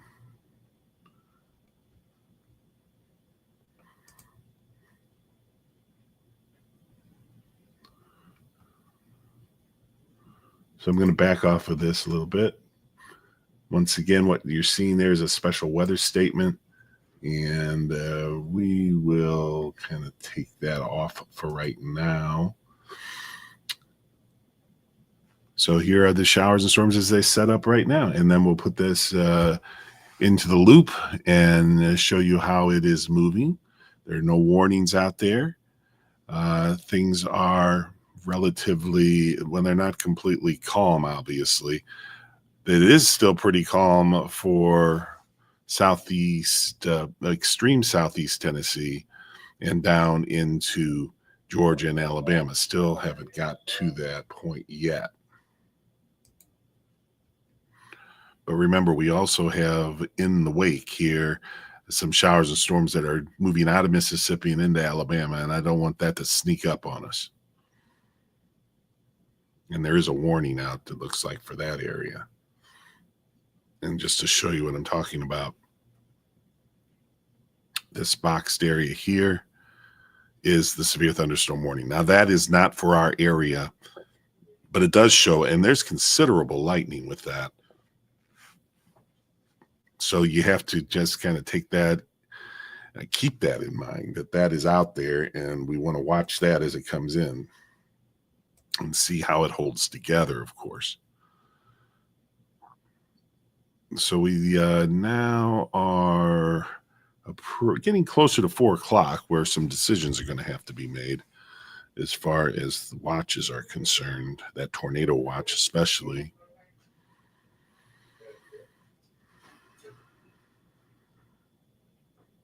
So I'm looking here just to see what messages I might have that have come in. So let's see here. We may have a couple here, or at least one more recent one. And that is in the one for Franklin County. Let me read you that. I want to see if it's also for any other counties. It may very well be. The special weather statement is a strong thunderstorm will impact Moore, eastern Lincoln, and Franklin counties through 3:15 Central Time, 4:15 Eastern. Radar was tracking a strong thunderstorm over Lynchburg, moving southeast at 35 miles per hour. So you see, that's what I was trying to explain. The whole rain area does appear, and it is moving east, but you have individual cells of thunderstorms that are moving to the southeast. So you can get two different things going there. So the main hazard with this is wind gusts up to 40 miles per hour, pea-size hail. But those two conditions, if that holds, that would not be severe criteria. 60 mile per hour winds is really the threshold there. But they may, see that change as we continue to see these storms moving in. And right now, about not quite half of our viewing area involved at this point. Let's see what else we have here. Wanda says, have a good night, Bill, you and David, for keeping us updated. Well, we appreciate you. Thank you.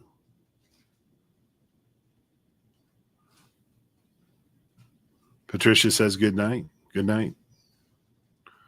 We still have some very large amounts of viewers going on tonight here with our stream. So we're going to stick with it. Now, at some point, I may have to mute the microphone and just be sure I have a couple things taken care of for Good Morning Chattanooga. So I just want to kind of give you that heads up that if at some point you don't hear me talking, it's not because of some technical issue. It's because I've had to walk away for a moment and get a couple things done. But I'm going to leave the stream up when I do that.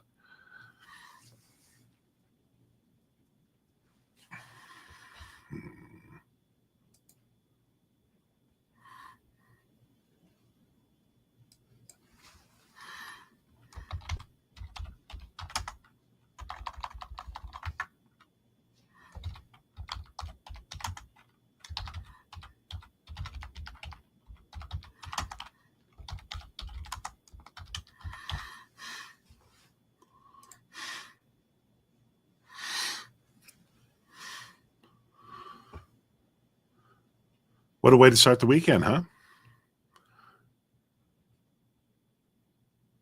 We've been talking about this for several days now, and so it's really considering everything.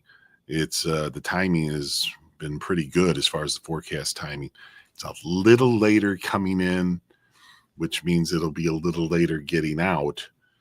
I think that they had timed from the Storm Prediction Center and where they issued the watch till 4 a.m. They were also figuring it on being mostly out of the Tennessee counties by 4 o'clock. But that has now been, it's obviously not going to make that, as we're just now a few minutes from 4 o'clock, and we're going to wait and see if indeed they change that watch. So that's kind of our next thing. So I've got my messages ready to go in case we need it.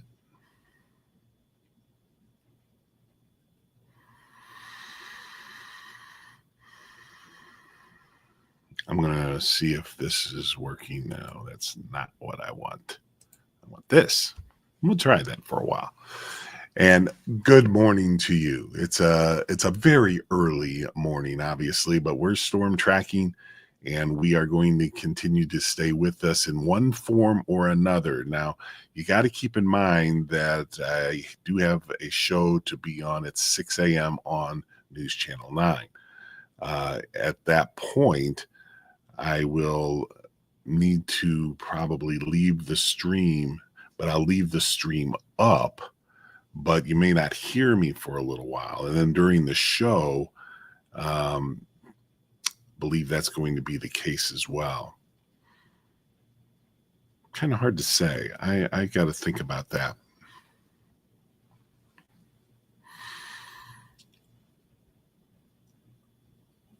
Right now, nothing really new coming in as we approach the 4 o'clock hour Eastern time. And it's good to be with you.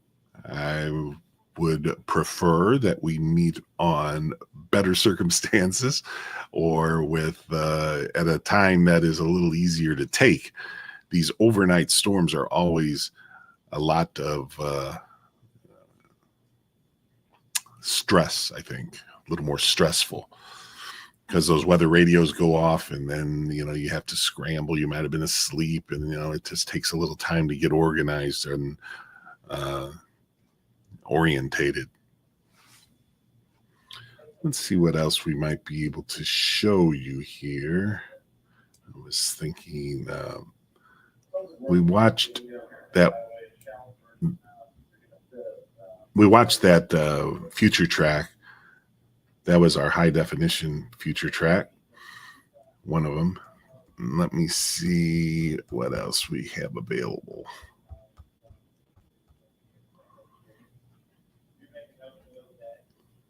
But I thought maybe we would do a little comparison here if I can find it.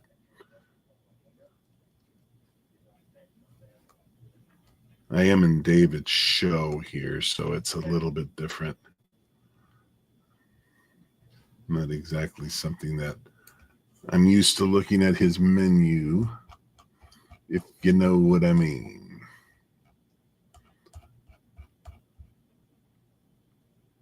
So I may eventually change this.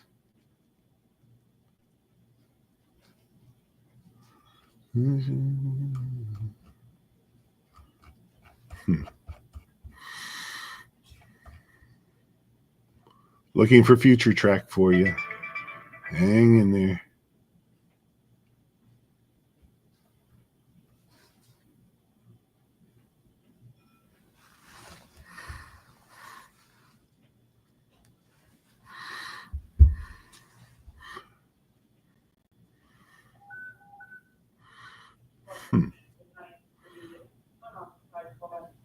So what I'm going to do is I'm going to swap out here a second, so you may see a little change in the way things look for a second as this changes over. So stand by a moment. That radar image will pause for a moment. But that is the latest image that we have.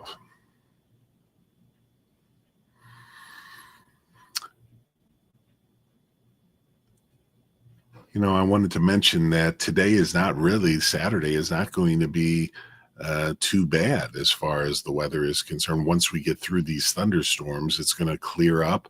I think we'll have some sunshine. It's going to be very warm. And I haven't really had a chance to look at the new data for, looking at high temperatures and low temperatures over the next few days, because we were concentrating on what we have going on right here. So let me show you. This is our house model, as we call it, and it's one that I like to use, and is I think pretty accurate as far as timing is concerned. It was a little bit off maybe, but here we have, and the banner kind of gets hidden. The first image is going to be about 7 o'clock. But on this particular image at 7, the area of showers and thunderstorms is a little farther east and a little farther south. And this is the model I've been following. Now, whether or not that ends up being the case, still up in the air, so to speak. I don't like to use that term. We also have our rapid refresh model, which updates every hour, which is helpful in these cases. So we're going to look at that. And here we are at 5 a.m., which makes sense. Again, the showers and thunder showers just kind of getting closer to us here. I say us, I mean the rest of us. And so let's just move this along. And so here's 6 a.m., and we're starting to see that move on out. But it does take a little time, even by 8 and 9, some of our southern counties still within some of the showers. Okay. So once again, let's look at that. This is about the current time. And then we go to 8 a.m. Let me go back a little. Here's 6 a.m. It does kind of break up a little bit too. I'm hopeful that would be the case. And then 8, 9 o'clock, it's on out. Okay, so that is what we're tracking as far as that's concerned. Right now, no warnings in place. And here is the showers, thunder showers, and the cloud cover. And the showers, thunder showers are still very common, starting to drop a little more to the south, taking its time. So we'll continue to track that. I have not received any message, and it's 4 minutes after 4 from the Storm Prediction Center whether or not another watch is going to be issued. So they may not issue another watch as far as Tennessee or Georgia counties. That tornado watch has expired. Let's look at that.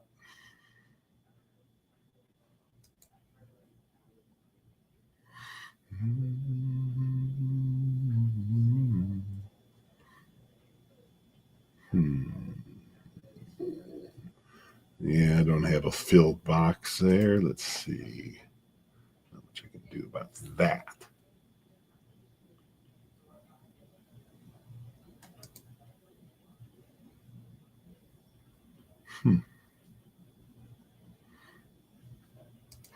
Let me double check something.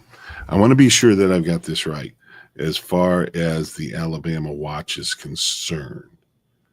Hang on just a moment. I want to be sure. Yeah, severe thunderstorm watch. I thought maybe it was a tornado watch, but it is a severe thunderstorm watch.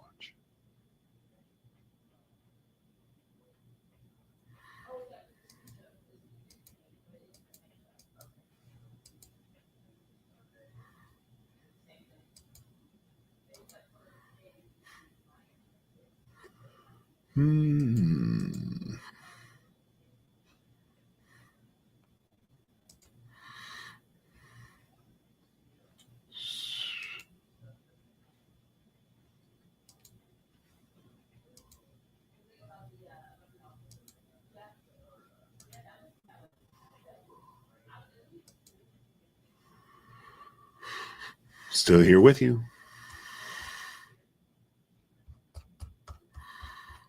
Lots of comments.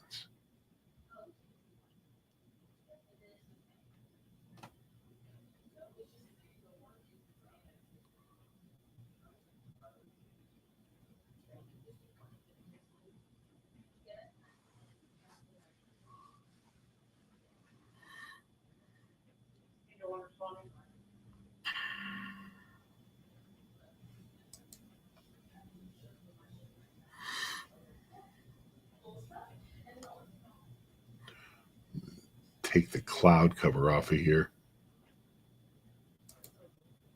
so we can see better of what we have. So there's that watch box that I was searching for again. I had it in the wrong sequence, but we do have the watch, severe thunderstorm watch, in that pink or purple area. I'm not sure. What color is that, friends? I'm a little colorblind. But for southern Jackson and into DeKalb County. Now, that's in effect until 10 o'clock Central Time. But we have no other watches in effect at this point. There's two things. Number one, we have the main line of showers and storms to the north. And then off to the west, we have another area of showers and storms that's moving east-southeast. Whether or not that's going to affect our area is still a question in my mind. We might just catch some of the lighter rain with that. There's considerable lightning with these storms, but they may miss us south. It's very, very close as far as that is concerned. And then as we look at areas of Tennessee still closing in a little bit, as far as the Tennessee counties are going to, our southernmost Tennessee counties like Franklin and Marion and Hamilton. Hamilton already seen some of the showers and storms northern part of the county. But the other counties that are west of Chattanooga and even east of like Bradley and Polk will start receiving some of these showers and storms before too long. Definitely within, I'd say, the next hour or so.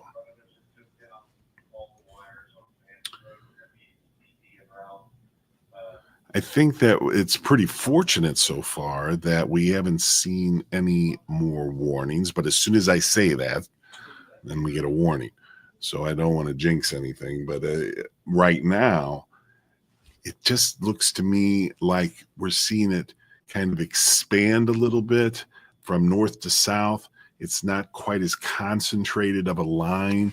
And just from my eyeballs and eyeing these storms the way they are, a lot of times that I've seen that, there's also less lightning with the storms. All that said, those are good signs that warnings may be not as many, but we'll still have some noisy thunderstorms and some heavy rain to go as it comes into the rest of the counties. Those of you in Grundy County, northern Sequatchie, Bledsoe, also even into Meigs County and Ray County and Meigs, you're all seeing some pretty heavy rain here off and on, and probably some gusty winds.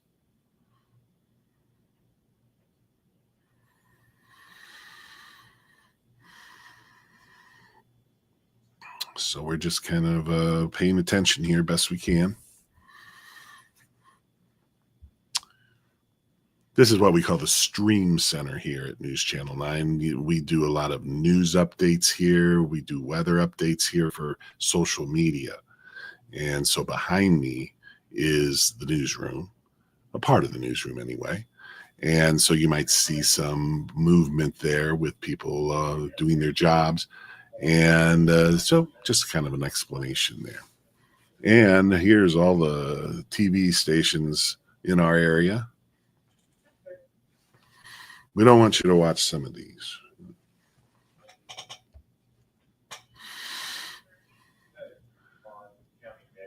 So we are just kind of in waiting right now.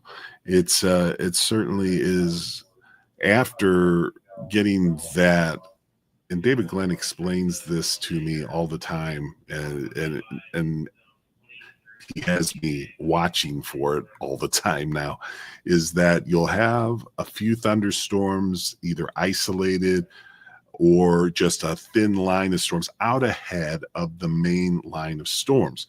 Now, actually, I can give you this example. Like, let's see. If you watch here, you're going to see how we had this line kind of separated from the main line.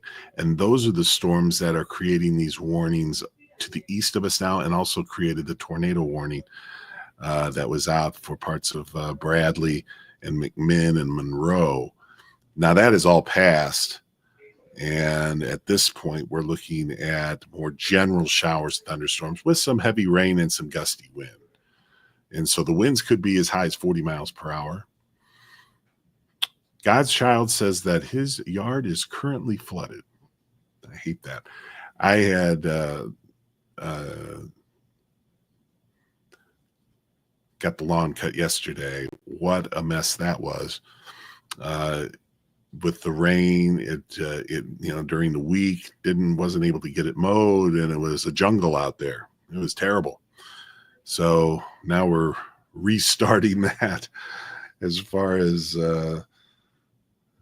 having the grass. It's going to have to get cut again within a few days. It's just too much to get it where you want it to be. So I'm sure a lot of you, I've heard some comments from people on the street and also within even the office here that they're having some of the same troubles as far as getting their grass caught up. Kind of depends on the type of grass you have too, I think. So here is the leading edge of showers and storms continuing to kind of drop south slowly.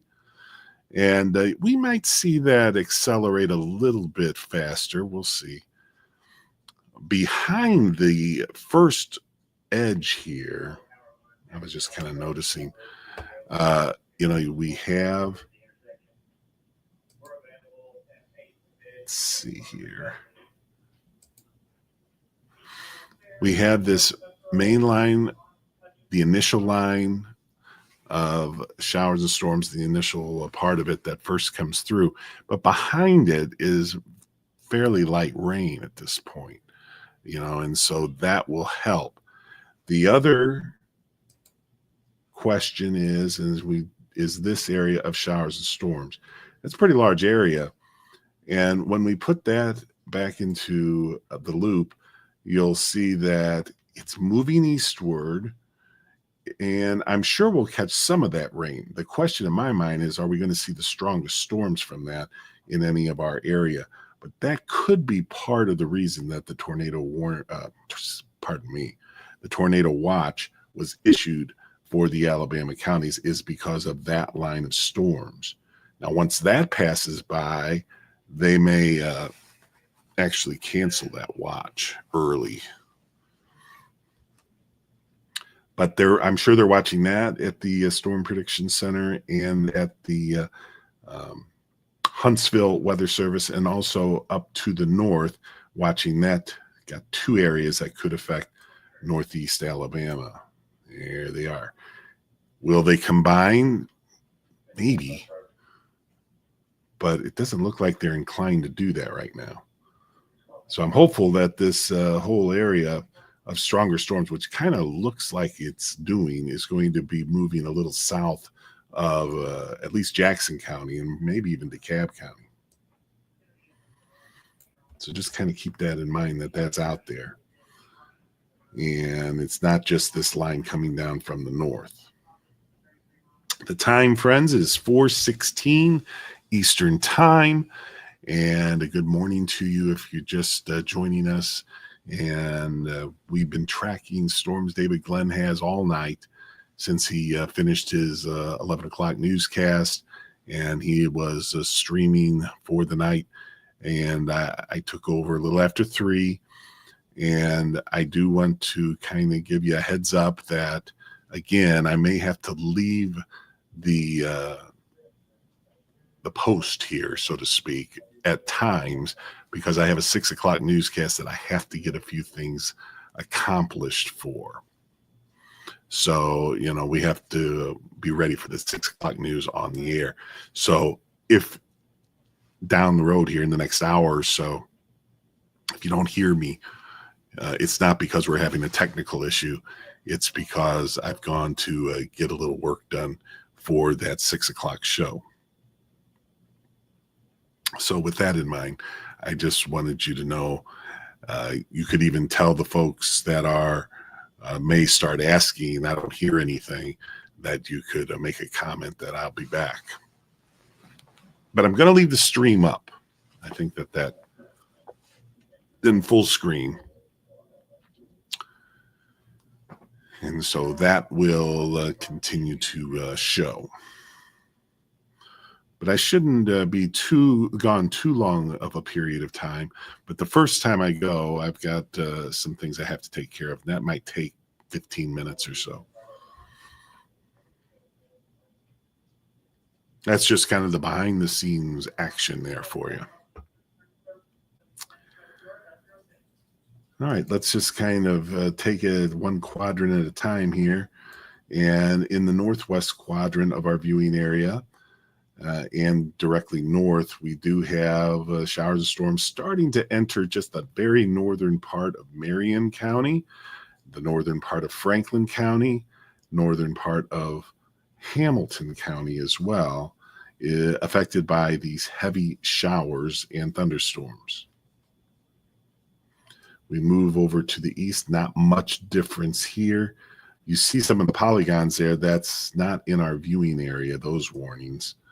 But we definitely still have showers and storms extending down into McMinn County, Meigs County, and again, that North Hamilton County. In the southeast part, no problems yet. Still waiting on the showers and storms to arrive. And then the pink or purple box. Has anybody been able to tell me what color that is? I'm not sure. That is the severe thunderstorm watch that's in effect until 10 a.m. Central, 11 o'clock Eastern. But again, I don't think that Jackson and DeKalb are going to stay under that watch that long, because they're kind of in the very beginning of a thunderstorm chance. Although in some of that watch area, it extends very far to the west. These storms out to the west have entered that watch area. My feeling is that once this area of storms moves through those Alabama counties, I'm just kind of repeating myself here, but in case you're just joining us, that this likely will come through in an east-southeast fashion. We might see it combine a little bit with these storms that are north, but once that passes Jackson and DeKalb County, which won't be waiting until 10 or 11, that the watch will be starting to then be canceled. So we'll see. All right, let's see what else we got here. Looks like another special weather statement. Let me read it to you. Strong thunderstorms will impact northern Cherokee, northern Bradley, southwest Meigs, northern Polk, McMinn, Monroe, and northeast Hamilton counties through 5 a.m. Eastern time. So that's during the next 40 minutes. Radar tracking a cluster of strong thunderstorms along a line extending from near Smoky Mountains 20-Mile Creek. What a location to use. To 13 miles west of the town of Santelia.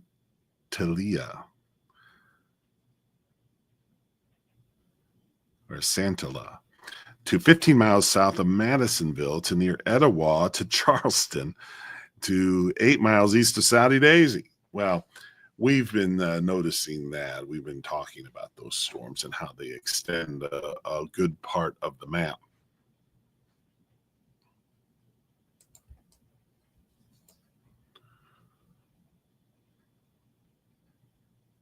Again, just kind of waiting and seeing if we get any other warnings at this point. Doesn't appear to be right now anyway, but that, it can change in a hurry.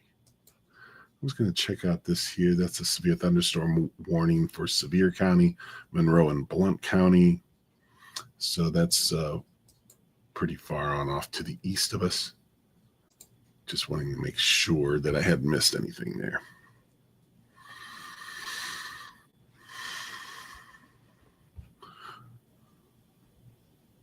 Raining pretty hard in Riceville, as God's Child says. Also, he tells me that box is pink. Thank you so much. Kind of thought it was pink. Sometimes in the Crayola box, it could be violet or something along those lines.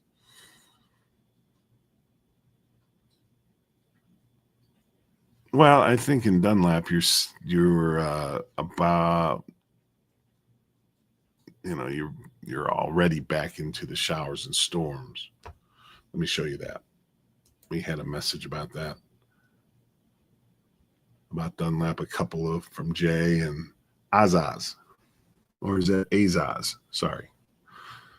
Let's see here. So when we look at, it hasn't really gotten too far into, well, it has indeed. Sequatchie County is definitely within the showers and thunderstorms right now.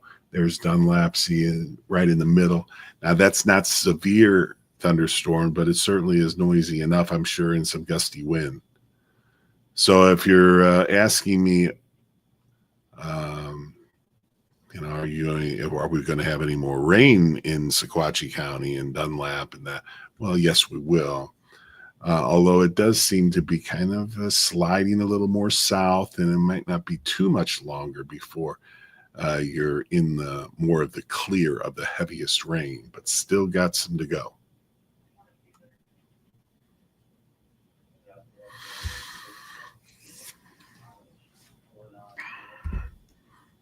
No other watches. Let's see here. It's until 5 a.m.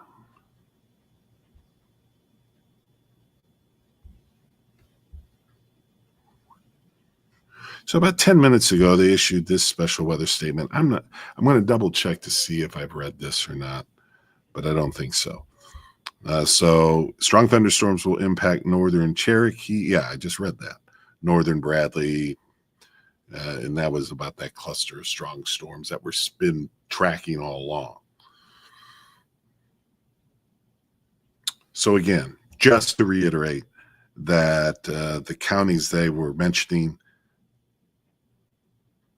in case you missed it the first time: northern Cherokee, northern Bradley, northwest Meigs, northern Polk, McMinn, Monroe, and northeast Hamilton counties through 5 a.m.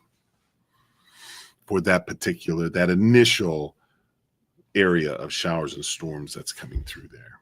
Hello, Clay.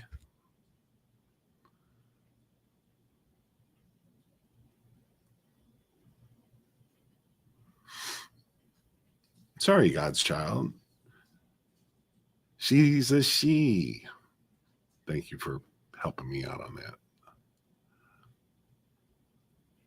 And thank you for helping me out with my color blindness. I really don't think I'm too much colorblind on pink. It's just, I'm just not very smart on colors.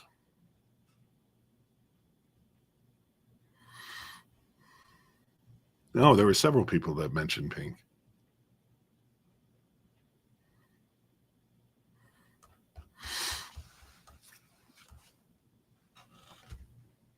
Now, we're coming up on 4:25. And what I'm going to do, as I had mentioned, is I'm going to go get a couple things done for Good Morning Chattanooga show that runs at 6 o'clock. I know we're still an hour and a half from that, but there are some other deadlines I have to meet. And so, and I have to do the radio weather for the radio stations that we cover, like Sunny 92.3, for instance, and Hits 96. So I've got to record those for them so they have their weather for this morning as well. So there's a couple things, but I'm going to keep a close eye on this, and I'm going to keep the stream up. And if anybody starts asking, Lisa says it's starting to rain heavy again in Winchester. And so, yeah, that's what we were just talking about. And you can, on the radar, it is just getting there. So in the comments, if you see people are wondering why there's no audio, maybe someone could help me out there and just tell them that I'd be back in just a little bit here. So hang in there, and I'm going to mute this microphone so others can handle their business as usual. Let me see here. We're going to go to this. And so stand by, and I'll be back. But you can watch this stream here while I am getting those elements corrected and done for Good Morning Chattanooga and the other responsibilities I have. But right now, no warnings, but I'm going to be having my phone with me, and it will alert to me if we have a warning, and I'll be back, or a watch. All right. Thank you.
Hello, everyone.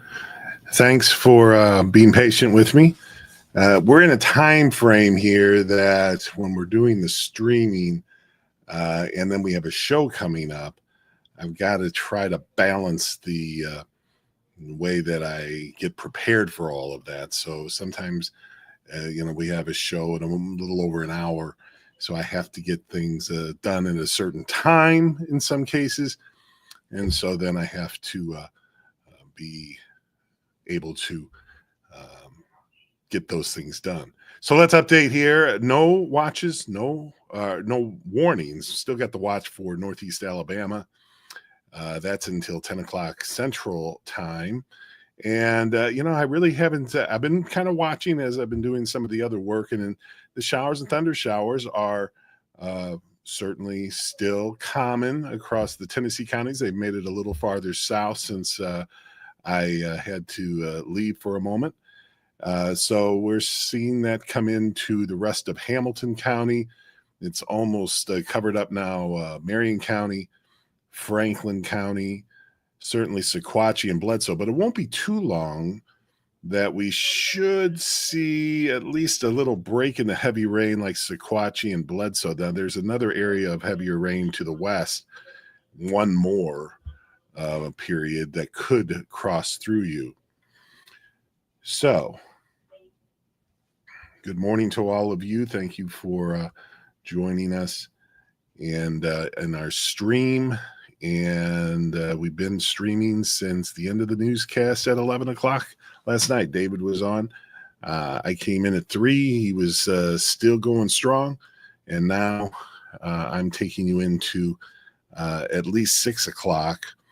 And at that time, we may have to stop the stream. So we will we'll see how that works out.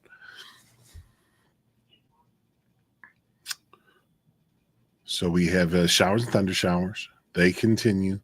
There's no warnings in our area at this time, and there are no warnings where it is even out to the west. Let me show you the Alabama showers and storms that we have been kind of curious about. And so what's been happening with that? There they are. And let's watch the movement here.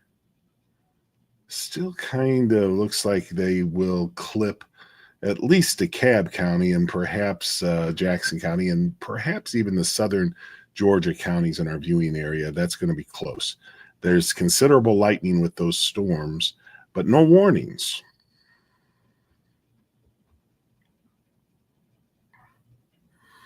Yeah, Cleveland, I would say that you will be raining just any moment now as the thunder begins.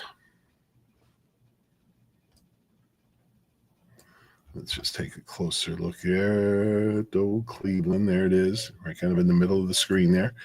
And so you can see where you're very, very close to having the showers and storm. Probably already has started raining in much of Cleveland at this point. We are hearing rain here for the first time at News Channel 9. We are just on the very southern tip of this.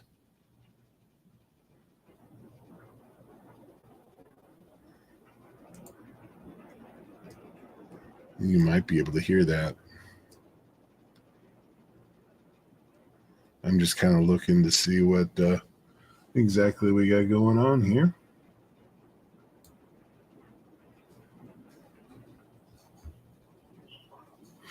So, yeah, the showers are just barely far enough south to clip us here at News Channel 9. I don't hear any thunder, but we're just kind of in the lighter showers at this point. But the rest of the northern half of our viewing area, I'll call it now, in showers and thunderstorms, still some parts of the Tennessee counties in the very southern part of the counties to the Alabama and Tennessee lines, still not quite yet to the rain. The time is 4:50, and I've been continuing to watch for alerts that might be coming in, but there are none. They dropped at 4 a.m. the watch for the Tennessee counties. and they did not reissue the watch. And I'm thinking that the Storm Prediction Center is feeling pretty good about that. These storms that are and showers coming through may not reach severe limits. But that's just me assuming how they're thinking, and that's kind of a little bit worrisome that I do that. So showers and thunderstorms will just continue to be moving east and southeast, taking their time a little bit. Let me show you Future Track. If you weren't with us for Future Track the last time, we can certainly go through that. And then we're going to use the Rapid Refresh, which is a model that updates every hour. Now here's 6 a.m. and you see that we're still kind of getting that line of showers and thunder showers through us. Then we go to, let's see here, if we move this along, here's 7, and it continues to move to the southeast. Here's 8. So some of our southern parts of the viewing area could still have some showers in the area, even by 8, which is a little later than I thought it would be. By 9, it seems like we are pretty much done. But our eastern Tennessee counties seem like they may be getting out a little, 7 to 8 o'clock or so. So not too bad as far as the timing was compared to what I was forecasting yesterday on Good Morning Chattanooga. If you were joining us then, I thought the eastern counties and the showers would be out by before daybreak. It looks like it's going to be maybe just a little after daybreak for some of us, but a lot of us, they will be out. You notice the areas to the northwest as we go through this time frame are cleared out of the rain even by 6 a.m. So that's not too long from now. It's going to have to get a move on to do that. Let me show you a comparison with another model, which is our high resolution model. Also very helpful in these situations. Now you see it's going to have a lot more precip on it. And this is 6 a.m. still showing the showers. And then by 8, it is moving eastward. And this may be a little more representative of what might happen. Now, but the point is that the showers and thunder showers, they cross through, and by between 7 and 9 a.m., they will be ending for all of us. Now, there's one other modeling that I'll show you that is kind of the one that I rely on most in these situations, but it does extend its time a little bit before we can get there. But by 8 a.m., let's see if we can see 7 a.m., perhaps 7 a.m. This looks pretty valid, I'd say. This is 7 a.m. and some showers. Eastern counties of Tennessee pretty much getting cleared of the showers, and then it's left for the North Georgia counties, and by 9, that moves on off. And also we'll notice that the skies, as we go through the rest of the morning and into the afternoon, clear off. We could have a very sunny afternoon and late morning today. Winds are a little bit brisk. I'd say even 10 to 20 miles per hour at times. And so that's Future Track. The tornado watch did expire for Tennessee. There still is a tornado watch that was issued here more recently for Northeast Alabama, for Jackson and DeKalb counties. That's the only watch or warning we have right now. That's good news. I mean, it's not good news that there's any watch out, but it is good news that we don't have any warnings. See, the pink area there is what I'm talking about as far as the watch in the bottom left-hand corner of your screen. And it has started to pour down in Cleveland, according to Riley. Kelly, I hope that helps. Raining hard in Hickson, Red Bank. And that is kind of where we're headed there.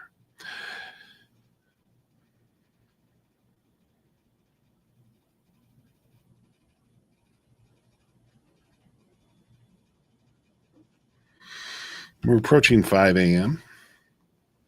Good morning and happy Saturday. Things are going to improve today in the weather. We're not going to have showers and storms all day, just for a couple more hours, few more hours, I guess you could say, up until about 8, 9 o'clock for the entire area getting cleared. Chattanooga, probably by 7, 6 to 7, it should start getting on out of Chattanooga, as an example. And also the counties north of Chattanooga. So that that northwest half of the viewing area getting out. And we just have to watch an area of showers and storms. One thing that still kind of concerns me a little bit is this area of showers and storms out to the west of our Alabama counties in Alabama. And they could clip our area. I'm sure we'll see some rain from it for northeast Alabama and North Georgia. And it's just a matter of whether we see too many of those stronger storms that are still going on, but they have weakened a little bit.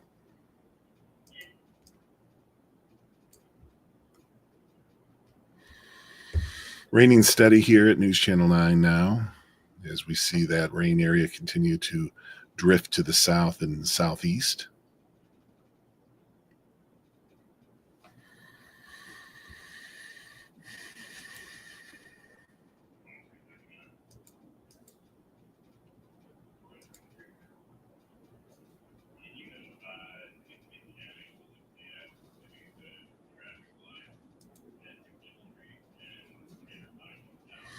I was just looking farther and farther to the east there, and I thought perhaps there was a tornado warning for parts of North Carolina. It wouldn't have been in our viewing area.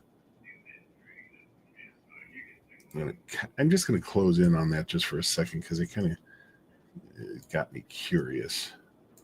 So there's a severe thunderstorm warning and a tornado warning, it looks like, within that area. But that's well away from us.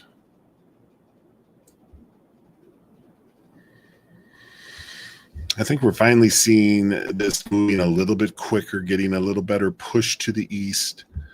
And so for Chattanooga, the heaviest rain, using Chattanooga as an example, the heaviest rain is going to be over the next hour, I'd say.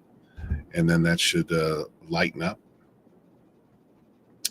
And then we will also see areas in North Georgia and Northeast Alabama see some showers and hear a little thunder with that as well. There is not as much lightning as there was even just an hour ago with the line of showers and storms.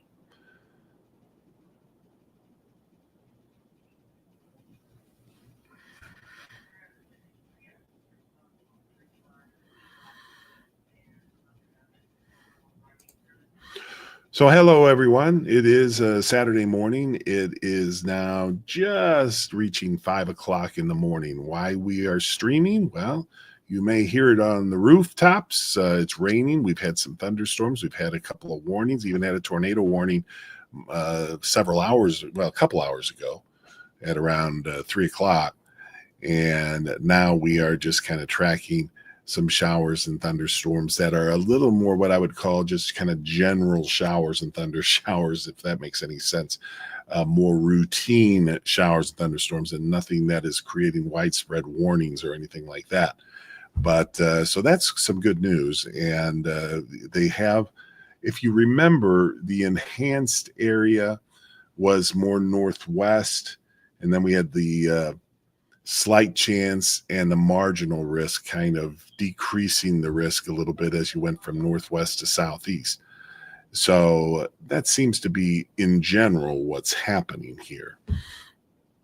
That doesn't mean we might not catch a warning or two still, but it is something that is a little bit better as far as what we are trying to avoid, which are thunderstorm and tornado warnings. Right now, behaving themselves pretty well.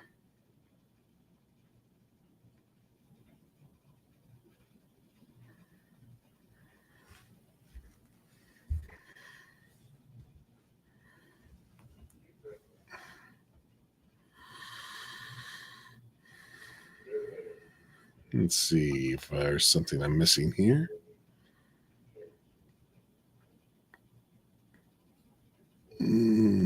Old Fort and Polk County, you're going to see increasing rain over the next 30 minutes in during really the next hour, and then it'll get lighter. And Ashley, I want you to be able to go to sleep too. I want you to feel comfortable enough to go to sleep. And Ashley, you're in Hickson. In Hickson, you're in kind of the heavier rain right now. That's going to move out in the next 30 minutes. You'll get into some lighter rain, but you still could see a thunderstorm. There's another little round of thunderstorms out west of you, just entering Grundy County right now. And so I would say that we're not going to be quite done with the thunderstorms and showers. Not severe necessarily, because they're not severe now. But even by the time they get here, I would say the chances are pretty low for warnings as far as Hamilton County is concerned. Looks like it's mostly going to be ending up as heavy rain and some thunder. With the rain, and it hasn't got to North Georgia yet, so you still have that to go. But I think it's going to be breaking up some, and so North Georgia, Northeast Alabama may not get quite as much of the impact of the rain as Southeast Tennessee is getting and has been getting. But, some areas are just now starting to get some of this rain. But that's what happens with these very narrow lines of showers and thunder showers. And that's kind of what this is. And so it takes a little while to get to you, and then it moves through pretty rapidly.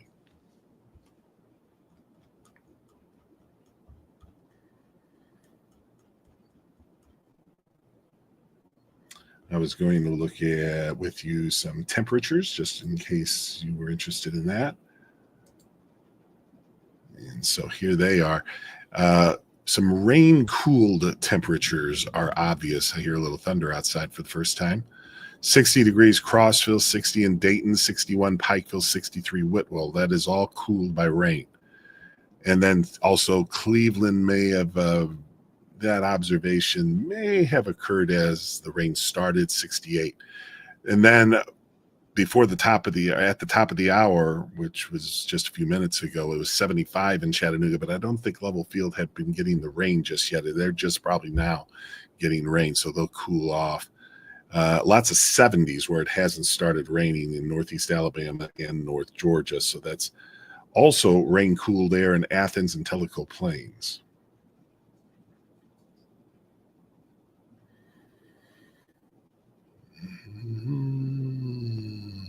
That's right. There was a tornado warning. I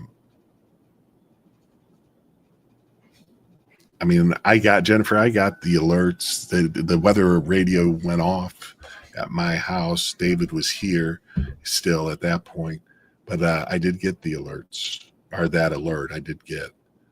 On my phone. I think I had just got here when that warning was issued. Because when I got here, I got my phone out of the car, went inside, and I saw that they had just issued a tornado warning. So there are your temperatures, just to kind of give you an example of what rain can do to a map. And so it's certainly a big change from one area to another.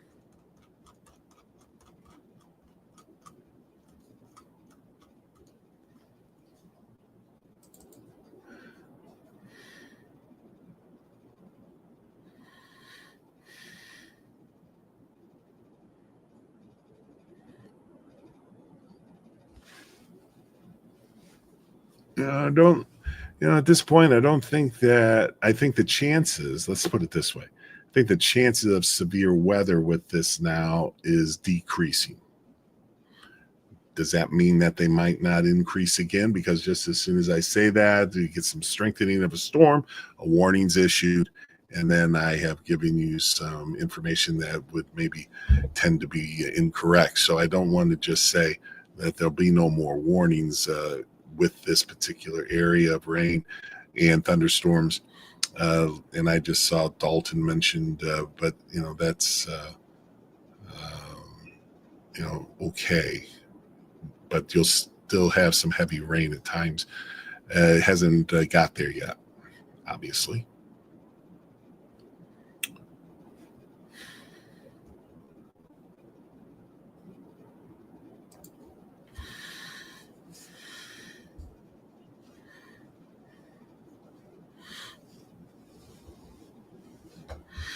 So I did want to remind you that a little later on today, as we get into the late morning and even maybe before that in some areas, but let's say, again, using Chattanooga as an example, late morning through the afternoon looks to be more partly cloudy or even mostly sunny, you could call it.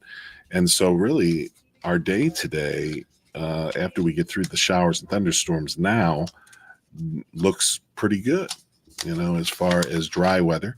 Tomorrow is a day where I wanted to go back to Future Track here and look at tomorrow with you, just in case that was something you needed to know.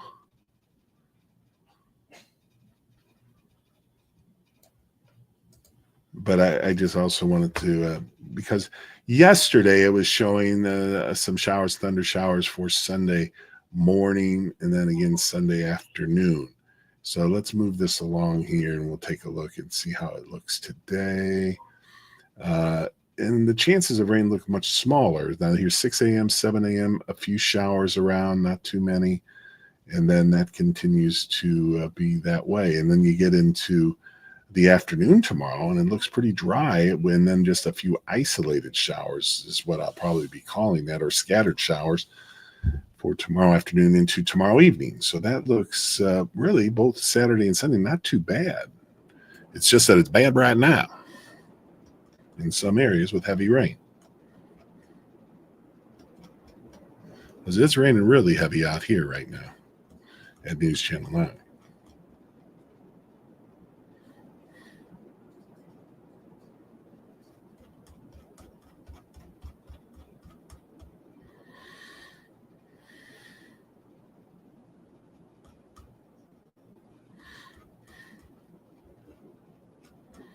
Oh my goodness. So we're going to go back to radar here, get that back up.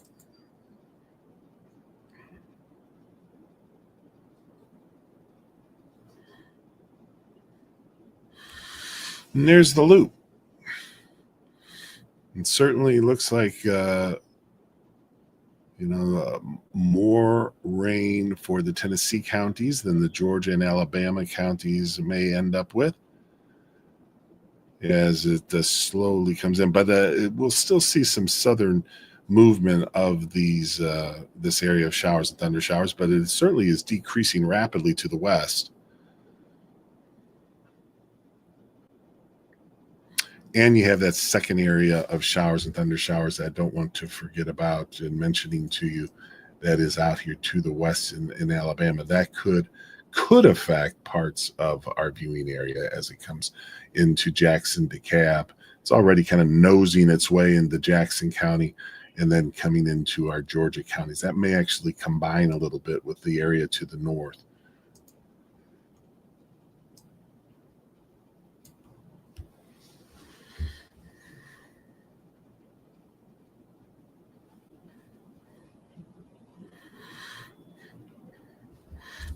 Pretty heavy rain. I notice our viewership has come up here with the rain showers covering up more of our area.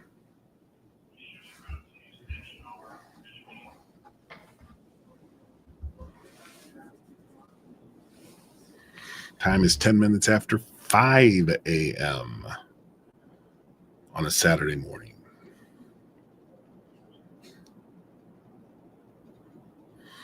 Still, if we take out the rain for the radar for a second, you can maybe see this. This is the lightning activity, and it starts out quite numerous, and then it's less.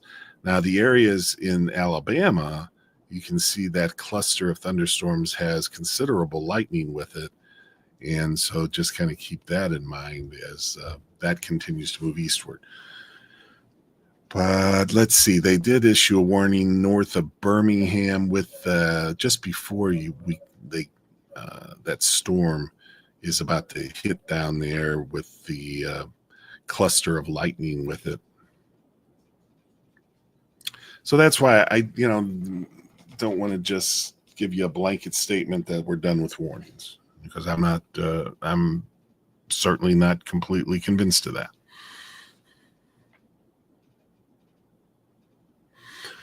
Wind picking up and lightning in East Ridge. I'm thinking you probably have some rain by now, Candace, or at least about to. Hard rain, thunder, and lightning in Ooltewah, Monica has for us. Bryant, Alabama is getting an on-again, off-again rain. Yeah, that rain is just kind of nosing in there right now. Ooltewah, definitely.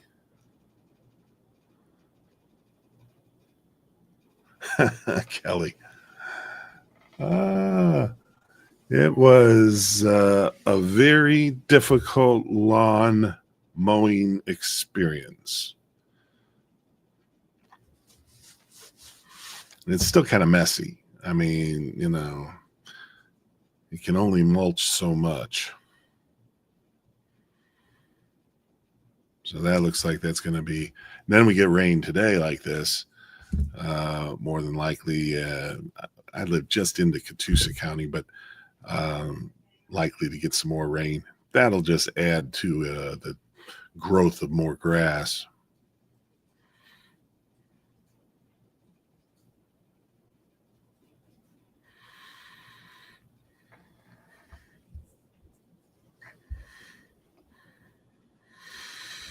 Trenton about to be in the clear. Let's take a look at that. It's still going to be a little while, another hour or so before you're completely done with the heavier rain. There's some more coming. If you're getting, let's just zoom in there so I can take a look at that with you. Yeah, it's a little north of Trenton right now, but I think some of that out there to the northwest will cross through your area. So don't be surprised if you have some heavy rain and even some thunder with that.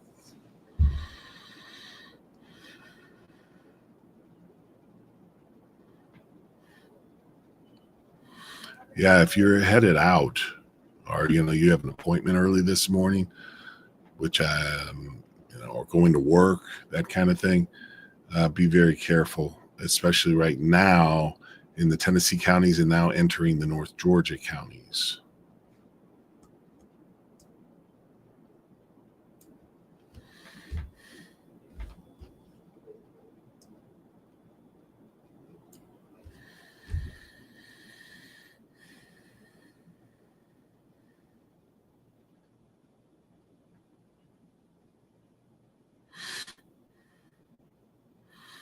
Hopewell. I'd say the chance of any severe thunderstorms is getting less and less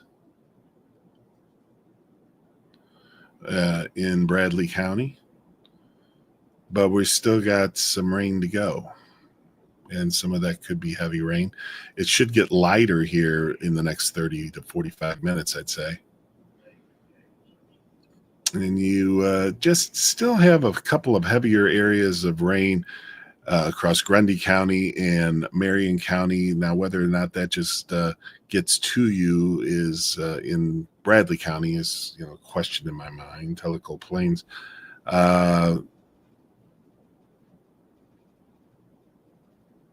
Tellico Plains looks pretty good to me as far as mainly just lighter rain. There are some strong thunderstorms to your west. That'll be close to you over the next hour.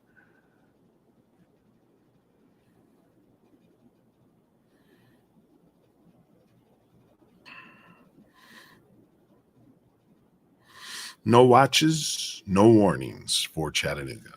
at this time. Ashley, 6 a.m. That's going to be the time. Probably.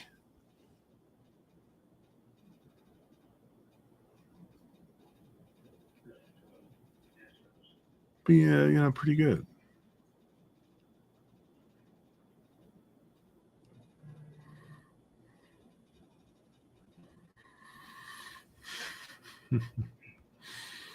Thank you for all your comments. It really does help, kind of comparing what the weather conditions you're describing and what I can see on radar and that kind of thing, and combining those things.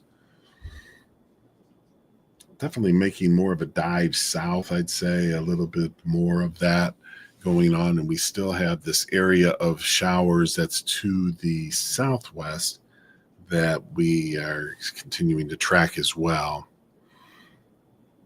Whoa. Don't know if we had a little power hit or what, but my screen went blank.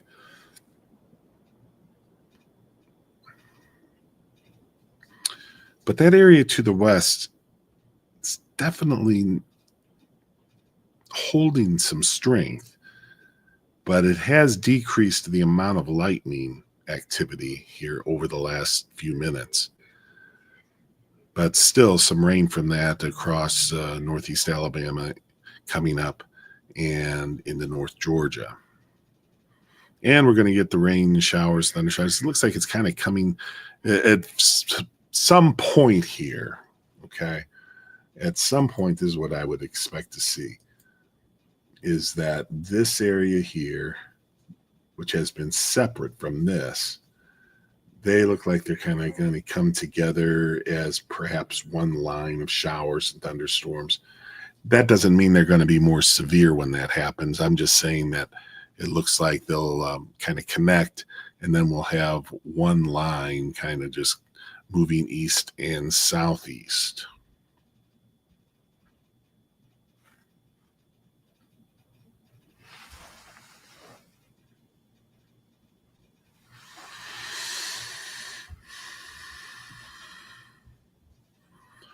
All of this area is got heavy rain with it and some thunderstorms.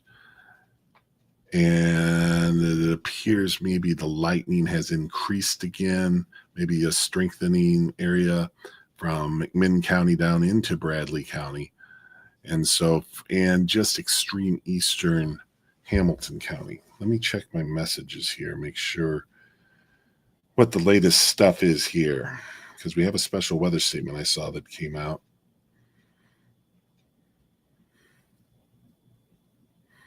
Yeah, there's been a couple. Let me read you these.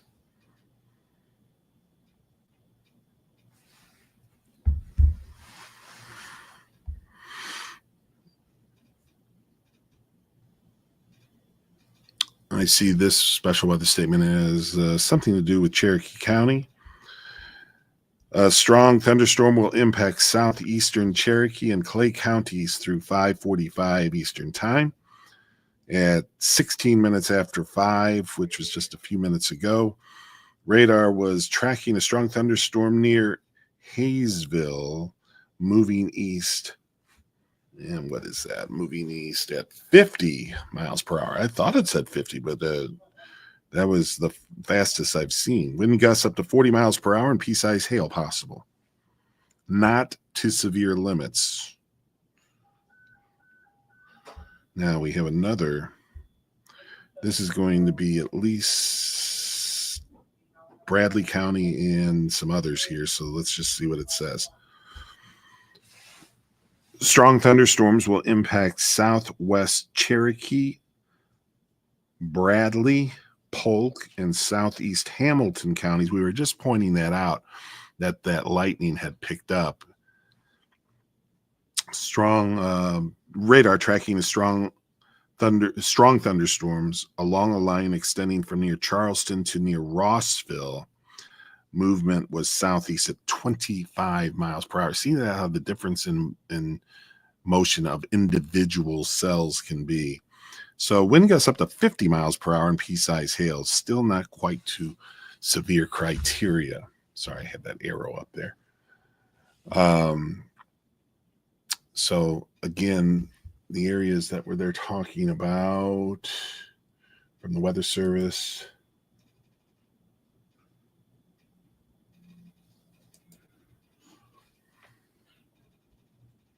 Like this area, Hamilton, Bradley County.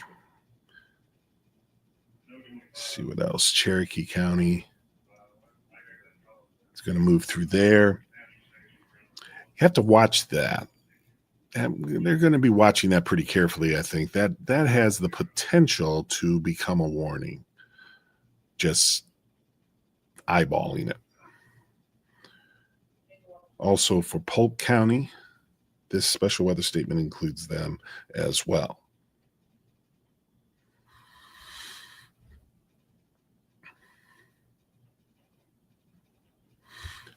Looks like there's maybe just a little breaking up of the line a little bit towards the end of the sequence here.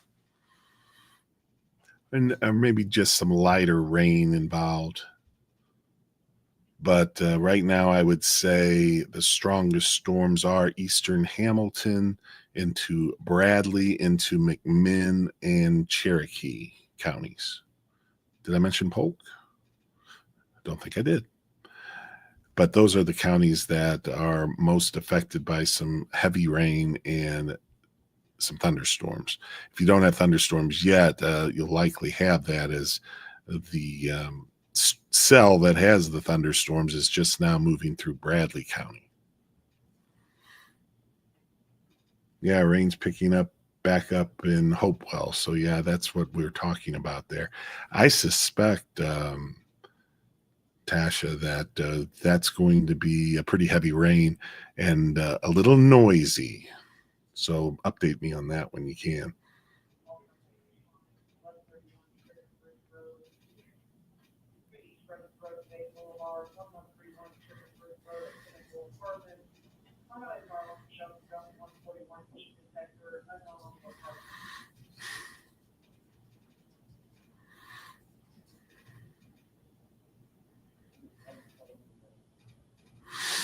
Eric, I'm curious, where do you usually get those warnings? Is it an app you use? Is it the Storm Track 9 app, or where do you usually get the warnings from?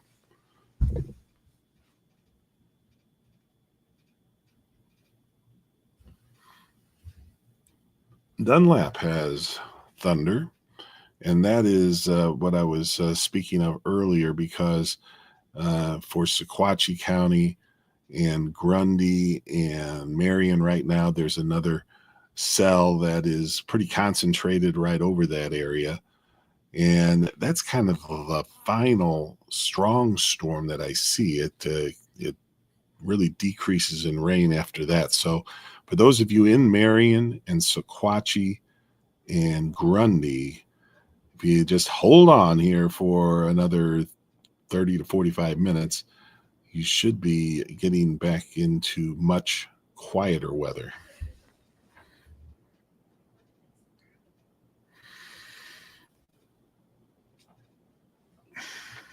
Well, we're getting to the point where I'm going to need to, again, go get prepared for the 6 a.m. broadcast. I'm going to mute this microphone, but I'll leave the stream up for right now. And so just kind of hang in there. And if you can,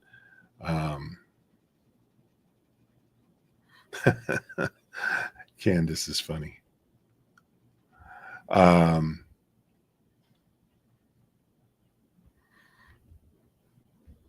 Okay, Eric, I'm not sure. There's really nothing that that I would know that our app would have any resets on it. I'm sure you probably checked your notifications on the app, and then, it probably hasn't changed. So I'm a little in the dark about how to fix that, but maybe there could have been a communications issue, as far as that's concerned? I'm not trying to avoid your question at all. I'm just not quite sure uh, where the problem lies. I haven't heard that from anyone else as far as the app is concerned. But maybe tinker with that a little bit and just make sure your settings are still set up. And but there's not a whole lot that I can do with the app function here. And I'm sorry that I don't have a better answer. Okay, so I'm going to leave this stream running. If you could tell the folks in the messages that I will be back here in a little bit, but as we get closer to 6 o'clock, we will have to end the stream, and because we'll be on the air on television, and then I'll be away from this for an hour, so I likely will have to stop the stream at that point. So stand by, and thank you for your patience.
Hello there, we're back, and I'm back.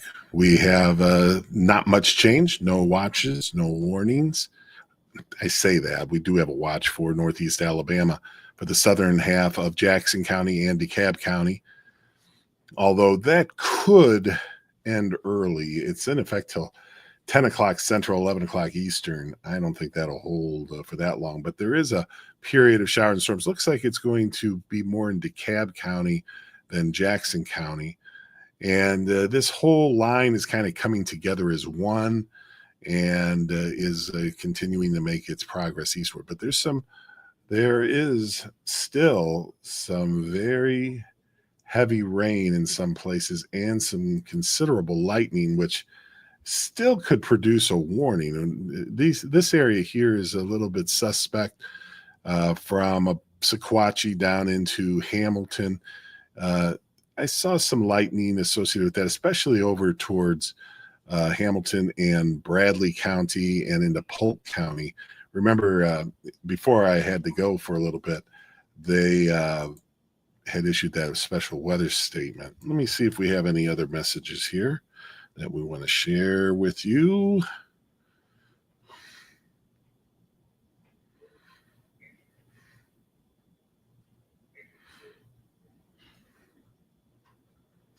Mm-hmm. Kind of looks like we've mentioned them all.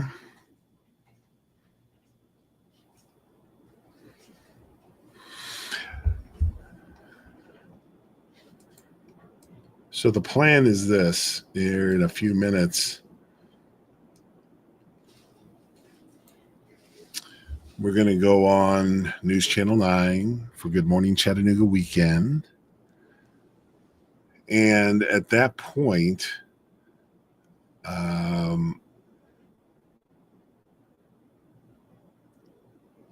haven't really decided what's best because I'm not sure that I can leave the stream running during that show. So, and maybe that the stream has to come down, but I do invite you to come over to News Channel 9 and watch our broadcast.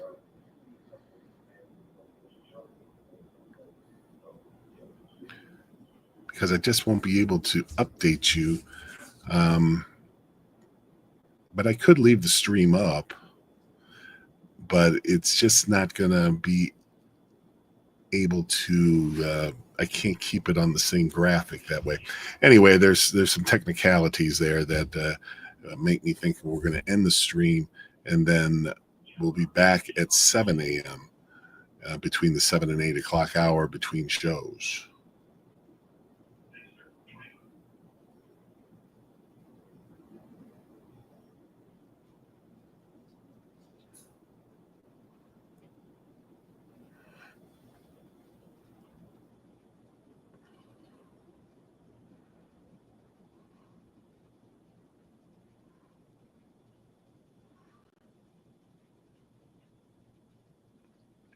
So that is kind of the plan right now.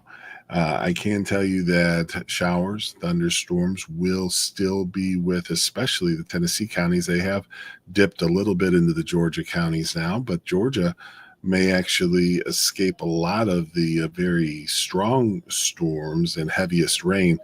But there's still that chance, especially over the next hour, that some of these stronger storms could get at least into parts of Georgia. And another reminder that we have this area of showers and storms to the southwest that's moving eastward.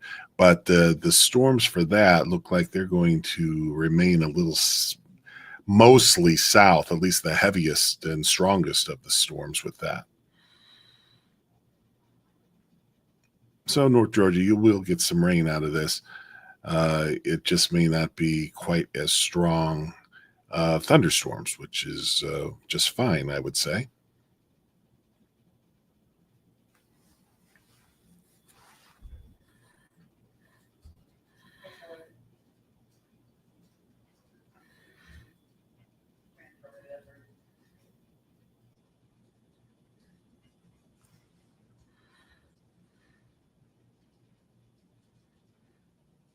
This pink area, as a reminder, is this severe thunderstorm watch. But that's the only watch or warning that's in effect right now.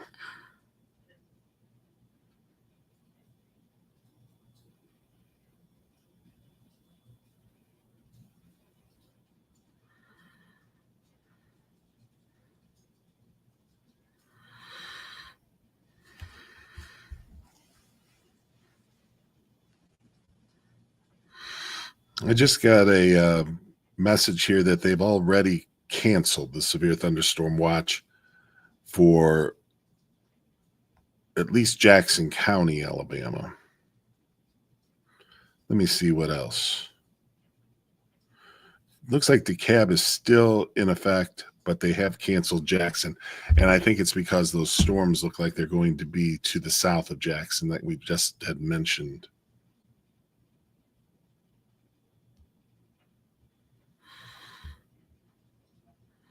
I don't know if the map will correct itself or not. It may still show the pink in Jackson County, but that has been canceled. Still in effect for DeKalb County, but I'd say, that will be pulled early as well once those thunderstorms pass either to the south or through DeKalb County here over the next hour or so.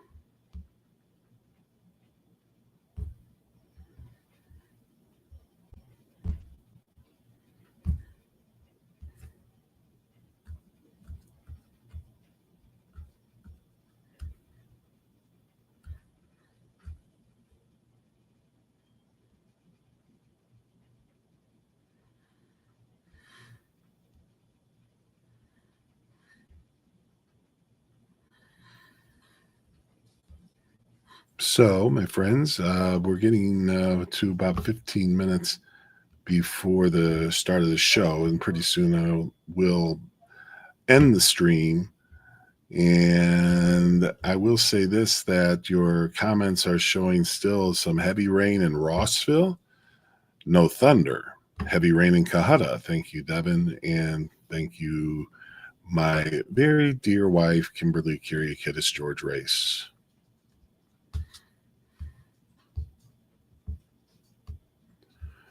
She is my official weather provider in Rossville. But I like to hear from all of you in Rossville.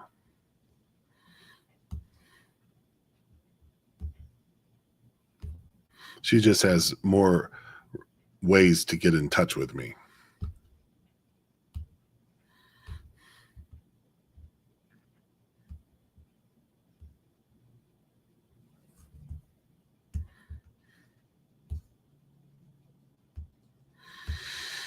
So thundering in Cohutta now, Devin says.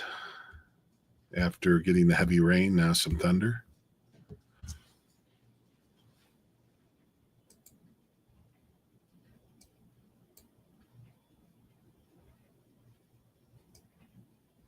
Just in close here, I was just kind of looking to pick out a few towns here like East Brainerd.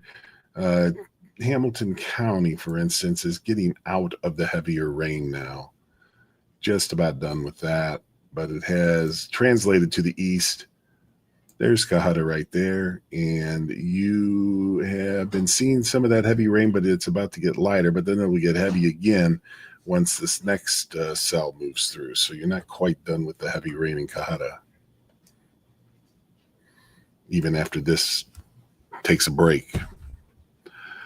But overall, we're getting pretty close to at least some areas. Whitwell, you're done. Looks like you're done with rain. And Soddy Daisy, still some rain there. Let's see what other areas. I say you're done in Whitwell, but then I take a look, and there is still a little light rain out to the west that could affect you, but that isn't going to be, let's say you're done with the heavy rain and the thunderstorm chances. It's a pretty large area of thunderstorms where that watch area is down in Alabama, but as it goes northward, it does decrease in intensity, but it still looks like DeKalb County might catch some thunderstorms from that. So that's something to be prepared for. All right, I'm going to end the stream. Watch us on News Channel 9 here coming up. And then after that show, we'll have probably a final update, as we should be getting pretty close to the end of the rain by the time we get back to you, about 7:15 or so. And appreciate all of you. Love you all. And thank you for joining us this morning.